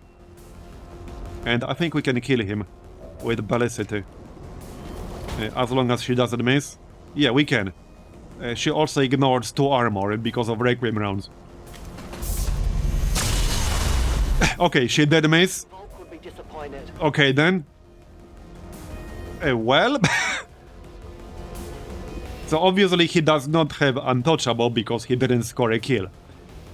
But I can get parry. It might be best to just move out. I mean, we have the Mimic Beacon, so it's gonna be fine. Yeah, let's just move out. There, okay, that's our turn. Oh, there's still this dude, right, I forgot about that floater, but it's okay, he will target our Mimic Beacon. And another dude. Yeah, there are 2 floaters in there. Okay. Well, we can kill him pretty easily and get rid of that shield. Need to remember to kill the Archon that's currently panicking. It's times like Okay. these. Yeah, we need to kill this Archon that I can't see right now, but he's there. Fear, you are Overwatch. Right, Marbozir ignores Overwatch because he has Shadow Step. So I can just stab this dude. switch places. Yeah, let's just stab this dude. We have no need for Amplify, or I can just move. We don't have Micro Flame Missiles, which is nice.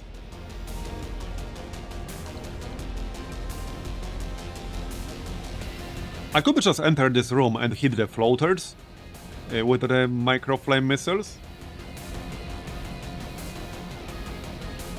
I kind of like that. Okay, let's do that. That will force a reaction, but they don't really have any other option but to hit the mech. And I will hit the mech itself too, because we'll have to kill it eventually. Can I even do that? Oh no, it's snapping to him. Oh no, it's snapping. Uh-oh. Uh-oh. Oh, there was like 1 pixel. Oh no, pixel hunting. Oh. Everyone's favorite activity. It was there for a moment. It was there. I saw it. I saw it. Actually, maybe we can zoom in. Not sure if that's gonna help. It might a bit. Damn it, I saw it. It was there. It was there. I saw it. Can't fool me. Come on, man. Okay, I thought it's gonna be fine. Oh, there we go. It was there for a moment. Oh, there we go. It's there. Okay, let's do it. Let's do it. Yes, I'm sure.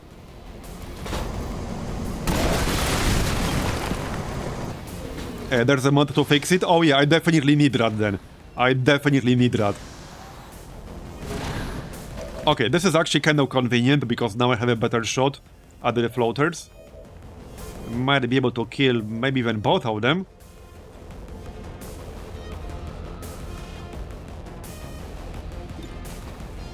Six to 9 damage, alright? Okay, we got a straight shot here.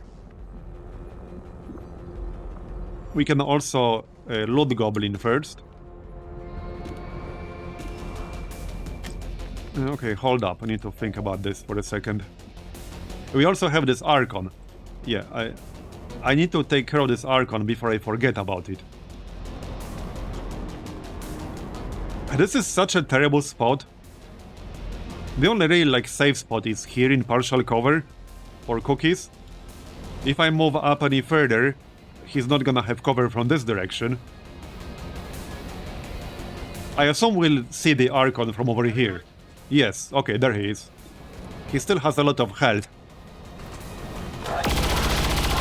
There, okay, that's one.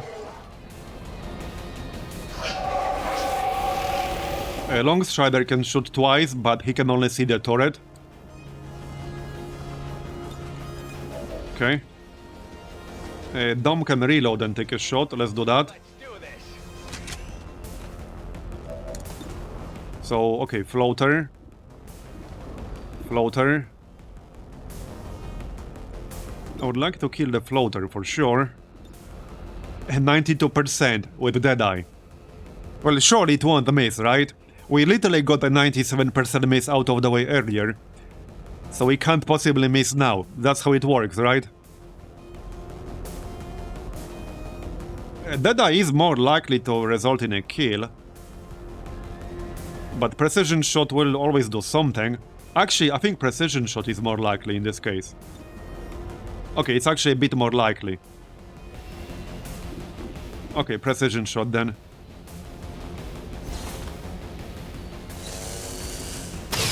It doesn't fix unit snapping to itself. Oh. Yes, I see that one. Alright, we got one floater. Still got a Ramona here. Yeah, there's still a lot going on here. So the turret will be active again, but it has super low aim. The Archon actually has super low aim now because it's affected with poison. And Cookies will get a guaranteed reaction shot against it, probably. So I could maybe ignore the Archon. It's at 15 aim because of the poison. Man, I love the poison. This is such a good combo on a good Overwatcher, using anything that inflicts the target with poison. As for Longstrider, well, he could get rid of the turret, I guess. But the turret is not that much of a problem. I could go here and shoot the floater. Okay, let's actually go here and shoot the floater. There, okay, it's 100 guaranteed kill. Got it? Yes, raptured. Alright. I will stay here, that's fine. And we got Balicity still. And we got Marbozir still. And we got the Ramona still. So we can shoot this Guardian guy, let's do that. We can load Goblin his ass. That does give us some bonuses. That's 100. I mean, I can disabling shot, but that's a bit of a waste. It does have a free turn cooldown. I might need it for something else. Yeah, I might need it for something else in the near future. Balicity can finish him off. Yeah, just shoot him normally. Or we can get a crit. That was like 80% crit. And we still got Balicity, and we still got Marbozir. So I can hit the sentry now, and let's do that. Yeah, he's like on...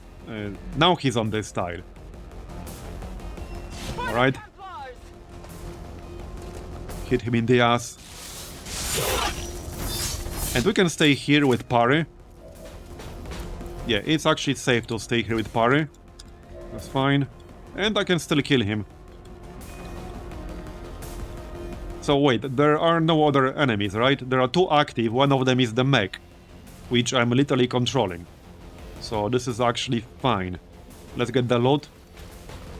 Well, technically there's the turret. Okay, there's technically the turret still.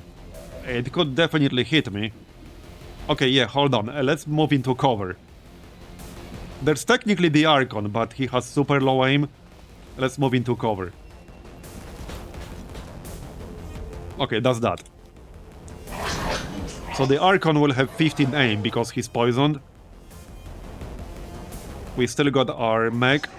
Okay, he will go back to 50, but that's okay. What is he doing? No idea what he just did there. I have no idea what he just did there. What did you expect? He shot the wall or something? I don't know what he did. Okay, 0%. So, what do you really think will happen if you win today? Planning to hop over to the Elders? Wait, what? Strike down the Oh, I had the wrong person selected. humanity and Alright, let's kill the Archon. 98%. Got it. That's right. We'll grab the loot. This fella is on Overwatch. And we need to kill our mech. Because it will no longer be controlled. Let's pop this Overwatch, it's fine. Let's destroy like some of this cover. Not cover, but like it's blocking line of sight. We'll just blow it up. We'll get better line of sight. Yep, that's much better. Just kill the turret. Alright. By the way, speaking of balance, another thing that worked out really well so far is like the promotion curve.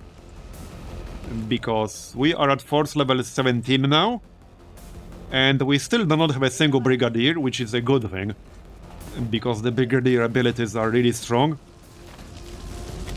We're getting close, but we don't have one yet. So that worked out pretty well. Because I didn't want them to pop up too early. Alright, let's kill the turret with Bellicity. I think I might have to kill the mech now. I'm just making sure I can do that. Okay, let's just play it safe, use chip away here. I'm pretty sure it will lose. Oh wait, we got the Trojan, right? Does she have Trojan? I'm pretty sure she has Trojan. Yes, okay, she has Trojan, so it's not really that much of a problem. Kill the turret. Yeah, it's a pretty big jump from Colonel to Brigadier, I agree. But on the other hand, a lot of the Brigadier abilities are extremely strong. 2 speed loaders, nice. Target asset recovered. Alright. I will tear you apart! We still got 9 more enemies remaining. Oh hey, we got +1 focus. Nice. Alright. No problem, boss.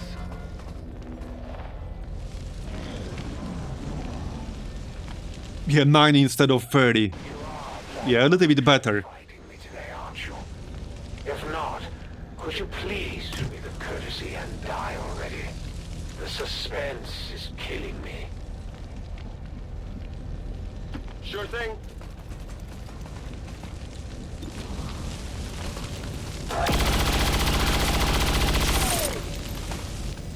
Okay, just kill it.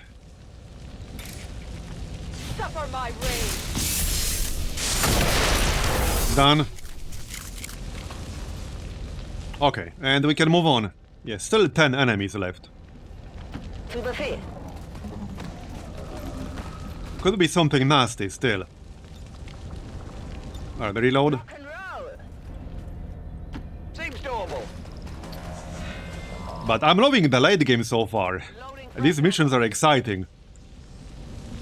Like, yeah, some of them take a while, but that's okay. Heading out. Alright, reload. Ready to rock. Let's not move forward here. Would be bad triggering something right now. That would be really bad. I can shadow though. I was born in the shadows. I am trusting you. I assume one pod will be in the exit room. That's usually the case. Yeah, probably. So let's check this one. Knock knock. Oh, yep, wow. Okay, is that like all pink pod? Wow. Close. Nothing happening here, move along. That door like just opened by itself. It's like the wind. Very strong wind inside this base, you know? I'll go quick. They need to look into it. Schon unterwegs. Who built this base? That the doors open on their own. Yeah, whoops, exactly, whoops. It sounds about right. We can set up over here and then open it. Well, either way, we'll close it for now, alright? We'll close it for now. Rücke vor. On my way. Okay, it is possible that they will come to us, like through this door. That can definitely happen. How do I still have line of sight to them? What? Is there like a hole in this wall or something? Is that it? Dude, what? Is this like a hole in the wall? Very strange. It is, isn't it? It actually is. It's junk. Yeah, typical XCOM junk. I'll stay here. Oh, wait, another one! Uh-oh. This is the exit. Okay, this is the exit. Oh, crap. Okay, that's not great. I mean, it's fine in the sense that we only have to kill these 4 guys, and then we can get to the exit. But need to be careful to not move too close to this door, because that could cause that pod to trigger if there's some line of sight junk through the door. Yeah, line of sight is gonna be a bit problematic again. I don't have disabling shot up. I think I need to move closer to like actually get line of sight. I can't say shit right now. I can't say shit. Okay, there's the Archon. So, Shenanian Primarch.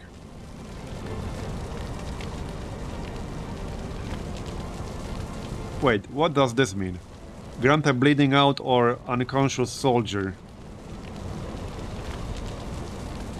Mark, stun lance. Move after attack. While frenzied gains 20 defense, 20 aim. Oh, it's vulnerable to poison. Okay, this one's perfect because Cookies happens to have poison. So that should work. Okay, that should work. We're just gonna shoot it right away. Okay, let's shoot it right away. There you go. Okay. Yep, okay, that works. Very nice. Does Longstrider have line of sight? Yes, he does. Well, to the Viper. Hey, that's still 100. I'll take it. Bye-bye. Or not. Bye-bye now. Here, walk fire. Wow, 41% grace? Jesus. Wow. That's a lot of grace. Yeah, I think I'll just take a shot with my primary weapon. If we graze this one, that would actually fail. But if we graze our primary attack, it will succeed. As long as we don't miss. There it is. That's a big crit. Okay. We're fine. So, can we kill that Primarch? Maybe. Maybe not. Hey, there's some high ground here. But I don't think I'll have line of sight. What the heck is this high ground? I can't see very well. Because it's transparent. I don't think I can get line of sight. Yeah, no, this, like, support beam is blocking line of sight. And there's one more guy in the back that I cannot see at the moment. Like a floater. Yeah, can't see him, but he's there. So, I think we'll just Overwatch. I think we'll just Overwatch. Alright, let's just Overwatch. Hopefully that will work. The Longstrider might want to move into cover. Yeah, again, he will have some problems with line of sight. But it is what it is. I really hope the pod from the other room doesn't decide to show up all of a sudden. Because that would make things a bit awkward. So what the heck is this high ground? Okay, it's like... okay, this is fine. We can go here and we'll have line of sight. Probably. Well, we might have line of sight. Let's put it that way. We might have line of sight.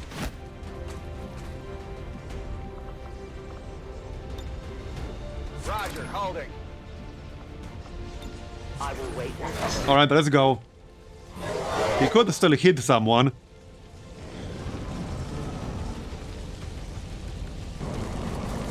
Okay, he's not even moving. That's okay. Incoming, over here. There's the floater. We do have some Overwatch. Nice. Nicht ins Schwarze. Okay, that's fine.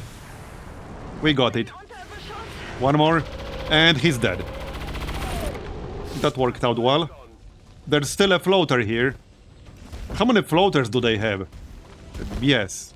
What's going on with you? Yeah, how many floaters do they have? Alright, just shot the Archon. By the numbers. And kill that last floater. Can I get line of sight? I can. On your order. That should be a kill here.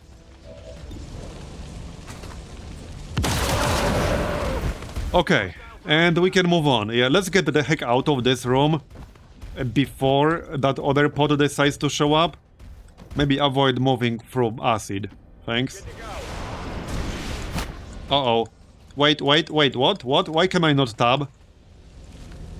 Oh, it's because of the cinematic. Jesus, dude! Bro, Taigan, get the fuck out. I thought I couldn't tab because I saw this pod somehow. Because that's how it works. Like, you can't tab if something happens while you move. I literally thought we'll see this pod somehow, but it was just Taigan.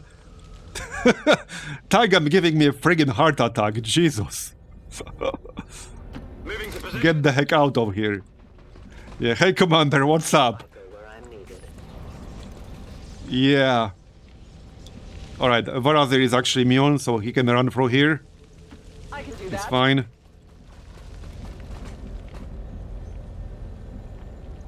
Okay, bin unterwegs. Cookies is also immune, so he can move through here. Heading out. Alright. Moving out. Part 1 done. With that said, part 2 might still not be a walk in the park, because we can get some nasty enemies spawning during the intermission. In the first stronghold, we had like the Requiem Andromedon spawning. And that almost messed me up, because when we got the Andromedon shell, for anyone who wasn't here, I assumed it's just like a totally normal shell. It looked like a totally normal shell, so I assumed it's normal, but it was anything but normal. It was an Andromedon shell that can shoot, so that was a bit of a yikes moment. But we got it, but it almost caught me off guard. It almost caught me off guard. Who wants to bet we get a Titan in the intermission? Don't even say that. Don't even say that. I hope not. I do have some electrical damage in here. So I do have a counter if I really needed one. We still have capacitor discharge. We have burial protocol. So I could counter it, but I'd rather not have to. Okay, that's everyone. Let's move on. Let's move on. Yes, I'm sure. Well done, Menace 1-5. See you on the other side.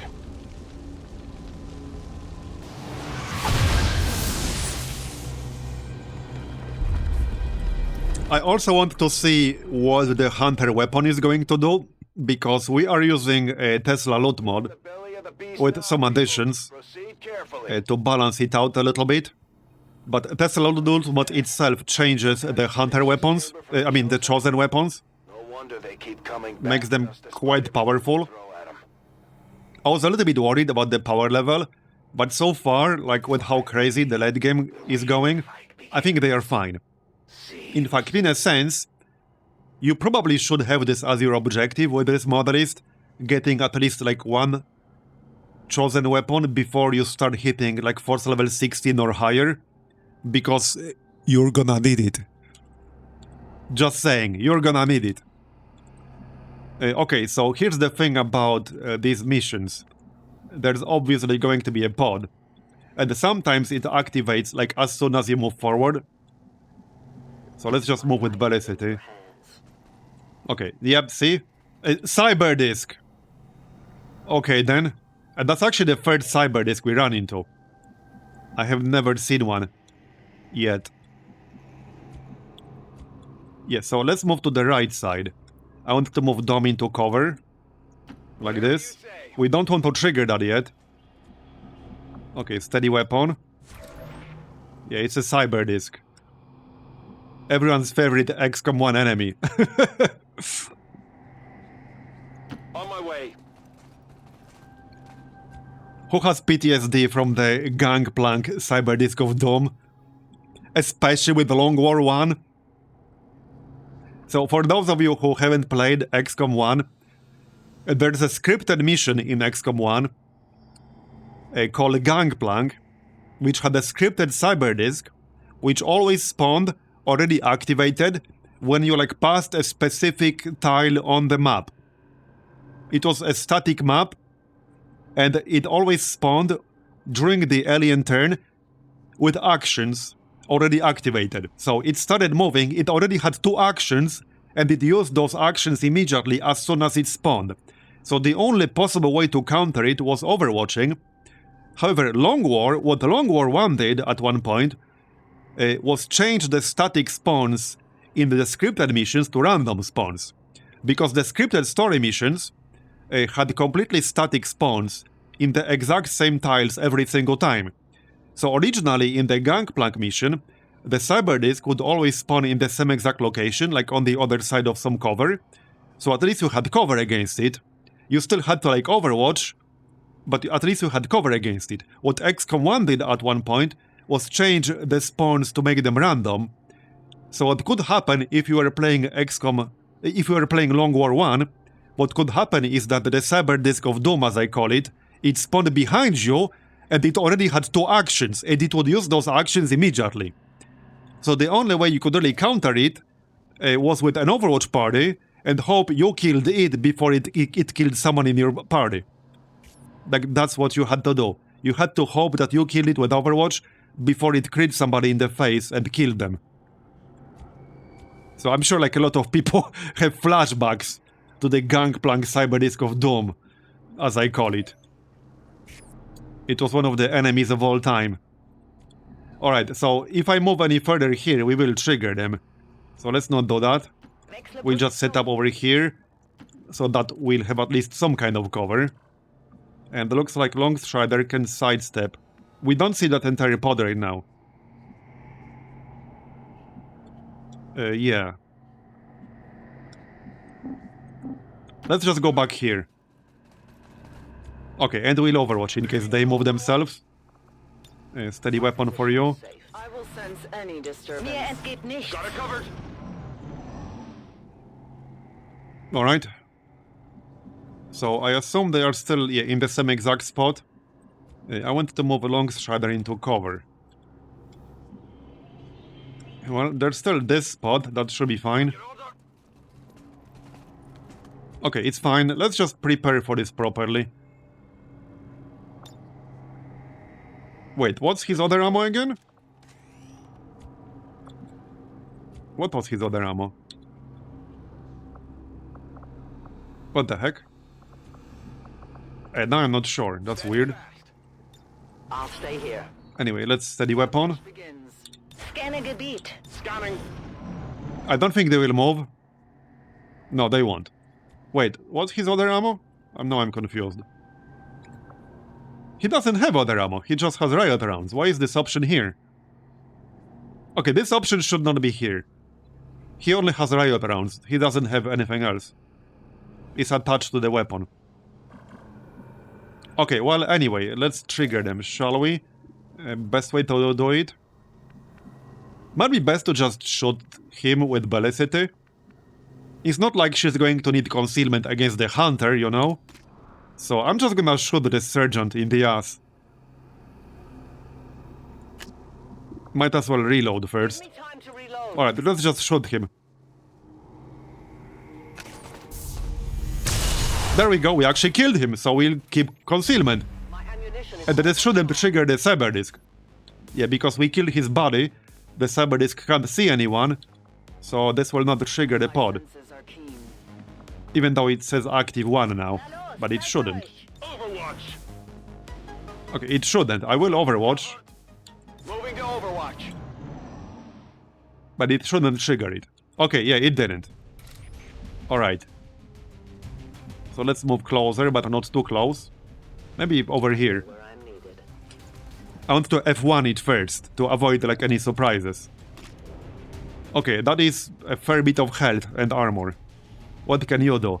Probably the same thing as in XCOM 1 or similar.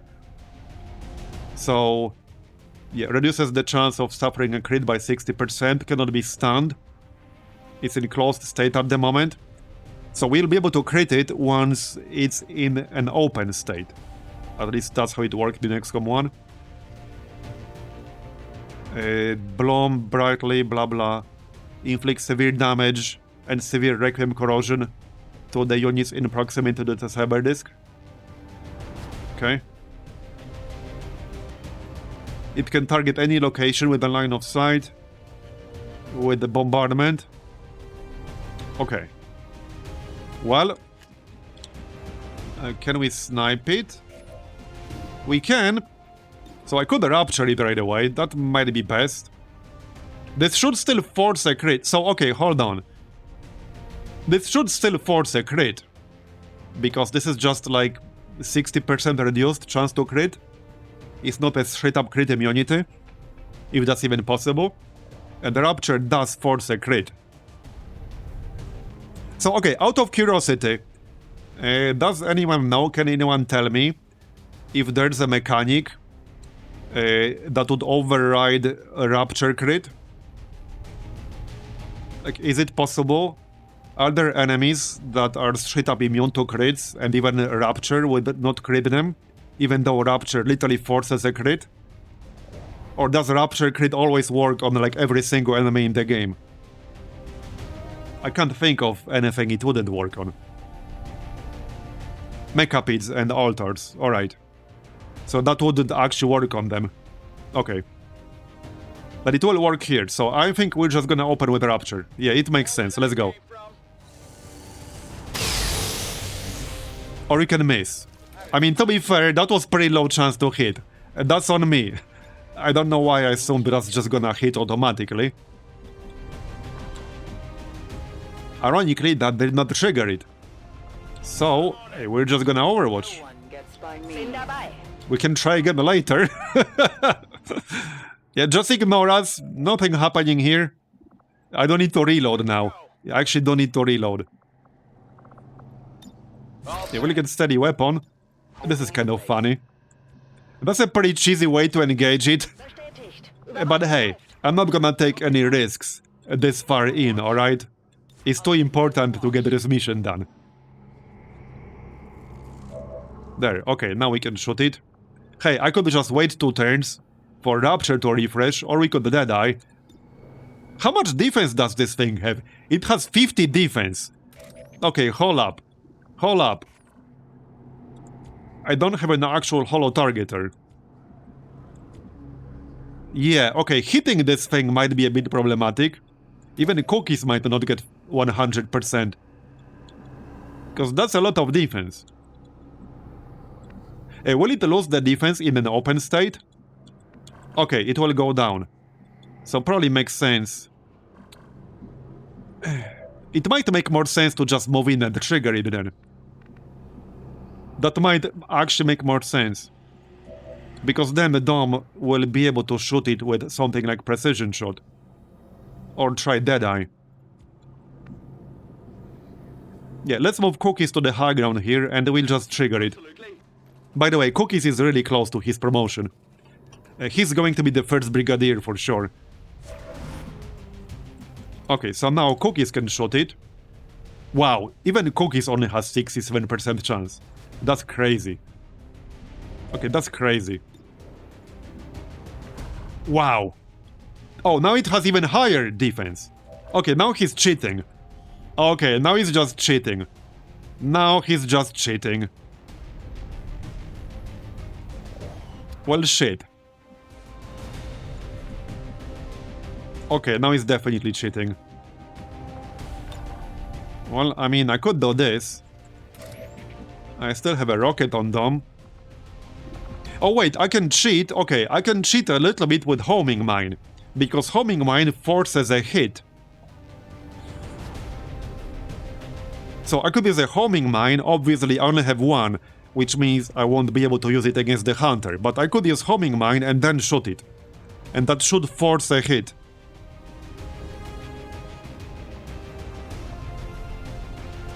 Yeah, let's go with the Homing Mine. So now it should be impossible to miss. We'll still attack with cookies because he can shred. Let's go. There it is. Nice. Removed Overwatch. And we have Overwatch again. Okay, bro. Okay, bro. And now Dom doesn't have line of sight. Are you actually kidding me? Dom just had line of sight a moment ago, and now he doesn't? Yeah, XCOM line of sight junk.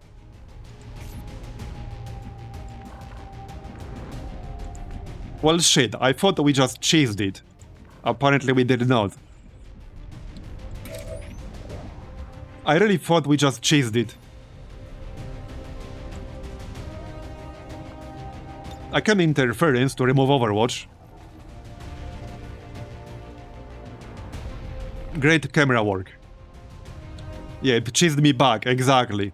That's double cheese. Alright, well, that does remove Overwatch.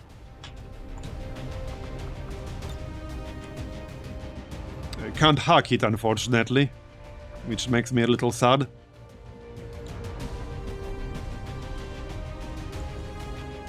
So, best way to do this, I can't move too close because that will trigger the hunter. But we can move closer. So, yeah, I think I just need to move into cover and shoot it with a long strider. Yep, okay, let's do that.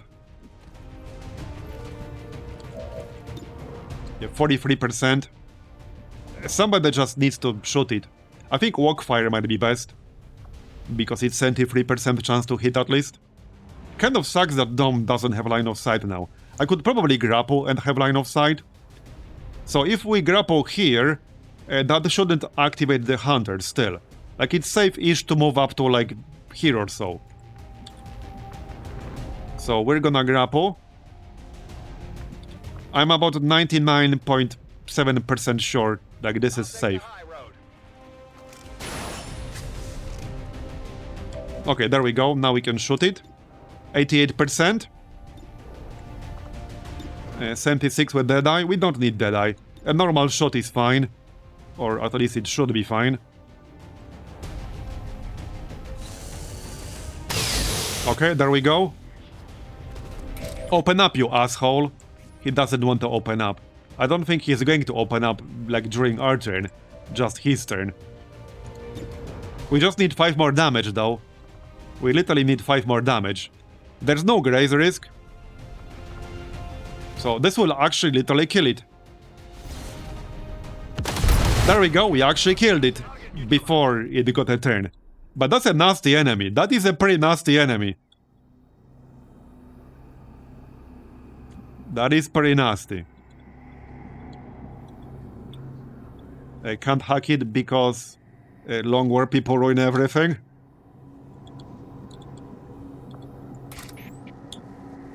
Hey, we're still concealed as well. Okay, we can move up to like here or so. I go where you tell me. Oh yeah, I definitely need the loot. Gotta feed the loot goblin. Absolutely. Alright, so Hunter himself shouldn't be super hard. However, the enemies we get from the intermission might be. So we still need to be properly prepared. Staying down.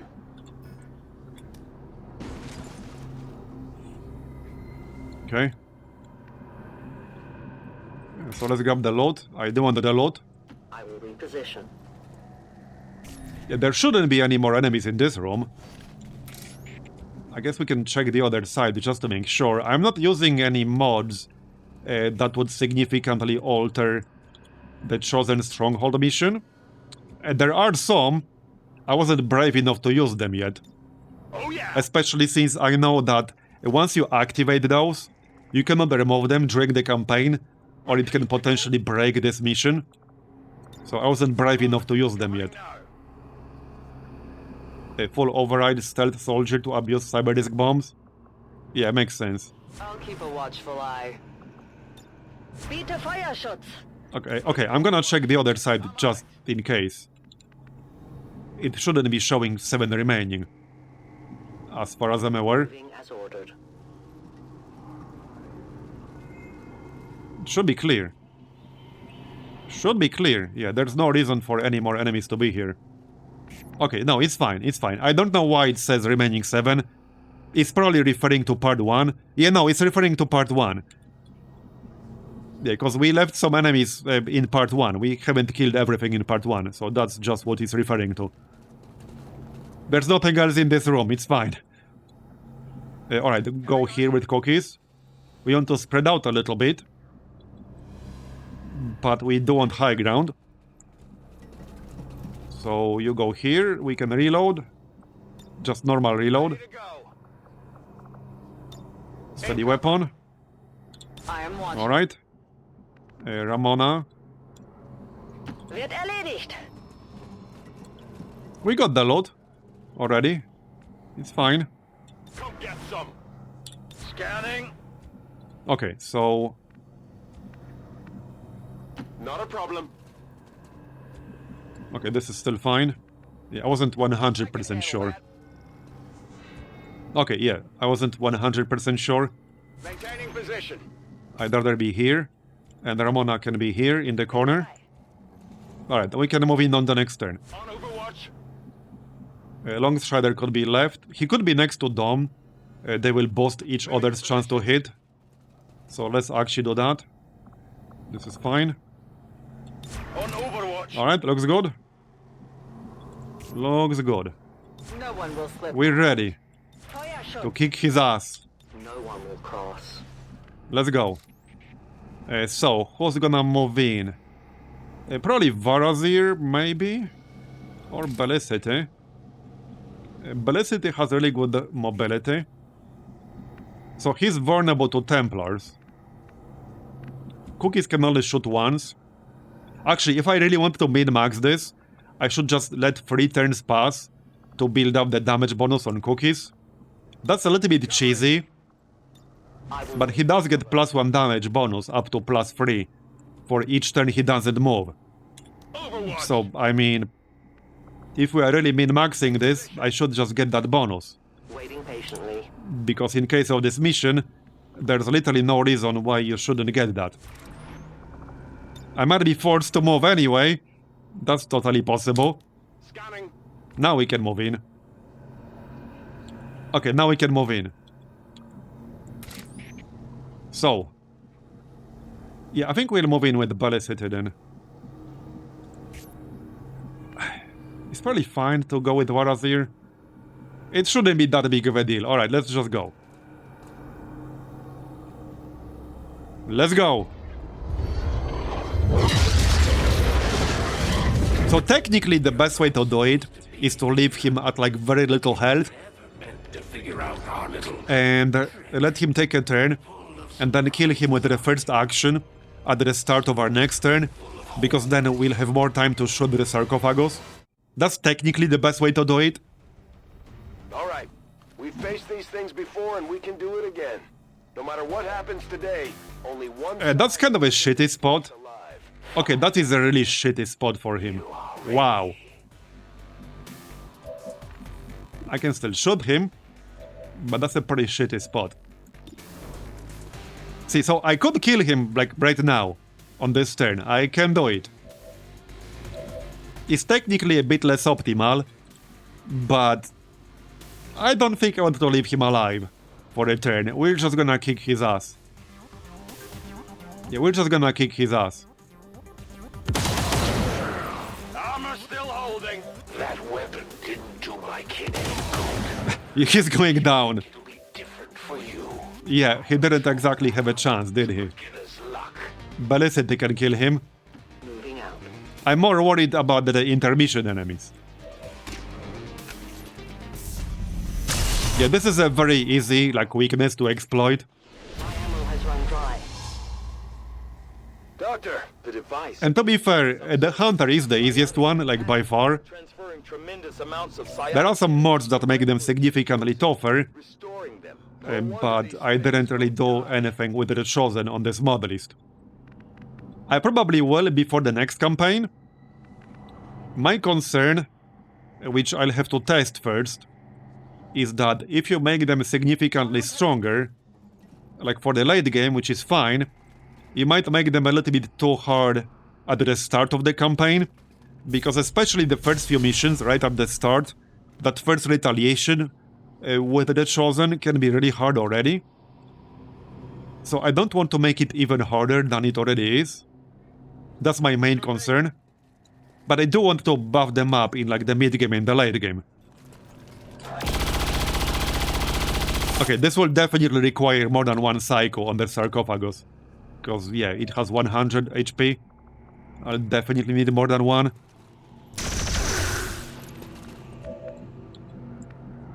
Can we still call it XCOM 2 after the mod list? Well, hopefully. XCOM 2.5. That was the true XCOM 3. The real XCOM 3 was the mods, basically. And the friends we made along the way. XCOM 2.466. True. Okay, just a Viper, that's fine. Let's go, cookies. Nice. We vaporized that Viper. Just the tail left. Okay, that's actually pretty funny. Just the tail left. Okay, Andromedon. Just a normal Andromedon, like not a Requiem one. Yeah, that's actually pretty funny. We can just see the tail. Alright, so this is fine. Could have been way worse. And we'll shoot it. Yeah, so let's shoot it with cookies first. I can just keep shooting the sarcophagus. I can do that. This is a lot of damage if I don't move, because he has the full bonus.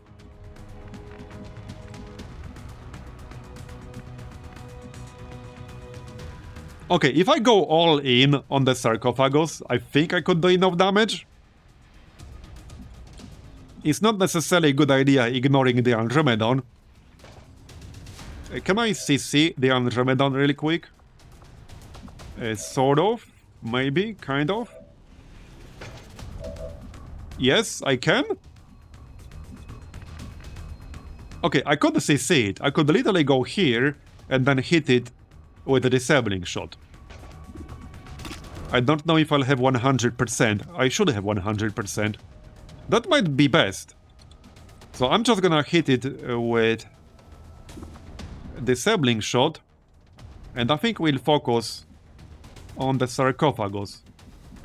I don't think we can do enough damage on this turn though.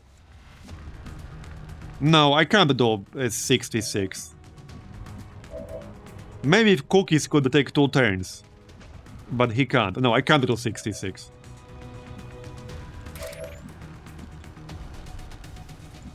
No, we're not gonna do 66. Better off killing it then. Yeah, definitely better off killing it. With that said, I still think it's a good idea to just use disabling shot. Because I don't want to do some damage to the sarcophagus to make it easier to destroy it during the next cycle, next phase. So let's just disable the Andromedon anyway. Like so. It's 100. There you go, now it's stunned. Cookies will probably shoot the sarcophagus. I just want to preserve his damage bonus. And that's it. Longstrider could shoot the Andromedon. We'll just split the damage a bit. So Longstrider can go here. He could even go like here, so that he will still be in range of the sarcophagus. It depends on where the hunter is going to spawn. Okay, this is fine. He does also have a Rapture, but that seems unnecessary. We'll just chip away to remove the armor. There you go. Okay. Then we can snipe the sarcophagus. Yeah, Marbozir could hit the Andromedon. That's decent damage. Yeah, definitely better off doing that than using the pistol. There you go. Okay.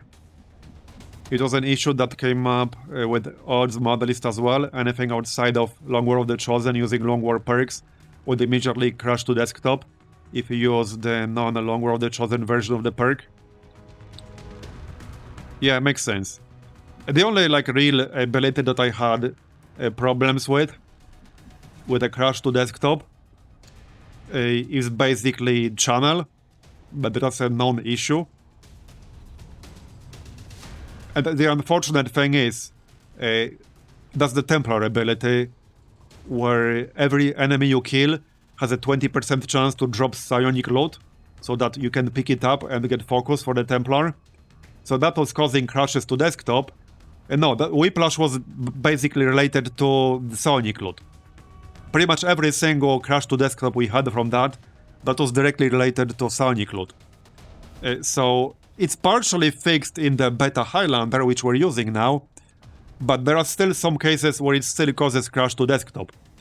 So that's why we switched to Beta Highlander, but it was still causing some crashes in some instances. So I respect my Templars to drop channel. Because normally it's a great ability, but I dropped it to avoid the crashes to desktop. And I don't think we had any other crash to desktop that's related to abilities, since I dropped channel. They were all directly related to channel, basically, and psionic loot. Anyway, let's shoot the sarcophagus.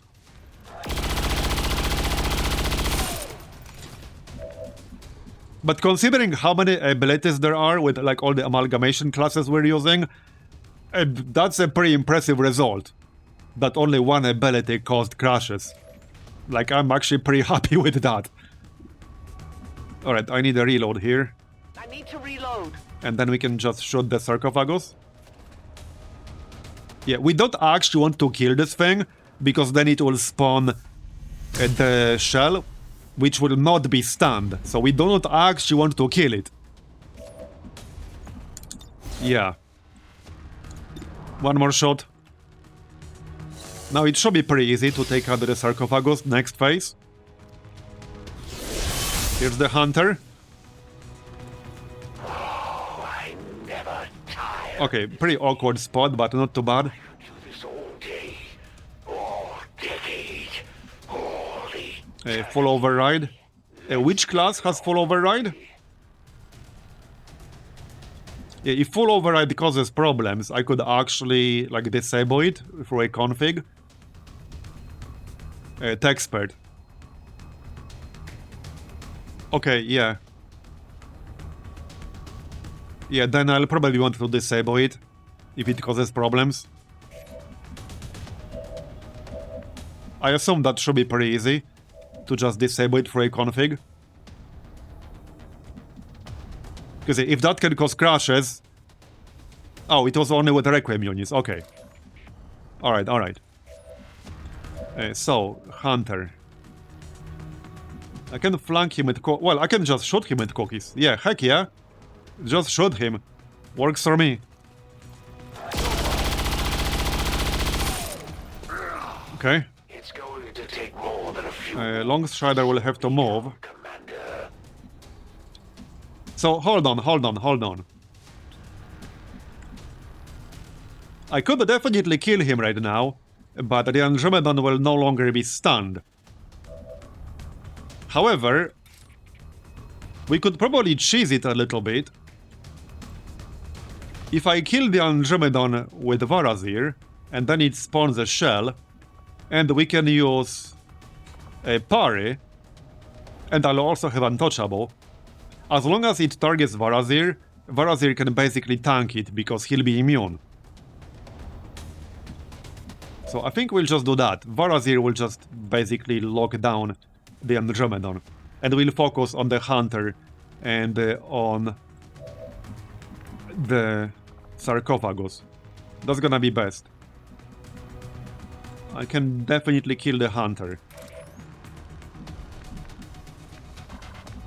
We just need the third shot to be from Longstrider. Yeah, we can flank him with Velocity, so let's go here.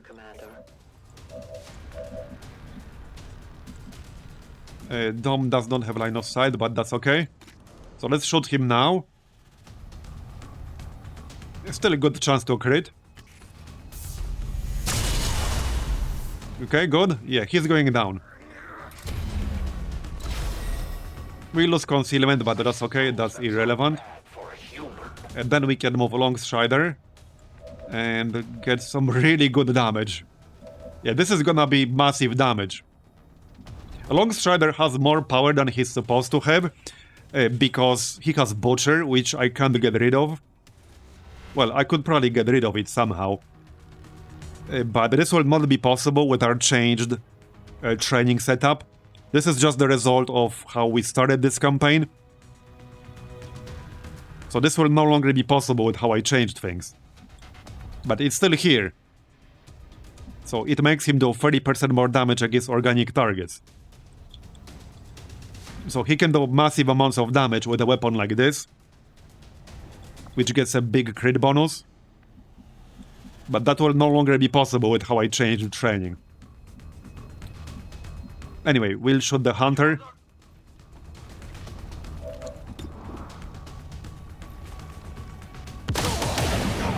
Look at this damage. Yeah, so this is no longer possible with how I changed things. This was one of the reasons I actually made a change to training. I removed the XCOM row entirely, because this was from the XCOM row. Actually, no, this was not from the XCOM row. This was a result. So this was from the training, when the training gave you perks that were like from a shared pool. A lot of them were useless, but some of them were completely overpowered, and the Butcher was a result of that. So I removed the XCOM row entirely, because XCOM row was also like extremely unpredictable. A lot of the skills in the XCOM row were useless, others were like really powerful. So it was too much randomness, so I removed the XCOM row, and now instead, every soldier will be able to get the abilities from their own deck, from their own amalgamation classes, through the soldier conditioning training, which also removes like the random pool of random abilities from conditioning training. So they can no longer get the XCOM row, they can no longer get like totally random stuff from conditioning, they just get the abilities from their deck that they didn't roll for like their normal progression. And that sounds a bit convoluted. But basically, for anyone who doesn't know, the way amalgamation classes work is unlike the base game, or the normal game, normal classes, where you always have the same exact abilities at the same exact rank. So you always know you'll have, I don't know, rapid fire at rank X, some other stuff at rank Y.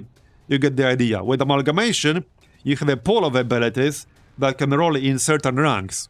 And you will never have all the same abilities on every class X or class Y. There are certain abilities you will not have because they didn't roll. Others might be in a different rank. So with soldier conditioning now, they will be able to get those abilities from their existing class decks that they didn't roll normally, instead of like completely random stuff. So as a result, like it's no longer possible to get something like Butcher on anyone, but Longstrider still has it. And I don't think I can get rid of it. I can reroll the class, and we did that with some other people, to remove their XCOM row stuff. You get the idea. Like this is, he's been grandfathered into this perk, and I can't really remove it. And that was a long-winded explanation. Anyway, let's kill this Andromedal now, and we'll use parry. There you go. I'm not sure where exactly Butcher is from, but the point is, now soldier conditioning in the training center will give abilities specifically from their classes. Like not the random ass stuff. They will only get abilities specifically from their classes. And I removed the XCOM row. Alright, parry now. And now we want to hit the sarcophagus.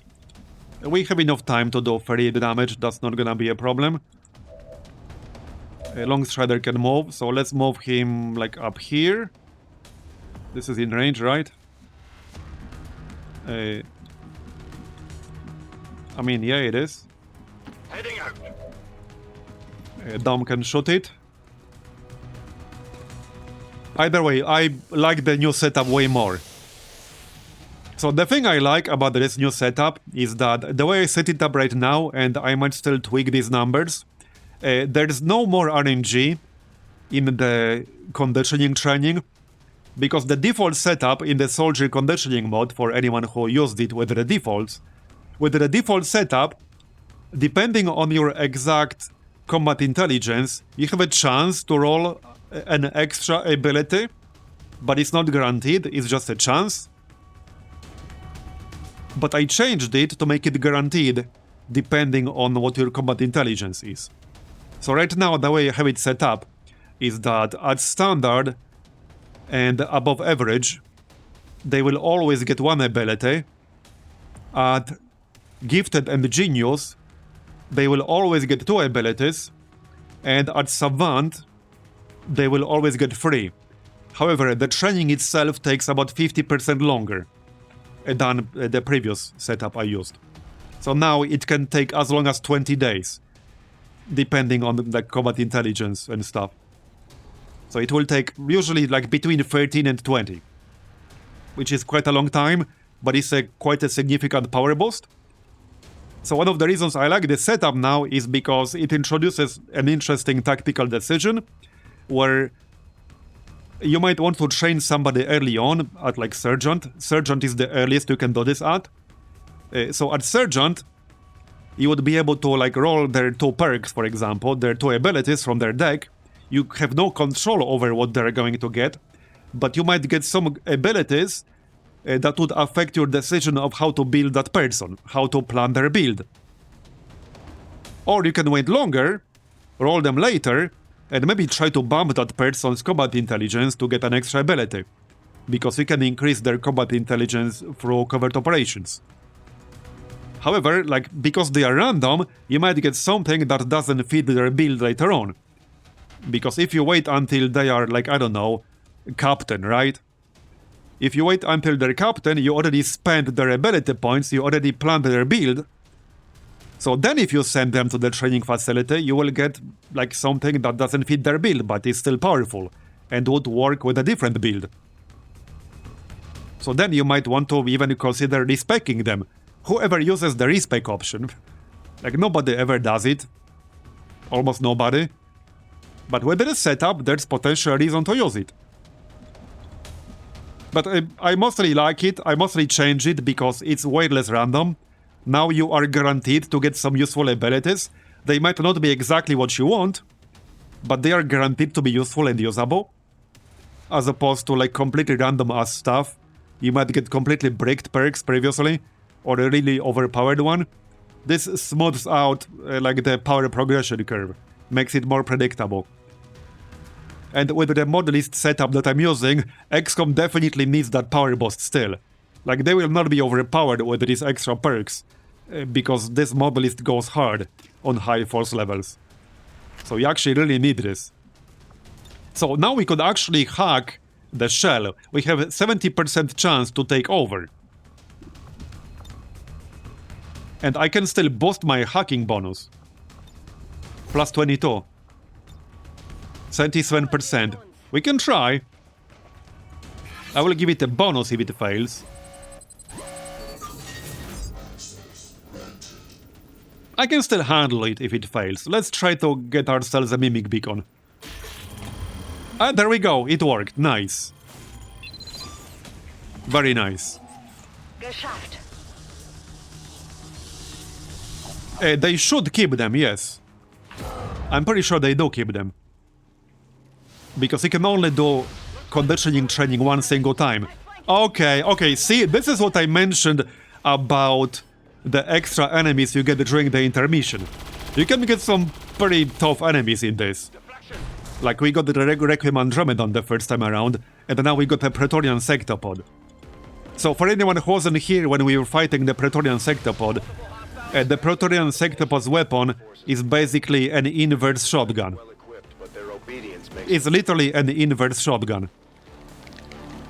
It has better chance to hit you the further away it is, and lower chance to hit you the closer it is. Okay, poison that guy, nice. With that said, we could try to just rush the hunter, we'll see. I mean, I obviously want to finish off the sarcophagus, because I don't want to deal with the hunter for like one extra time. So we definitely want to take it out. And I obviously can. I think Longstrider is gonna do it. Because he can take 2 shots as long as he doesn't move. So it makes the most sense for him to do it. And he can do... wait, 10 damage? Should have been more. Wait, the tooltip lied to me. Can you graze this? No, you can't. The tooltip literally said 15 to 17 and we did 10. Why are you lying to me, bro? Why are you lying to me, game? Yeah, see? See? The game is lying to me. The game is literally lying to me. Well then. Ballicity can't do enough either. Seriously now? I'm gonna need to use cookies to do this? Oh, blue screen. I got japated by blue... No, he's not using blue screen. He has riot rounds. Yeah, Longstrider does not have blue screen. There's something weird. He does use Disruptor Rifle. Very strange. We have a attachment here, because this is like the Tesla loot mod version, which gives more damage to advent humanoids. I guess that could be it. If it somehow counts as a humanoid on the UI, I don't know. That's the only thing I can think about. If the UI somehow thinks this is an advent humanoid. Anyway, it's not that big of a deal, I can still do it. I'm just gonna have to use cookies. So I don't like ignoring this Praetorian Sectopod. For obvious reasons. We do have our Mimic Beacon here. So I don't know what the AI will be on this thing. But I could just move my Andromedon shell as close to it as possible. I can't stun it, can I? Now it's on cooldown for 1 more turn. Was it immune to stun? I don't think it was, but yeah, it's on cooldown, I can't do it. Right. Well, yeah, I think that's gonna be the best. Just move the shell right next to it. I can literally block the way for it. Somewhat. Okay, let's just move the shell as close as possible. Oh yeah, there is always some kind of explanation. I know. I know. Alright, the dome can free reload. Let's make sure we'll have enough damage here. I need 1 more shot. Yeah, I think dome is gonna do it. So this should be accurate, I assume. It really makes me a bit nervous not having like cover from this direction. Especially when this thing has higher chance to hit the further away we are. I could grapple away. I could just grapple myself like here. And the problem is that the UI will not tell me whether I have line of sight to like static objects. And some of these pillars might block my line of sight from the left side. They shouldn't. Like if I go here... If I go here, it shouldn't. Yeah, no, it really shouldn't. And I definitely want to grab away from that Praetorian Sectopod. Yeah, this is fine. Okay, this is fine. So I think Dom will have to do this. He should do 8 damage here, unless the UI is lying again. It shouldn't. Yeah, okay, it's fine. We got it. I'm hoping that's a good thing. Yes, that's a good thing, Bradford. Process has been interrupted. Okay, alright. So... highly unstable. Then let's target that Chosen with everything we've got. We will, don't worry. He's not here yet. So, about that Sectopod. We also have this fella over here. Like, he's not that big of a deal, but he's there. I kind of want to target the Sectopod. Absolutely. We're gonna have to move one way or the other. Alright, well, let's just shoot the Sectopod. Yup.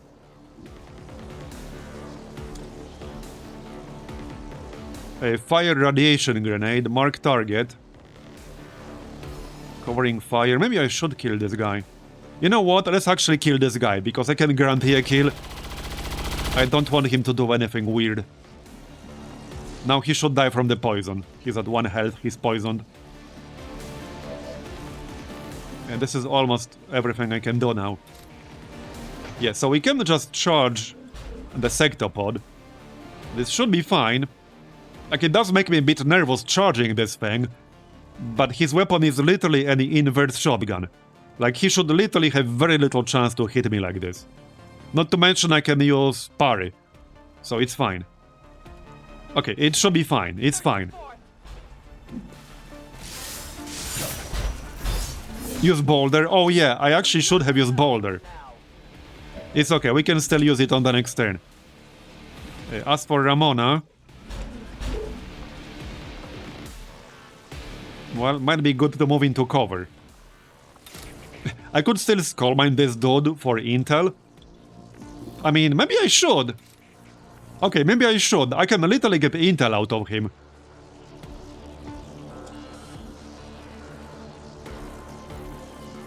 Yeah, sure, why not? We can literally get intel. More intel is never a bad thing. Oh. Okay, that's funny. It literally did not work, because somehow the poison kicked in. Is that another edge case scenario? And that is a pretty edge case scenario right there. Alright, well, he's dead now. We can still Overwatch. So Overwatch. Yeah, probably Overwatch with Velocity as well. Alright, let's go. There he is. He's back. Yeah, hacking perks are junk. Yep. Even more junk than the usual XCOM junk. Yeah, oh, he's still targeting Dom. Oh, you asshole. Oh, you asshole. Okay, fortunately, that didn't do much right now. Okay. Taking fire over here. That wasn't supposed to happen. Yeah, so he was able to target me because the hunter spawned near Dom. Can't have nice things. Wait, the hunter can't actually see me right now. He has no line of sight. Okay. I can Icarus jump. Alright, let's jump, shall we? We can just kill the hunter right now. As in, on this turn, easily. So, hold up though, hold up. There's one more thing. There's actually one more thing. I do need at least one more sectopod wreck. And if I don't kill the sectopod, we will not kill the wreck. But unless something has changed, if we kill the hunter, but leave the sectopod alive, the mission will end anyway, despite the fact there's another enemy. I'm using faction anchor, which might affect this behavior. But I actually don't need a sectopod wreck.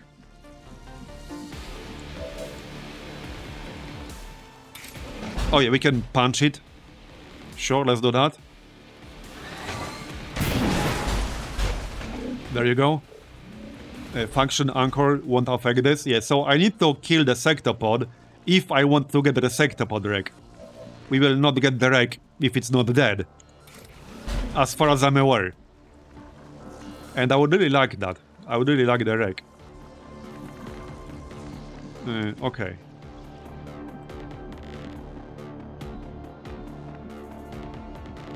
We are actually in range of the hunter here. Yeah, okay, the hunter is not that big of a deal. Let's just kill the sectopod. I really want to kill the sectopod. Reload. Alright, we'll kill the sectopod. It's fine. It's fine. Okay, there you go. Minimal damage. No, I know why he targeted Dom. It's just that, generally speaking, enemy units with squad sight are not able to target you if they literally cannot see you. That's the thing. But this is like a special case map. So I assume they probably have vision by default of this entire room or something like that. The hunter did spawn over here. Oh, you're right, you're right. The hunter actually did see me. So that's why the sectopod was able to target me. But then the cover got blown up, which means he slightly repositioned himself, and now the hunter can no longer see me. But like I said, generally speaking, any enemy with squad sight can only target you if some other enemy can see you. If they literally can't even see you, they can't target you. Generally speaking. But in this case, the hunter spawned here, and he did see Dom originally, that's why the sectopod was able to target Dom. Right, anyway. We still need 34 damage on this thing. Can I even kill it on this turn? Hold up, can I actually kill it on this turn? I can grapple. Yeah, I have limited options where to grapple.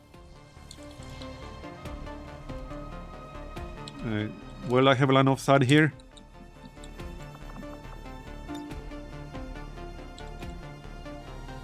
No, I won't.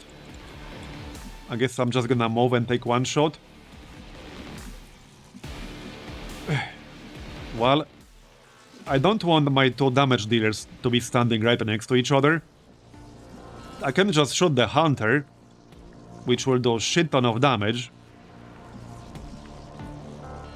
I'm a bit nervous about taking this shot with Dom. Yeah, he needs to use Icarus jump.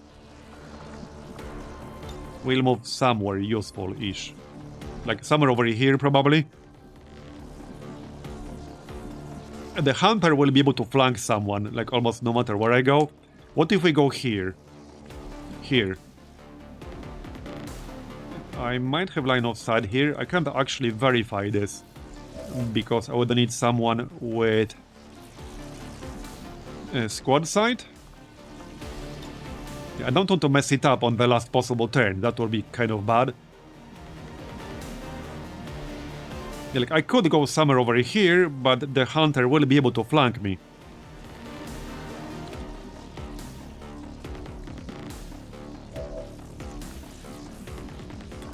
I think this is just gonna be the best spot. Cookies can move away. I don't want them to stand right next to each other. They are my main two damage dealers, and them both getting dazed would be pretty bad. The Long Strider is the third one. Okay, so now we can shoot. Let's go. Deadeye. It's 100. Yeah, we'll use Deadeye. Yeah, we'll use Deadeye. Actually can't use Rapture. Well, I can if I free reload. Rapture is actually gonna be better. Okay, Rapture is literally gonna be better. Rapture. Let's go. There we go. Nice. By the way, this sectopod actually heals itself, I'm just saying. Because of reactive nanogels. Right here, yep. It literally has a faceless regeneration.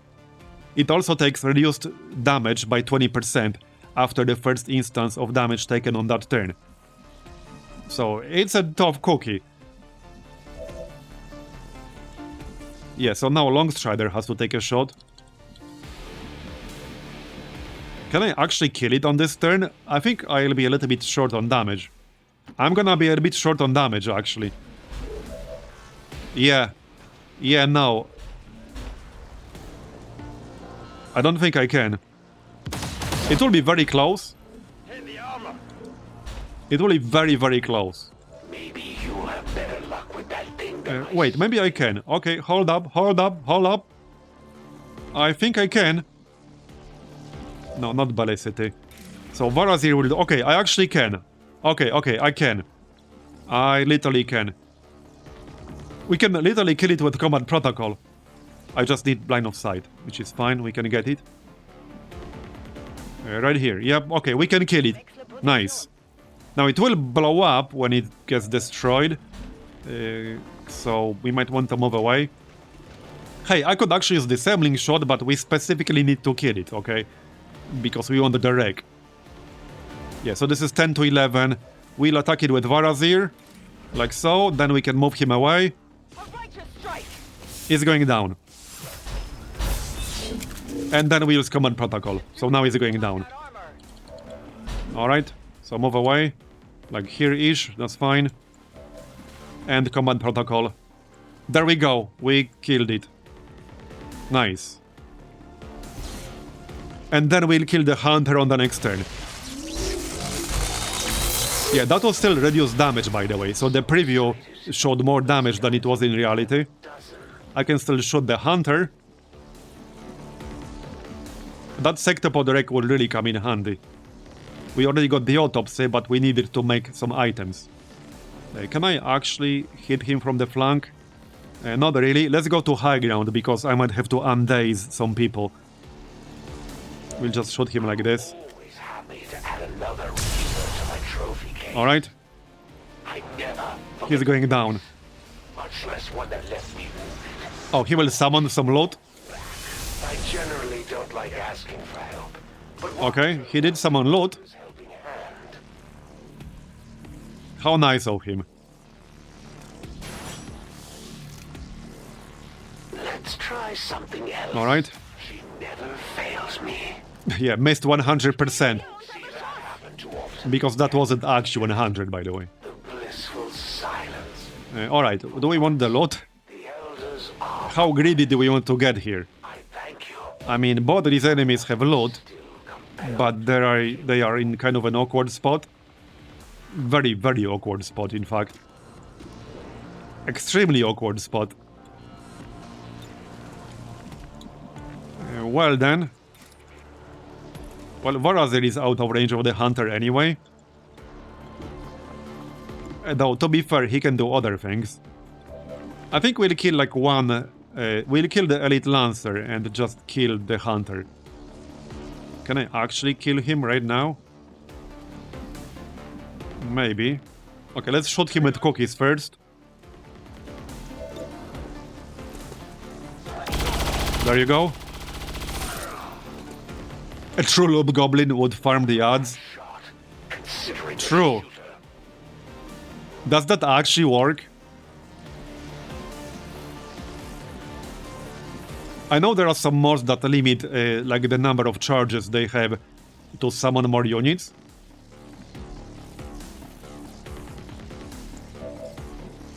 Anyway. Yeah, so Dom is out of free reloads. He can't do that anymore. But he can teamwork. Yeah, he can teamwork on our boy Longstrider. So obviously I can kill at least one of these guys. Pretty damn easily. Super easily even. If I go like here-ish. Okay, if I go here... we'll be flanking the Lancer and we'll also have line of sight to the Hunter. So then I can take one shot. Yeah, then we can use teamwork. There you go, we can use teamwork. And take another shot at the Hunter. There you go. So since Dom can't do anything anymore, I guess loot will pick itself up. But we're gonna pick it up anyway.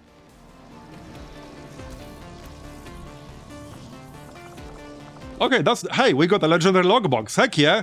So he literally summoned an ad with a legendary logbox. Heck yeah! Heck yeah! Now I almost want to, like, kill this other dude. I can't do that on this turn, though. Okay, I literally can't do that on this turn. But hey, I could actually kill him, though. I could actually kill him.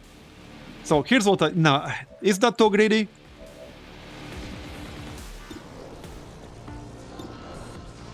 Six to 7. Wait, we can still grapple. Let's just kill the Hunter. Okay, we've done enough. Let's just kill the Hunter. It's fine, it's fine. We got a legendary loot box, it's fine. There, he dead. He dead. It wasn't easy, but we managed to pull it off, Commander. If only we could see the look on the Elders' faces. Well, there we go. Hunter is down. Still got the assassin left. Did we even fight the assassin a single time in this campaign? I think like once, or maybe even 0. Didn't see this one coming. So, this is what it feels like Yeah, what do you mean we, Bradford? True, true. my style. Yeah, if the mission fails, that's like the commander's fault. If the mission is successful, we did it. I see how it is, Bradford. I see how it is. Yeah, Central has that perk, the communist thing. Yeah, true, true. Closed tomorrow for equipment upgrade. Can't spell your without our.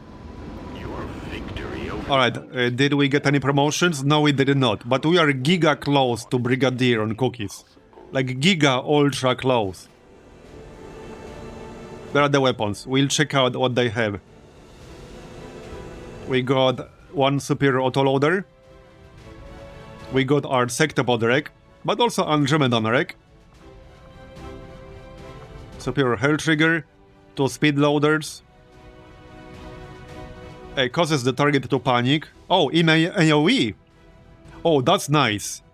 If the range is decent, this is really nice. AoE panic. I will definitely test this out. Damage control is pretty good too. And like 7 supplies. We are stronger by far when Well, there we go. your skill is Operation Last Abyss. Commander. What are we researching? Oh yeah, we are researching the powered armor. So we should probably let that continue. It wouldn't make any sense to switch to hunter weapons right now. That in itself also takes 11 days. Yeah, we'll finish the powered armor. We could open the box though, so let's open the box. What's in the box? Alright, we'll open the box. Okay, pistol bullpup. Definitely bullpup. If we get a really good one, that could be really, really helpful. We have a lot of high-rank people using bullpups. Let's see. Hail of Bullets upgrade, alright. Armor piercing refinement, so +1 pierce. Gain 2 damage when at full ammo. And +2 to clip size. Superior autoloader and AP rounds. That's a great one. Oh, that's an amazing one. Any downside? No downside. Okay, that's an amazing one. That is really, really good. That's amazing. Heck yeah. Worth it.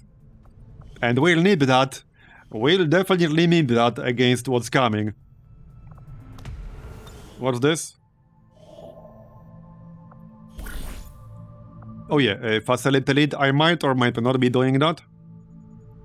So how long until we make contact with West Africa again? 35 hours. Yeah, I might want to do this ASAP. We are already at force level 17. I'm a little bit concerned like how tough this mission is gonna be. It's gonna be tough, alright? Our action together is complete, Commander. Yeah, so let me check how many leads we have. Commander, we might have to do some cleaning, but we've still got room to grow here. We should consider building some new... We have 3 more leads. Okay, so I don't really need to do this. We have 3 leads.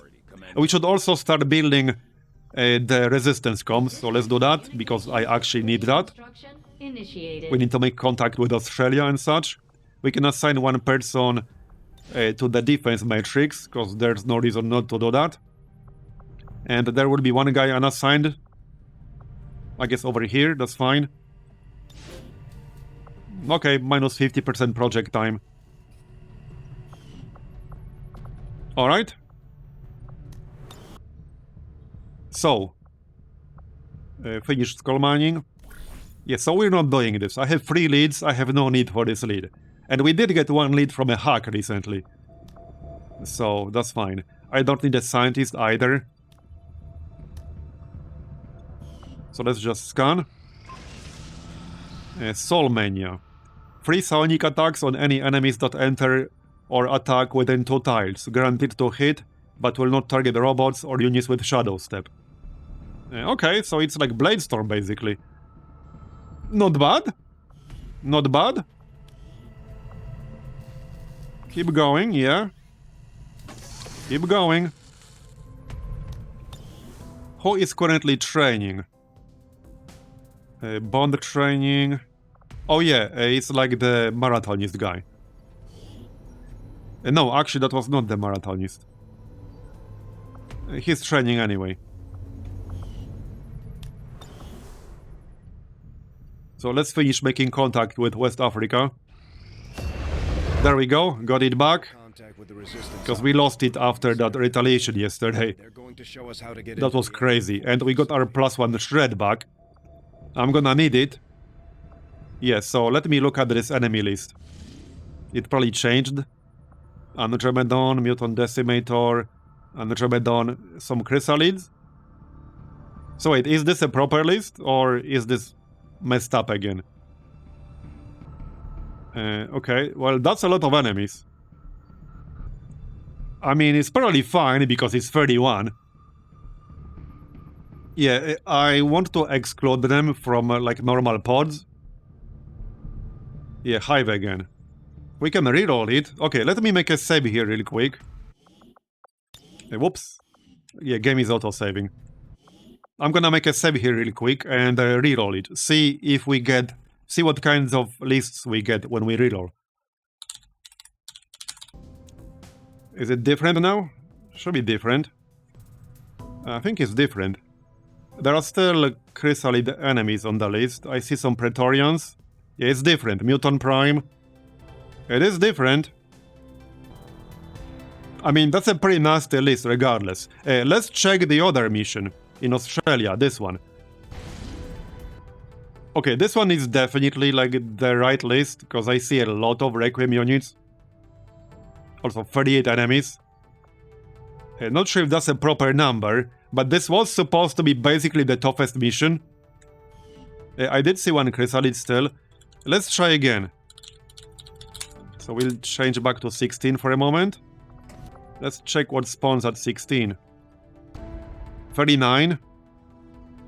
Okay, 7 Archons, 14 Floaters. I assume this is the proper list. Cyberdisk. Yeah, the Sonic Gate is actually supposed to have Chrysalids. At least it did previously. Okay, Titan. Some Mutants. It looks fine to me for the most part.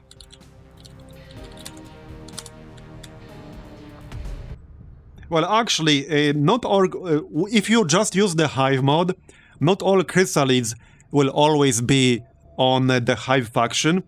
There is actually a separate mod that I'm not using at the moment that forces every single Chrysalid in the game to be on Team Hive. I'm not using that mod. So without that mod, I'm pretty sure it's completely normal for some Chrysalids to still be on Team Advent. But yeah, there's like a whole separate mod that tries to force all the Chrysalids in the game to be on Team Hive. I am not using that. Yeah, 34 enemies. That looks pretty nasty. Yeah, they are normally... They can be both on Team Hive and on Team Advent. Well, either way, I'm not using that mod, because it's like a whole separate mod. And I'm not using that.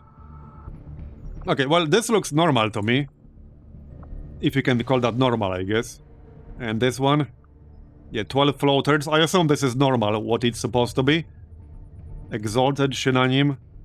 Unknown enemy, Cyberdisk. I assume this is normal. Yeah, so we'll probably want to do the Forge, like, as soon as possible. Oh, that's rerolled now. Okay, 40. Rocketeer, Droid, Cannibal. Some Chrysalids. Unknown enemy. Praetorians. Okay, like 9, 10 Praetorians. This is like a separate mod that does this. Well, these missions are supposed to be hard. Hey, there's no Megacut on the list. Could have been worse. No, I'm pretty sure there's nothing particularly wrong with this list. Oh, true, it's still technically unknown, but there's no unknown enemy on this list. But you're right, it could be in that other mission, you're right. Yeah, there's no... Okay, no, there is one unknown enemy on this one. But now I know how to actually counter it. Sort of, with freeze. So bring as much freeze as possible. Which is like, I guess, 2 abilities. Well, anyway, it's past 1 AM now. We're at 8.5 hours. So I think that's gonna be it for today. I'm definitely not starting the forge now, because that will take like probably 2 or 3 hours. I fully expect this mission to take like 3 hours. So we're not gonna do it now. We're gonna do it, I guess, tomorrow probably. But yeah, that's gonna be it for today. We are at 8.5 hours. It's past 1 AM here. And that's good enough for today. So thanks everyone for coming. I appreciate you hanging out with me. We will obviously continue this probably tomorrow. Anyhow, again, that's it for today. So thanks everyone for coming. I appreciate it. I hope you enjoyed it. And I'll see you next time. Bye-bye.